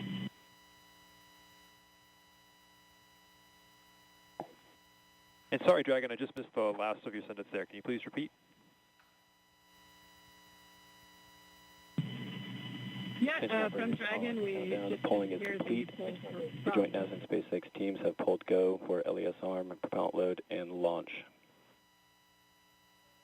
For all operators in MCCX and Hangar X, both control rooms go into lockdown at T-minus 45 minutes and will remain in that state until the launch escape system is disarmed. All operators are to remain at their console, maintain a sterile cockpit until MD confirms successful disarming the launch escape system following orbit insertion or propellant offload in the event of a scrub. For non-urgent no-go conditions, brief the CE or LD and they will approve aborting the countdown. For urgent issues affecting the safety of the operation, operators shall call hold on the countdown net. Launch control will abort the launch audio sequence immediately and proceed into launch abort. At T-minus 10 seconds, launch control will be hands-off and relying on automated abort criteria for the remainder of the count. Operators advise the launch director whether structural breakup or fire is imminent or occurring per Dragon manual escape flight rules. Launch control at this time, you may proceed with arming the crew arm for movement. Copy, proceeding to arm crew arm for movement. And with that, we are moving forward toward launch. Propellant loading will begin in just over 5 minutes, but in the meantime, let's check back in with Daryl and Jessica. All right, thank you very much, Ronnie. Crew access arm retraction started. We now have crew access arm retraction. So if you look in your screen, you can see there the crew access arm moving away from the Dragon. Another great shot of it there, articulating away. It takes about 90 seconds to 2 minutes to move away, and this is a critical milestone, Jessica, as that arm moves away, because now that means if the astronauts needed to get off that rocket for whatever reason, they could either bring the arm back quickly, and it can move, as I understand it, a lot faster than it's moving now in the case of an emergency egress, or they would move forward and arm the launch escape system. That hasn't been armed yet. So this is the moving and stowing of the crew access arm so that we can clear that away from the rocket and get ready to lift off.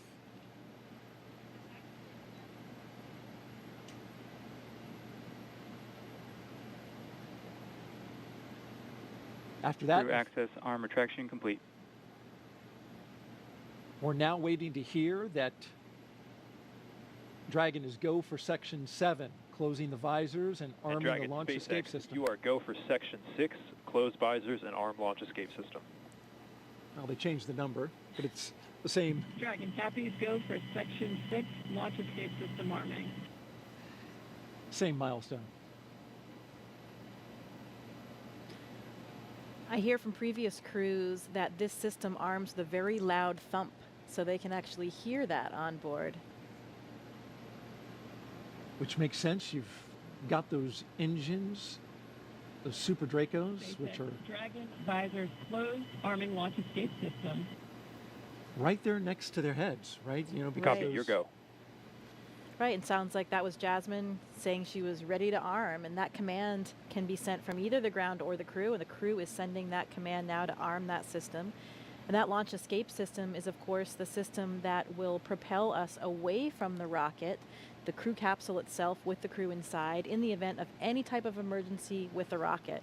And that is, of course, a system that we hope to never use, but it consists of 8 Super Draco thrusters on this Dragon vehicle that are used only for this abort. And we say we hope to never use it, we hope to not be in the situation, but we have had situations where we've had incredible in-flight tests. Unintentional, for example, there was the launch abort for the Soyuz for Nick Hague's first launch in 2018. Pretty exciting event, dynamic time, but something that showed us how robust these systems are. It performed nominally and carried Nick Hague and Alexei Ovchinin back to safety. Verified armed.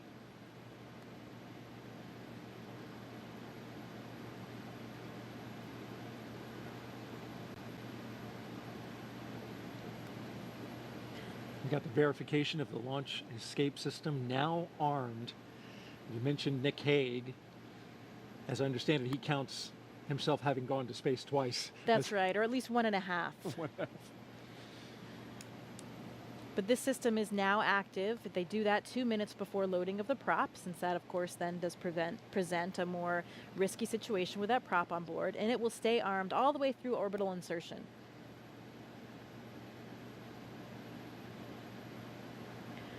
I've also been told by previous Dragon crews that you can hear the system of valves opening and actually even the flow of the fuel itself as it comes on board.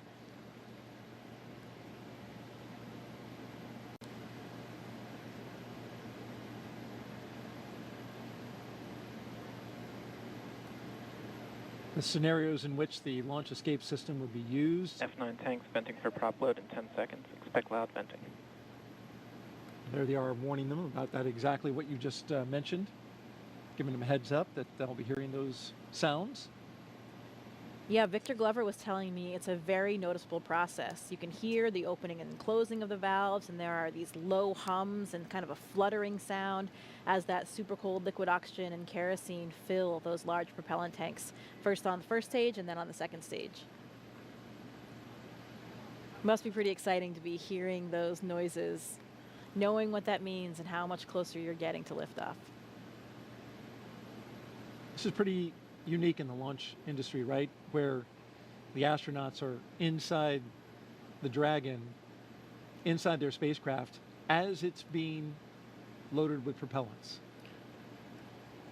That's correct.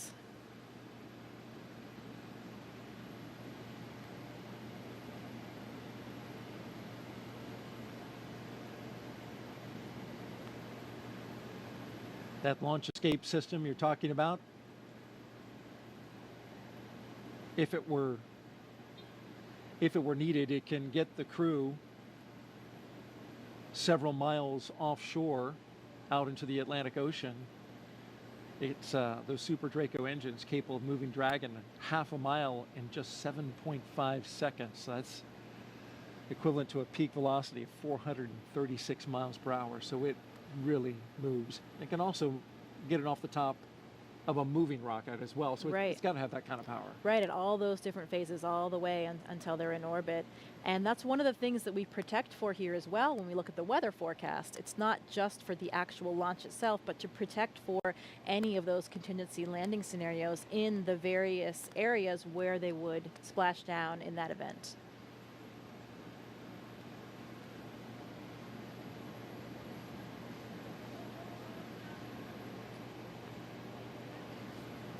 Propellant load has started.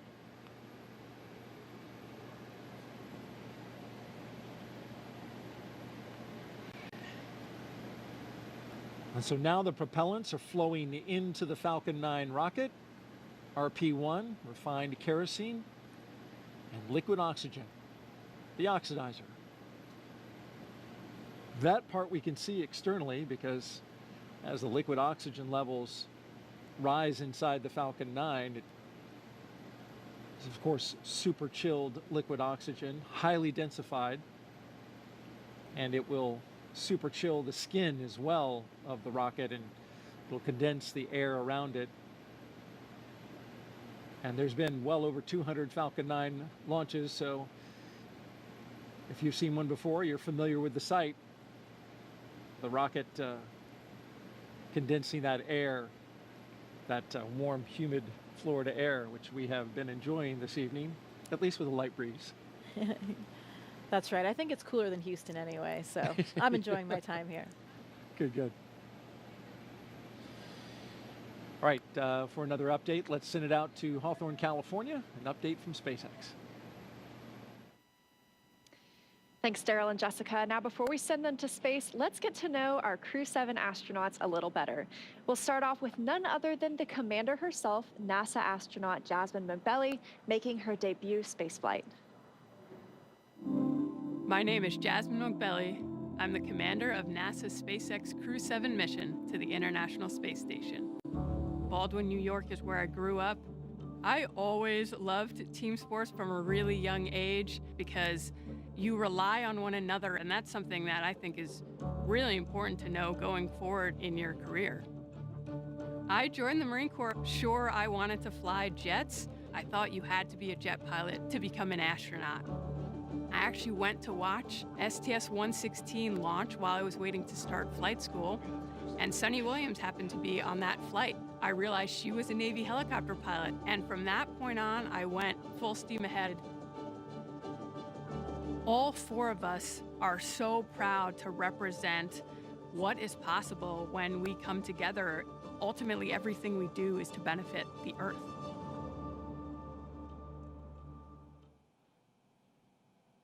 Right next to Jasmin in Dragon Endurance is Andreas Mogensen, today's pilot representing the European Space Agency and making his second trip to low Earth orbit. My name's Andreas Mogensen, and I'm the pilot of NASA's SpaceX Crew 7 mission to the International Space Station. I was born in Copenhagen, Denmark. In 2008, ESA were looking to select a new class of astronauts, and I applied together with about 8,500 Europeans. So I thought, there's just no way that I'll get selected. The chances of being selected are too small. But that changed when we were down to about 20 candidates. My first mission to the International Space Station was on a short 10-day mission. I had to hit the ground running as soon as I arrived on board, and as soon as I landed back on the Earth, I knew that I wanted to go back to the space station. I'm especially proud of the fact that our Crew 7 mission has 4 different astronauts from 4 different countries and 4 different agencies.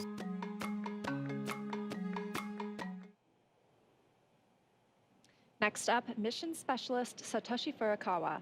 This JAXA astronaut is no stranger to the space station after spending 165 days in orbit as part of expeditions 28 and 29 in 2011. My name is Satoshi Furukawa. I am a mission specialist for NASA SpaceX Crew 7 mission to the International Space Station. I was born in Yokohama, Kanagawa, which is right south of Tokyo. The first human landing on the moon when I was 5 years old. I thought it was a great moment for humankind. I had a longing for space from my childhood. The moment I was selected as a Japanese astronaut candidate, you are hired, you are selected. It was the happiest moment in my life. Crew 7, we are conducting many scientific researches on the space station to benefit future space explorers. I am very proud of being a part of this excellent team of international partners and also researchers, engineers, flight controllers, flight directors, and so on. Because working as a team and working together, we can accomplish the big mission.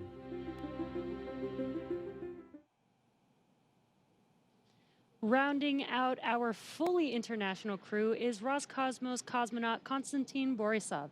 He was selected to the Cosmonaut Corps in 2018 and today marks his first flight to the orbiting laboratory. My name is Konstantin Borisov, and I'm a mission specialist for NASA's SpaceX Crew 7 mission to the International Space Station. For those who ask what a spaceflight is, I would say that we have 3 big jobs on the space station. First job is experiments. Second job is take care of the station, doing the maintenance, repair what's broken, storing things, restoring things, cleaning up. And the third big topic is actually taking care of your body, because in weightlessness you cannot help but train. I think many people don't understand that technology advancement which we have had during the last 50 years mainly comes from space exploration. People get very comfortable with using their phone and have very fast computers, and space motivates us to create those advancements. I want to take part in it, and I want to put my small stone into this pavement which leads us to the new asteroids, to the new planets, and to the new systems.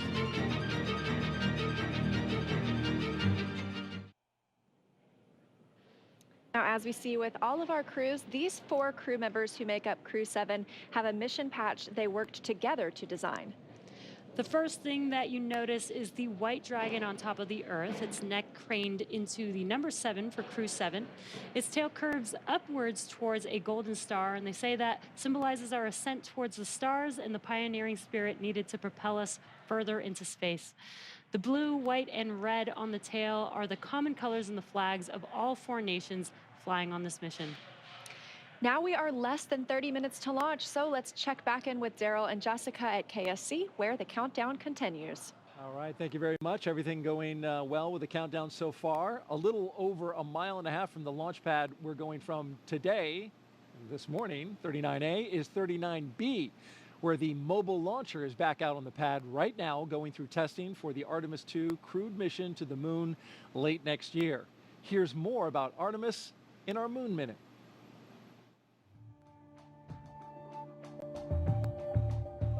For the first time, Artemis II astronauts got an up-close look at the Orion spacecraft that will fly them around the moon. Astronauts Reed Wiseman, Victor Glover, Christina Cook, and Jeremy Hansen visited Orion at the Kennedy Space Center in Florida. and it looks amazing. Their handiwork is gorgeous. I'm ready to take it for a spin. Until launch day arrives, the crew is training at the Johnson Space Center in Texas. They use the Neutral Buoyancy Lab, a giant pool, to practice safely getting out of a floating mock-up of Orion. And it's not an easy task. Navy divers in rafts will harness and hoist the astronauts into the air by helicopter, where they will be taken to a nearby Navy vessel. Back at Kennedy, we got a look at the brand new Artemis crew transportation vehicles. So the first 9 miles of the journey to the moon starts in these crew transport vehicles.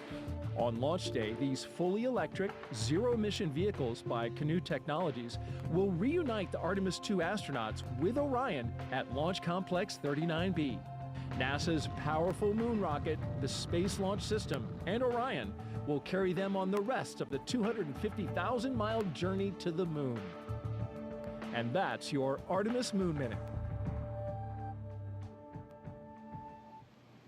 And for Artemis updates, there's a QR code on the bottom left of your screen, right there, actually bottom right.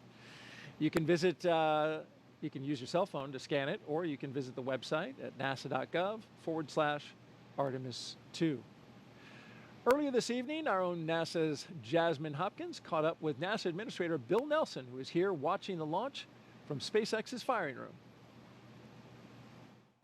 Administrator Nelson, today marks a first for NASA, the first time in a single launch that each astronaut represents a different space agency. So we have NASA, ESA, JAXA, and Roscosmos. What do you make of this diverse crew? Well, it's a sign of our times. We are an international program. For example, we're going back to the moon in order to go to Mars. It's going to be an international mission that will launch with an international crew. So too, tonight's launch is entirely an international crew, save for the commander, Jasmin, an American astronaut. And so here we go. Now, isn't it interesting that what space does in our NASA program, it unifies us. It brings people together. And this is so true with what we're seeing tonight. Right, and Administrator, you recently visited South America, and later on this year you're planning to visit India as well. Why is it so important for NASA to foster these international partnerships? They are delighted, indeed, eager to learn more about NASA and to partner with NASA. And so that's what we find when we go to another country. It's usually the president that wants to see us. And for example, in this South American trip, we talked to the president of Brazil and Colombia about what NASA can provide in the way of information from our satellites to help them protect the Amazon rainforest from being destroyed, which is a high agenda item for those countries. Indeed, it's a high agenda item for the entire world. I'm going to India. India is one that we want to have a close relationship with. We've already been doing things such as science experiments with India. We've got a major science program going that will be Earth observing with India next January. But now we're going to train and fly an Indian astronaut. So it is happening as we speak, and the United States has been the beneficiary of it. Absolutely. Administrator Nelson, thank you so much. Back to you. As we continue to count down, let's take a closer look at the vehicles that will be taking Crew 7 to the International Space Station today. Starting from the very top of the vehicle is the Dragon spacecraft. In total, there are 16 Draco thrusters Dragon can use in space to help navigate the spacecraft to its destination, each providing 90 pounds of force. That doesn't include the 8 Super Draco thrusters used for an abort, which are no longer active once the crew is in orbit. And just wanted to note, one thing that we did miss just a moment ago was a call to the crew. There was a sensor issue that they are tracking. However, they are just continuing with the count, continuing to monitor it. And so we are continuing to discuss what we have in front of us, which is Dragon. Together, the Dragon spacecraft and its trunk stand over 26 feet tall. There are 2 windows on the spacecraft, plus 1 under the nose cone. The nose cone opens shortly after launch to expose the forward bulkhead thrusters and docking mechanism that will connect with the space station. Dragon's trunk holds solar cells, which power Dragon while it's in free flight. The trunk can also carry unpressurized cargo, and on some cargo resupply missions, we use Dragon's trunk to deliver the new solar arrays that are being installed on the space station. As always, Dragon will be delivered to orbit today by SpaceX's Falcon 9 rocket, which provides 1.7 million pounds of thrust on its first stage, thanks to its 9 Merlin M1D engines. Once the first and second stages separate, these engines are also used to help land the first stage. The first stage will perform 3 burns today as it makes its way back down to Earth. First is the boost back burn, where 3 of the M1D engines will reignite to help flip the first stage around to head back to the launch site. The second burn is the entry burn. That's where a single engine will reignite and shut down to help slow Falcon 9 down as it prepares to re-enter the Earth's atmosphere. And then finally, the landing burn. That'll be where 3 engines will slow down the rocket enough to perform a precision landing back down on landing zone 1. Meanwhile, the second stage continues to orbit, powered by 1 single Merlin vacuum engine with over 220,000 pounds of thrust. The second stage will secure Dragon's entry into low Earth orbit before separating, leaving Dragon to continue its journey to the space station on its own thrusters. About 40 seconds after separation, Dragon's nose cone deploy sequence will begin, exposing its guidance navigation controls that help Dragon autonomously fly to the space station. With T0 coming up in just about 20 minutes, our teams at the Cape in Hangar X are doing a series of system checks to ensure Dragon and Falcon 9 are ready. Let's check in with Ronnie for a quick status update. How's it going, Ronnie? Thanks, Jesse. We are still looking good for an on-time launch just over 20 minutes from now, and we'll keep monitoring all the vehicle systems. There we heard the call out for RP1 load complete on stage 2. So that means we are, of course, getting closer to liftoff. Both Dragon and Falcon 9 continue to be healthy, and we're not tracking any major issues at this time. Right now, we're continuing to prep the vehicle for flight, and propellant loading began at T-minus 35 minutes. We also heard the call out a few minutes ago that the launch escape system is now armed. The range, which is monitoring keep-out zones and among other key flight requirements, also continues to report no issues, and they are go to support launch tonight. Weather also looks good, and we are still tracking just a 5% chance of violation at our T0 time. But as a reminder, today we have an instantaneous launch window, driven by the orbital mechanics constraints of 2 spacecraft meeting in orbit. Fun fact, the technical term for that meeting is called a rendezvous. So at this point, if we hear a hold for any reason, we will have to stand down tonight because of that instantaneous launch window, and instead target our backup opportunity, which is tomorrow at 3:04 a.m. Eastern Time. But for now, with all systems go, let's turn it back over to Courtney for a status update from Houston.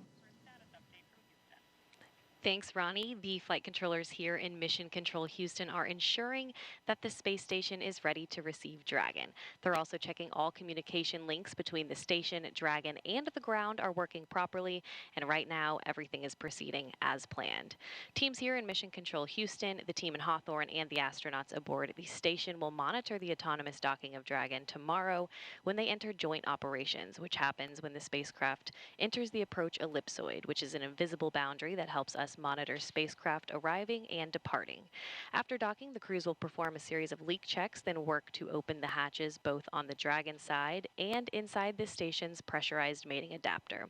We expect hatch opening to happen about an hour and a half after docking. Once on board, the astronauts will be greeted by the space station crew and will then join in for opening remarks for the new crew members. Here in Mission Control, Flight Director Chris Dobbins is on console overseeing the team for launch, and Flight Director Judd Freeling will be on console tomorrow for docking. That's it from here in Mission Control Houston. I'll toss it back to the team in Florida. Daryl, how's it looking? All right, thank you very much, Courtney. And if you just joined us, T-minus 17 minutes and counting from the 7th astronaut rotation mission to the International Space Station under NASA's Commercial Crew Program. Commander Jasmin Moghbeli, pilot Andreas Mogensen, or Andy Mogensen, and mission specialist Satoshi Furukawa and Konstantin Borisov are strapped into their seats inside the Dragon Endurance. They're at the top of the rocket. Falcon 9 rocket fueling. That operation is well underway. Launch escape system is armed. Of course, that means Dragon is prepared to launch itself. SpaceX, stand by for an update on the sensor. Teams are still discussing and looking for our path forward. As you just heard there, SpaceX is SpaceX Dragon copy. looking at a sensor issue.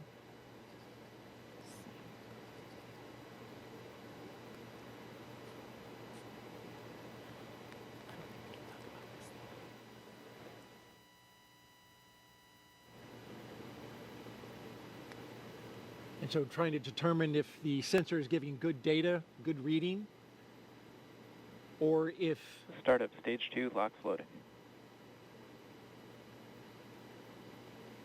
If they're looking at something else, of course, we'll keep close tabs on that. In the meantime, propellant load continues. I think sometimes you have hits on sensors for other reasons. We want to make sure that we are getting an accurate reading of what's happening with the system they're looking at. Probably trying to decide if it's a real signal or if it's a hit from some other reason. There's a lot of redundancy in the systems, as you mentioned, and those sensors have to make sure that the engineers understand exactly what they're looking at. So we'll, again, keep tabs. In the meantime, here's a little bit about Crew 7. Lieutenant Colonel Jasmin Moghbeli, a military helicopter test pilot. There she is. She hails from Long Island, New York. She's a mother to 2 twin girls, and she is the mission commander. This is pilot Andy Mogensen's second trip to space station. His first was as the flight engineer for the ESA IRIS mission in 2015. Mission specialist Satoshi Furukawa's interest in space began when he was 5 years old and he saw the Apollo 11 moon landing on TV. And mission specialist Konstantin Borisov was selected to be a cosmonaut in 2018, and this will be his first trip to space.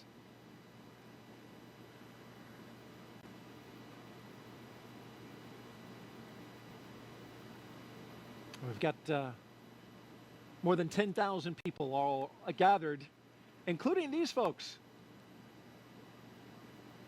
Some special students. Those kids are, I shouldn't call them kids, they're students, right?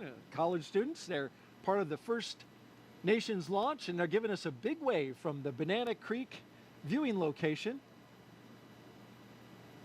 They're from the University of Washington, University of Colorado, and Queen's University. They're visiting as part of NASA's First Nations launch, an Artemis Student Challenge, where they design, build, and launch their own high-powered rockets. And those students that you saw there in the stands, they were the grand prize winners. So welcome and enjoy the launch. T-minus 14 minutes and counting. Awaiting Crew 7 are 7 crew members at their destination at the International Space Station. I caught up with 3 of them as they were zipping around the Earth. Hey, Daryl, good morning. Well, good morning to you, Frank, Stephen, and Woody. Okay, minutes away from liftoff. You're inside the spacecraft. What's it like? The rocket is a living, breathing machine. We fuel the Falcon 9 rocket on the pad while the crew is on board. I expected that my heart would be racing, but actually it was just so much like training that I felt quite calm. Well, I'm sure calm will give way to excitement, right, when Crew 7 comes aboard. What do you think that'll be like?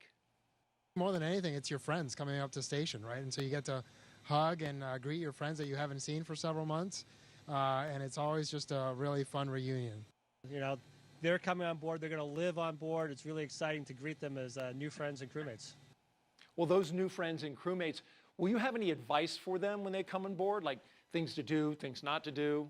The awesome thing is that we have an amazing ground team that catches all of it and keeps us honest and keeps us out of trouble. And so you can just kind of relax and enjoy it and just allow yourself to take it in, because it really is a pretty special experience. Really enjoy your time up here with the people, with the environment, and with the opportunity to work up here and look at the Earth. It's really amazing. Just really enjoy it. All right, speaking of enjoyment, Do you have a fun way to confirm that you're in space, something you can do?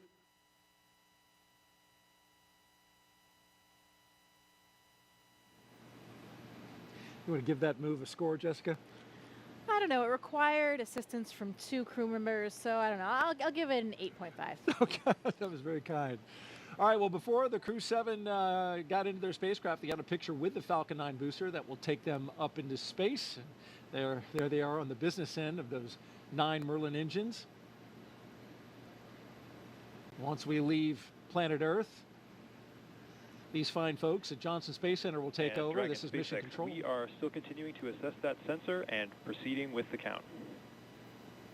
Okay, so as you heard, they're SpaceX Dragon copies, continuing with the count while the feeds assessed.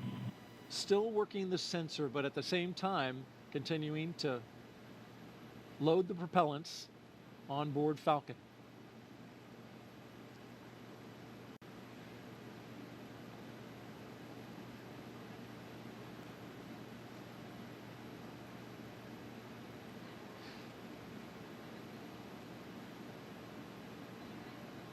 So Jessica, as we count down these last few minutes, you've got the launch team.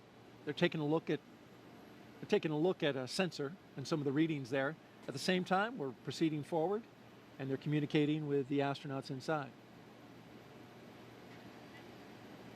And so as we get down to these final minutes, any thoughts?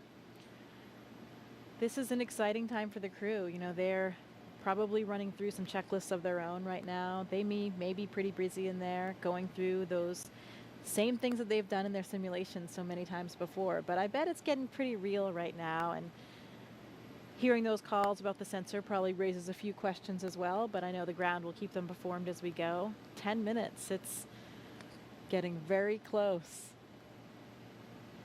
Indeed it is. And tracking everything are Leah and Ronnie at SpaceX headquarters in Hawthorne, California. Will take us through the rest of the count. Thanks, Daryl. Our next major countdown event will be at the T-minus 10-minute mark, so coming up here, And when the Dragon Falcon 9 SpaceX, launch stand by for display configuration.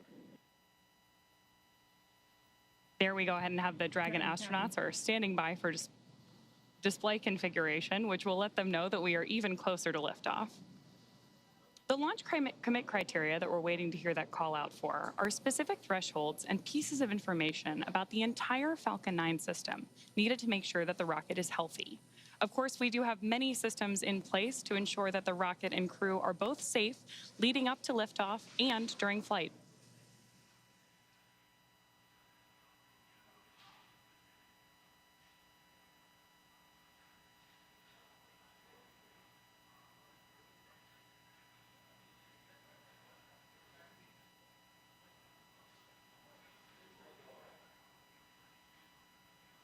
Coming up on 9 minutes until liftoff today, which is also about the same amount of time it takes to get to orbit, a 9-minute ride. That's about the time we'll see second stage cutoff. A few minutes after that is when we'll see Crew Dragon separate from the second stage. And we'll be listening to some performance calls as we get into the final countdown, of course, and then after liftoff. On the ground, you'll hear SpaceX flight controllers reporting on trajectory, speed, booster performance, and other key milestones. But there are some other calls you'll hear the crew make also after liftoff. These are different abort zones. They come in the form of different number and letter combinations. And these are throughout the flight up the eastern seaboard. So the first two are 1A and 1B. They have that name because they're in the first stage. That lasts until they're up to the very north of North Carolina. And the next are 2A through 2E. Those come into play when the second stage is powering Dragon. That takes us from the top of North Carolina all the way to the tip of Newfoundland in the northern Atlantic. Now, a little bit different from the other naming system, you'll hear the call Shannon, which refers to Shannon, Ireland, meaning they would target off the coast of Ireland if they were later in that second stage and needed to abort. You'll hear those different calls throughout the flight uphill, along with key performance callouts from the guidance, navigation, and control officer, as well as the propulsion lead.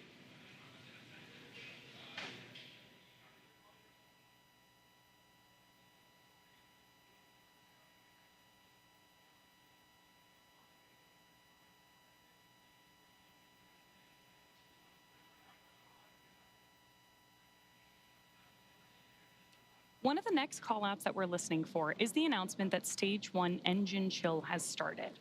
Right now, the propellant in the tanks is isolated from the engines, but at T-minus 7 minutes, we'll open up the engine pre-valves and start passing just a trickle of liquid oxygen through the Merlin engine pumps, chilling the engines for the start sequence. We do this because the super chilled and densified liquid oxygen is really cold, and we use that small amount of LOX to basically prepare the engine hardware. There's a call out for engine chill. So now we're basically preparing that engine hardware to flow all of the LOX and propellant into it during flight. Next up, we should hear the call out for Stage 1 RP1 load completion. And Dragon SpaceX, stand by for final go, but please confirm crew displays are configured for launch. SpaceX Dragon, crew displays are configured for launch. All right, we heard their crew displays. Those 3 screens from which they can monitor the mission are configured for launch. Stage 1, RP1 load is complete.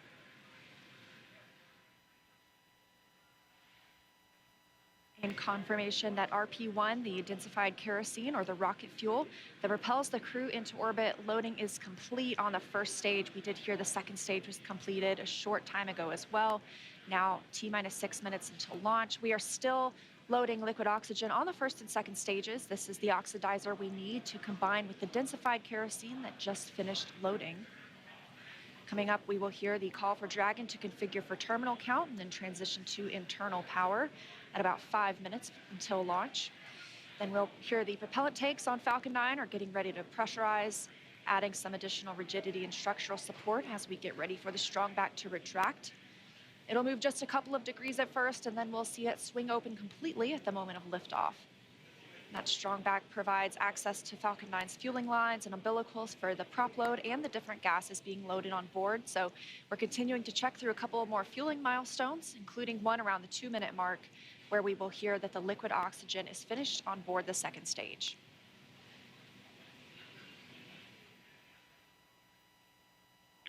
Dragon is configured for terminal count, and Dragon's on internal power. Falcon tanks are pressurizing for strong back recheck.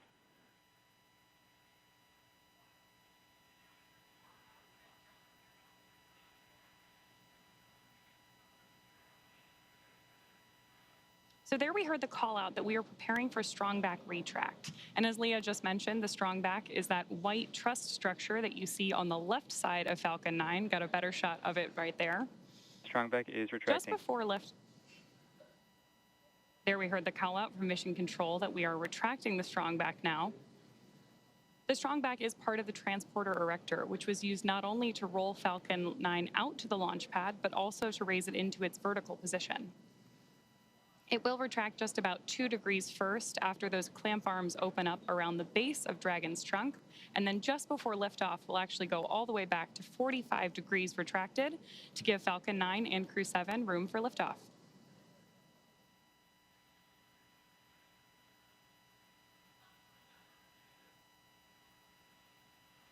Now under 4 minutes until launch. Next up, we're looking for the first stage liquid oxygen loading to finish at T-minus 3 minutes. You're starting to see some white clouds on your screen. That is vapor, it's normal. We'll continue to see that build up as we get closer to launch. Obviously, this liquid oxygen that we're loading is super chilled, so a little bit of that will boil off in the hot Florida air.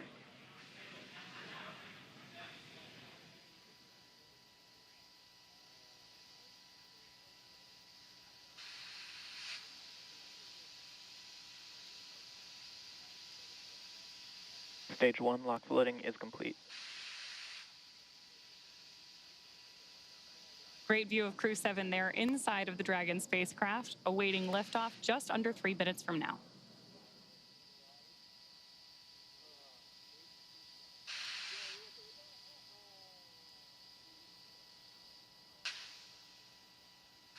Dragon is in terminal count.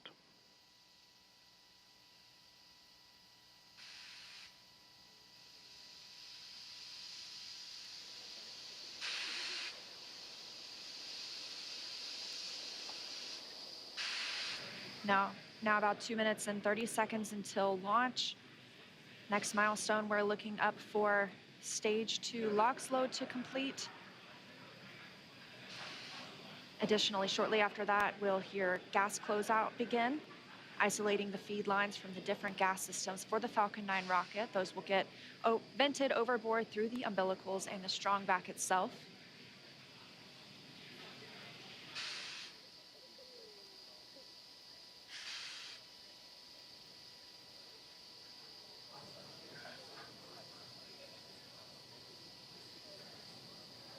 Stage 2 LOX loading is complete. Dragon is in auto idle.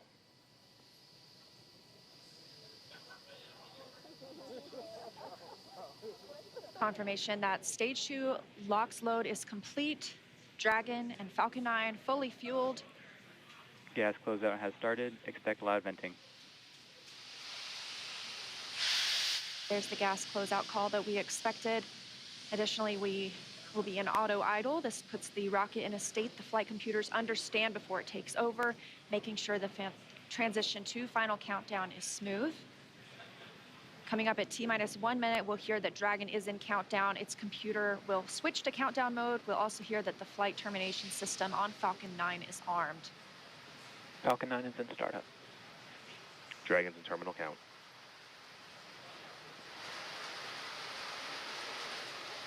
Dragon's flight computer in countdown and configured for launch, and the flight termination system now armed. Less than a minute until liftoff today. Dragon, SpaceX. This flight termination Go for system. launch. Dragon copies, go for launch. You heard it, Crew 7 getting the go for launch, just T-minus 30 seconds away for an on-time launch. At the time of liftoff today, the space station will be flying 260 miles over southeastern Iraq. T-minus 15. T-minus 10, 9, 8, 7, 6, 5, 4, 3, 2, 1. Engine full power. And liftoff. Go Falcon, go Dragon, go Crew 7. Endurance ascends, an international crew Copy, 1 Alpha. destined for the International Space Station. Stage 1 That's propulsion is 1.7 nominal. million. Good calls from the propulsion officers here. Propulsion's nominal. 1.7 million pounds of thrust on Falcon 9, taking Crew 7 to the International Space Station, now traveling almost 300 miles per hour.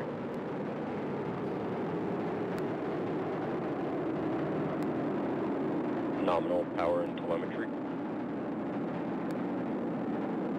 We are just about T Stage plus 1 throttle 45 down. seconds into the 7th rotational crew mission on board Dragon and Falcon 9, and right now the vehicle is throttling down to help us pass through the period of maximum dynamic pressure.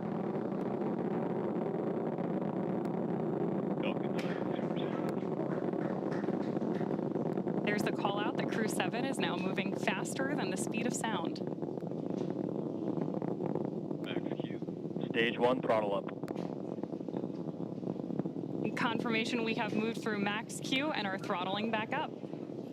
Copy, 1 Bravo. Heard that call from Jasmin on Crew 7, as well as confirmation from the ground. The call out for 1 Bravo means we are in the second and final abort mode for the first MVAC stage, chill is continuing to underway. get good performance. We've got engine chill on the second stage MVAC engine. We will then be looking for MECO, or main engine cutoff, where the 9 engines on the first stage will cut off ahead of the first and second stages separating.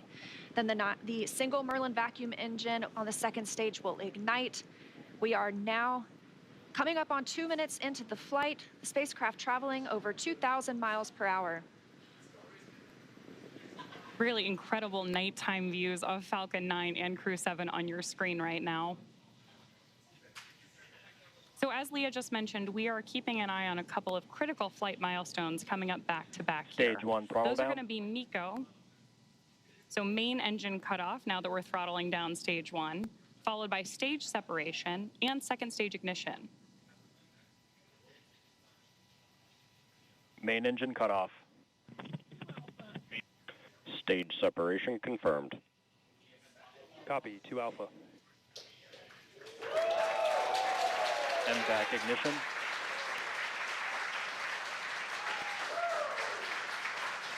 So there you heard and saw Miko stage SEP, and hopefully you heard Jasmin call out for the 2 Alpha abort mode just before second stage ignition. And of course, this is the second stage, powering Dragon on its flight, now traveling almost 4,000 miles per hour. Over 3 minutes since launch, the second stage will continue to power the spacecraft, and our first look at the crew inside.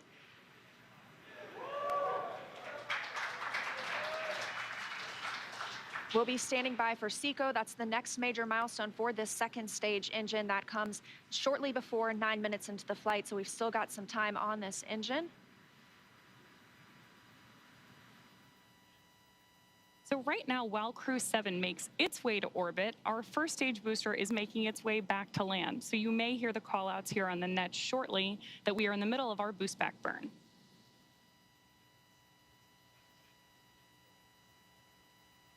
Right now, stage 1 is coasting. Dragon, SpaceX, trajectory nominal. Good call-outs there that Dragon is on the right track. And confirmation from Commander Jasmin Moghbeli. Continuing to see good performance on this lone Merlin vacuum engine on the stage. Also, as we've heard, nominal trajectory. That's the guidance, navigation, and control officer here at SpaceX stating that we are on the correct path. Dragon's pointed in the right direction. The second stage continues firing until, like we mentioned, second stage engine cutoff at about 8 minutes and 50 seconds into the flight. Right now, we are 4 minutes and 30 seconds since our on-time liftoff, now traveling at 5,000 miles per hour. This single Merlin vacuum engine can provide over 220,000 pounds of thrust in the vacuum of space, doing its job to take our crew to the International Space Station today. Dragon, SpaceX, trajectory nominal. More good news from Mission Control. Acquisition of signal, Bermuda. So with that Bermuda call out, we actually know that the ground station transmitting this flight data back to us is coming from Bermuda.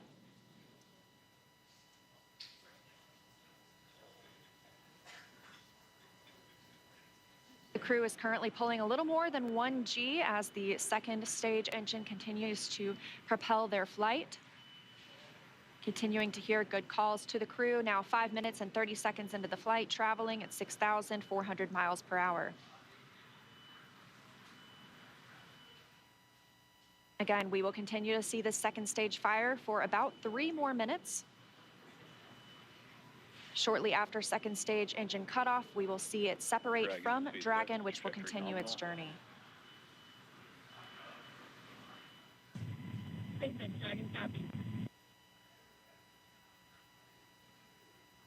Now, at this point in the flight, we are just about 15 seconds away from stage 1 entry burn start.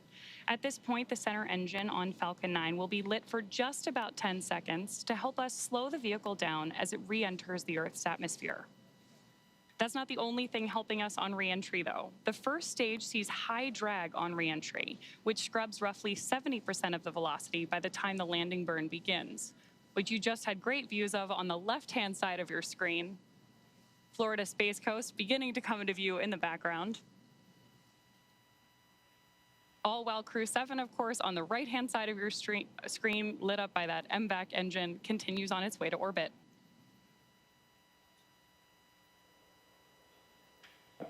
And we are now coming up on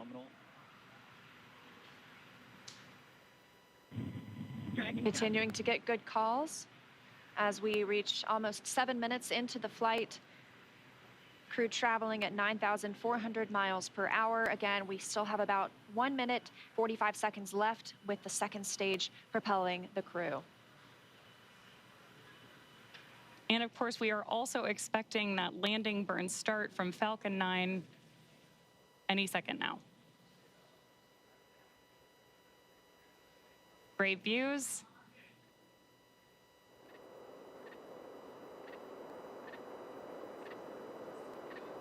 Stage 2 FTSO saved.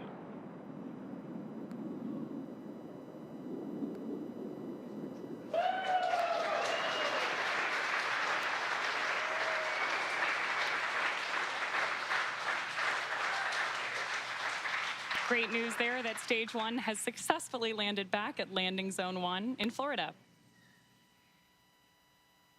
And Stage 2 continues to propel Dragon and our Crew 7 crew members.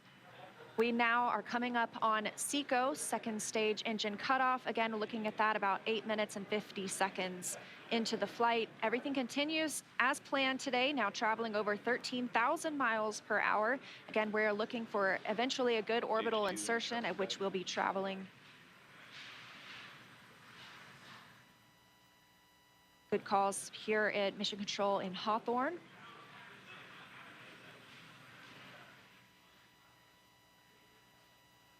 And we are standing by for second stage engine cutoff. Copy, Shannon. Heard that call for Shannon. That is the call out for Shannon, Ireland, the final abort zone.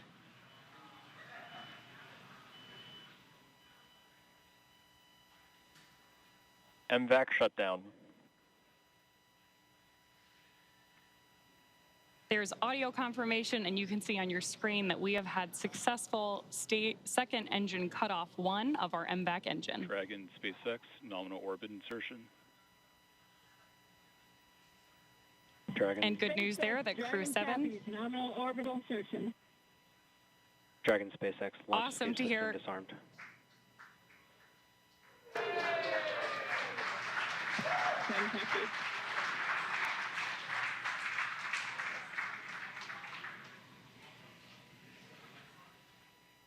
That's the first look at the crew, now in microgravity, confirmation of a good Earth orbit insertion.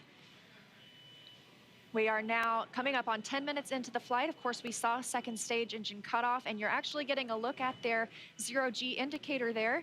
We'll stand by for them to tell us a little bit more about that shortly, but we are also standing by for second stage separation from Dragon. Acquisition of signal in Finland. So as Leah mentioned, right now, Dragon and Stage 2 are still attached. Great views of that zero-G indicator there. And what we're doing right now is basically letting any residual dynamics of the vehicle settle out prior to separation.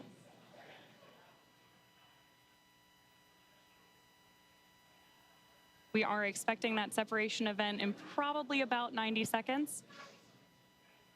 Crew looks like they're having a great time up in space, too. And as we stand by for that separation, shortly thereafter, we'll be looking for the nose cone to begin deploying. That command will be sent, and we'll see it open shortly after.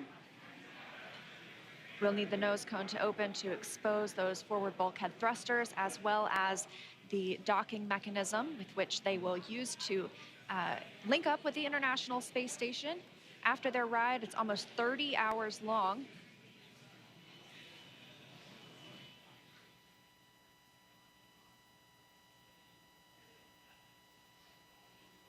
Again, we had liftoff right on time today at 3:27 a.m. Eastern Time. The crew making a smooth journey into orbit. It's now been 11 minutes, 20 seconds since that liftoff. We had confirmation of good orbital insertion, and we are standing by for second stage separation from Dragon.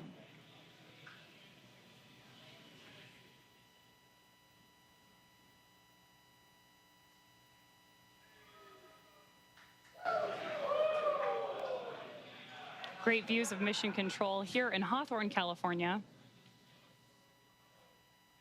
And the SpaceX team standing in the background, standing by for Dragon separation.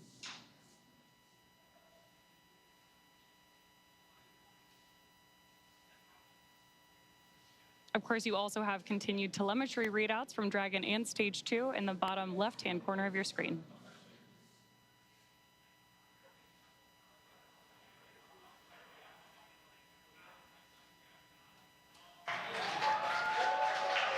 Dragon separation confirmed.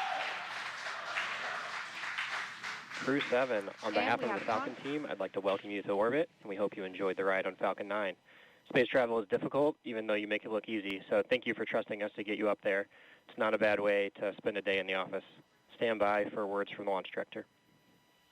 Hello, Crew 7. This is Launch Director here on Countdown. On behalf of the entire SpaceX Launch and Recovery team, I'm honored to welcome Dragon's first ever all-international crew to orbit. Счастливого пути, Gotor, Iterashai. Godspeed, Crew 7. Cheers. SpaceX, thanks for the ride. It was awesome. On behalf of Andy, Satoshi, Koshi, and I, we'd like to thank the multitude of people who've led us to this unique moment. We may have 4 crew members on board from 4 different nations, Denmark, Japan, Russia, and the USA, but we're a united team with a common mission. We hope the work we do serves to benefit our beautiful home planet and those on it. As you said, human spaceflight requires an unparalleled level of vigilance and rigor, and we thank all those who prepared not only us, but also this truly impressive spacecraft for flight. Finally, to our families, carry the greater burden of our choice to explore. Thank you. Go Crew 7. Awesome ride. Really incredibly moving words from Commander Jasmin Moghbeli now that she and her international team are up in space. That is going to end our coverage from Hawthorne until we pick back up with our docking coverage, like Leah mentioned, just about 30 hours from now. But for now, I'm going to hand it back over to Daryl and Jessica at Kennedy Space Center to wrap up our launch coverage tonight. All right, thank you very much, and great job. And Jessica, what a launch. It was spectacular. Like we said, those night launches are something to see. You see all those bright lights. You see those little nitrogen pulses when that first stage is coming back down. Spectacular. Phenomenal roar, the thunder, you could feel it in your chest. And then, of course, the booster came back and landed, and that was some extra pop. Pretty impressive all around. Sights, sounds, and even those feelings. That's new, of course, to crew, to NASA crew, is bringing the booster back. NASA decided they have a lot of prop margin, propellant that is, and so they burn the first stage a little less and the second stage a little more. It allows them to bring the first stage back and back to land, which is good to see. And so you saw the zero-G indicator floating around. Tell us what it was.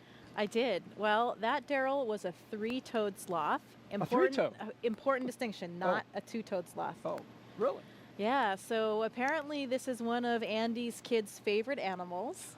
And as a family, they were even fortunate enough to see one in the wild in Costa Rica last Christmas when they were on vacation. So it was all kind of fate leading up to this, I think. How about that? This is Andy Mogensen. Andy Mogensen, the pilot. That's correct. That's right. And I guess his family calls him the slowest person in the world. So another reason why this 3-toed sloth had such meaning for all of them.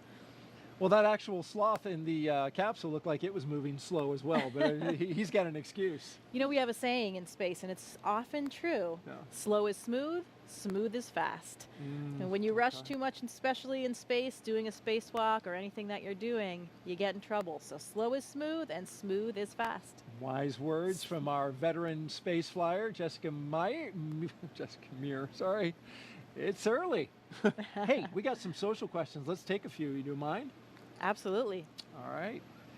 Well, let's look on our screen here, and here we've got one that says, come Sunday morning. Beautiful shot right there, though, of the spacecraft looking out the back. Boy, that is high-resolution image. Come Sunday morning, Earth Eastern Time, what are the first few tasks the crew will do, and how will they best acclimate and get dialed into their mission? Well, when we wake up in the morning on board the space station, we open up our computer and we have a plan that lays out our entire schedule for the day, whether it's scientific experiments, hardware, maintenance, whatever it is that you need to get done. I know what this crew will be doing. One of the first things they do, of course, is a safety briefing.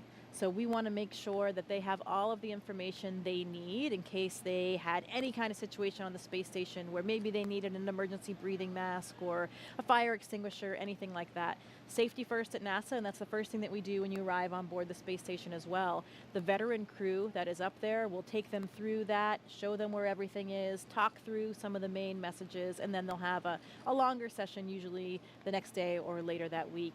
They'll get into their crew quarters. Usually your crewmates will do a favor for you and unpack some of your things so you don't have to do all that when you get there. You arrive to your crew quarters and already have some of the things that you need out, maybe even some pictures from home. When I arrived, my crewmates had really taken great care of me. They had decorated my crew quarters. I had pictures of my friends and family. Everything was all laid out, and that really made it a nice, smooth transition, because those first few moments in space, especially when you've never been there before as a rookie, you're not quite that graceful yet. You know, you don't have your space wings quite yet, and you're getting used to just moving around and being in that three-dimensional microgravity environment. And so you're talking about, you know, getting used to the environment up there, and having a little something from home is important too. You took up a flight kit. These astronauts all have a flight kit. You, in fact, brought a few things that you took up into space. What were a couple of the more meaningful ones that you took? I did. You know, we often pictures of family and friends, like we've talked about before, or things that represent places we've been and worked. I brought up a picture of my wedding photo of my parents. Unfortunately, my father had passed away before I went to space, so I wanted to have a piece of him up there with me. I brought up some things to represent other things along the way. My home state of Maine. I had a university flag with me from my undergraduate university. Yeah. Sometimes we bring up presents for each other because we're up there for birthdays or holidays. Drew Morgan, my crewmate, brought us these harmonicas. Nice harmonica. And briefly, let's look at the screen here. We can see that the nose cone is deploying, and we have confirmation of it deploying.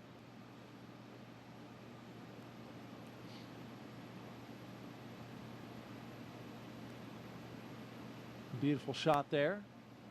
Of course, the nose cone has to deploy in order for Dragon to connect up to the International Space Station. And once this clears out of the way, it is quite a view. Depending on where Earth is in relation.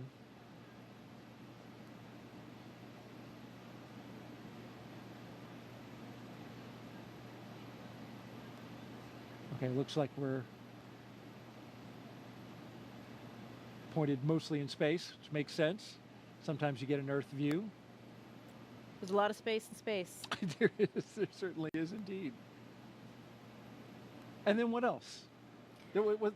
Oh, you got something special. Well, my one item that I brought that was my personal kind of selfish item that wasn't for anybody else was my panda. This is Pandemonium. Oh, I've had him since I was 5 years old. Pandemonium. So he made his way to space with me as well, and we saw a lot of stuffed animals floating with these zero-G indicators. We saw that three-toed sloth, but Pandemonium was up there floating in all of his glory as well. And, you know, these are all just things that remind us of home and really help us share the mission with everybody back home. All of these places and things that have meant something to us along the way, because we did not get there alone.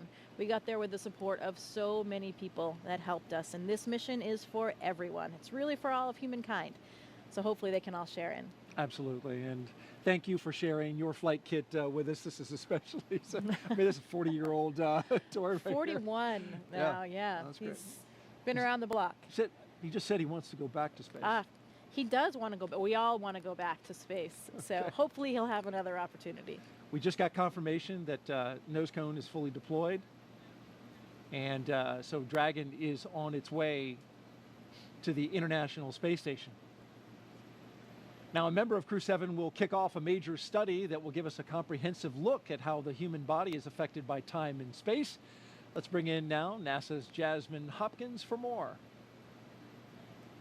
As we saw this morning, the Commercial Crew Program launches astronauts from American soil, and this enables NASA's human research on the International Space Station. Joining us now to talk more about that is Kurt Costello, ISS Chief Program Scientist. Thank you for joining us, Kurt. Thanks, Jasmine. It's great to be here this morning. We are glad to have you here. So how does the Commercial Crew Program better enable NASA's human research? So the Commercial Crew Program has enabled us to launch again from U.S. soil.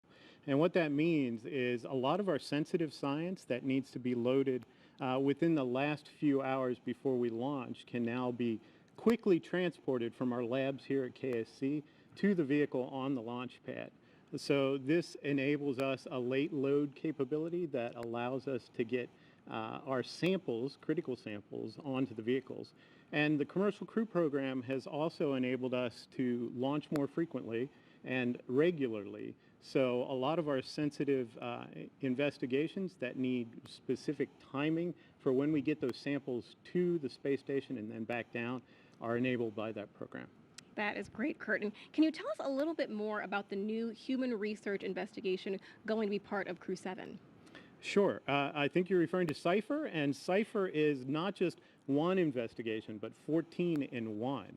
And what it is really setting out to do is to help us understand whether we have risks from my wife. to humans being in Hey, space I'm always for longer than 6 the last to leave the house whenever we're going anywhere. Personally, I think it's with good reason.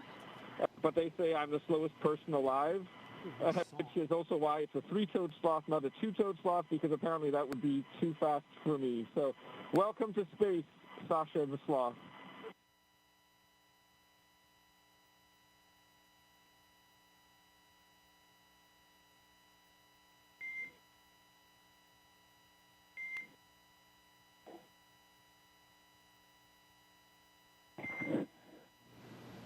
And Dragon, we appreciate the introduction to your zero-G indicator and noting that that is probably officially now the fastest sloth ever.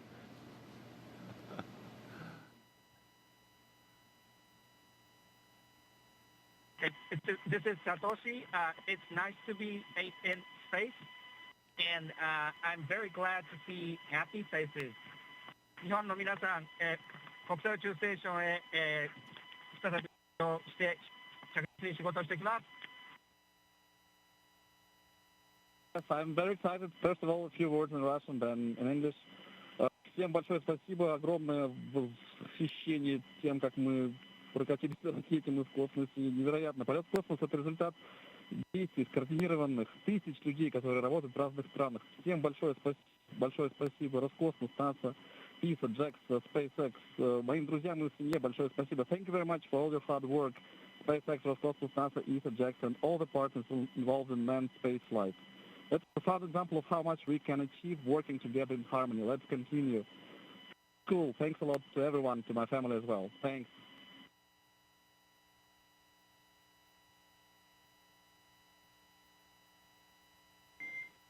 SpaceX copies all. Thank you for the kind words. And Jaws, if you are ready to copy, I do have some upcoming words on the phase burn.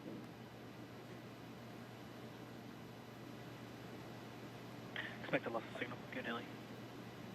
SpaceX Dragon is ready to copy.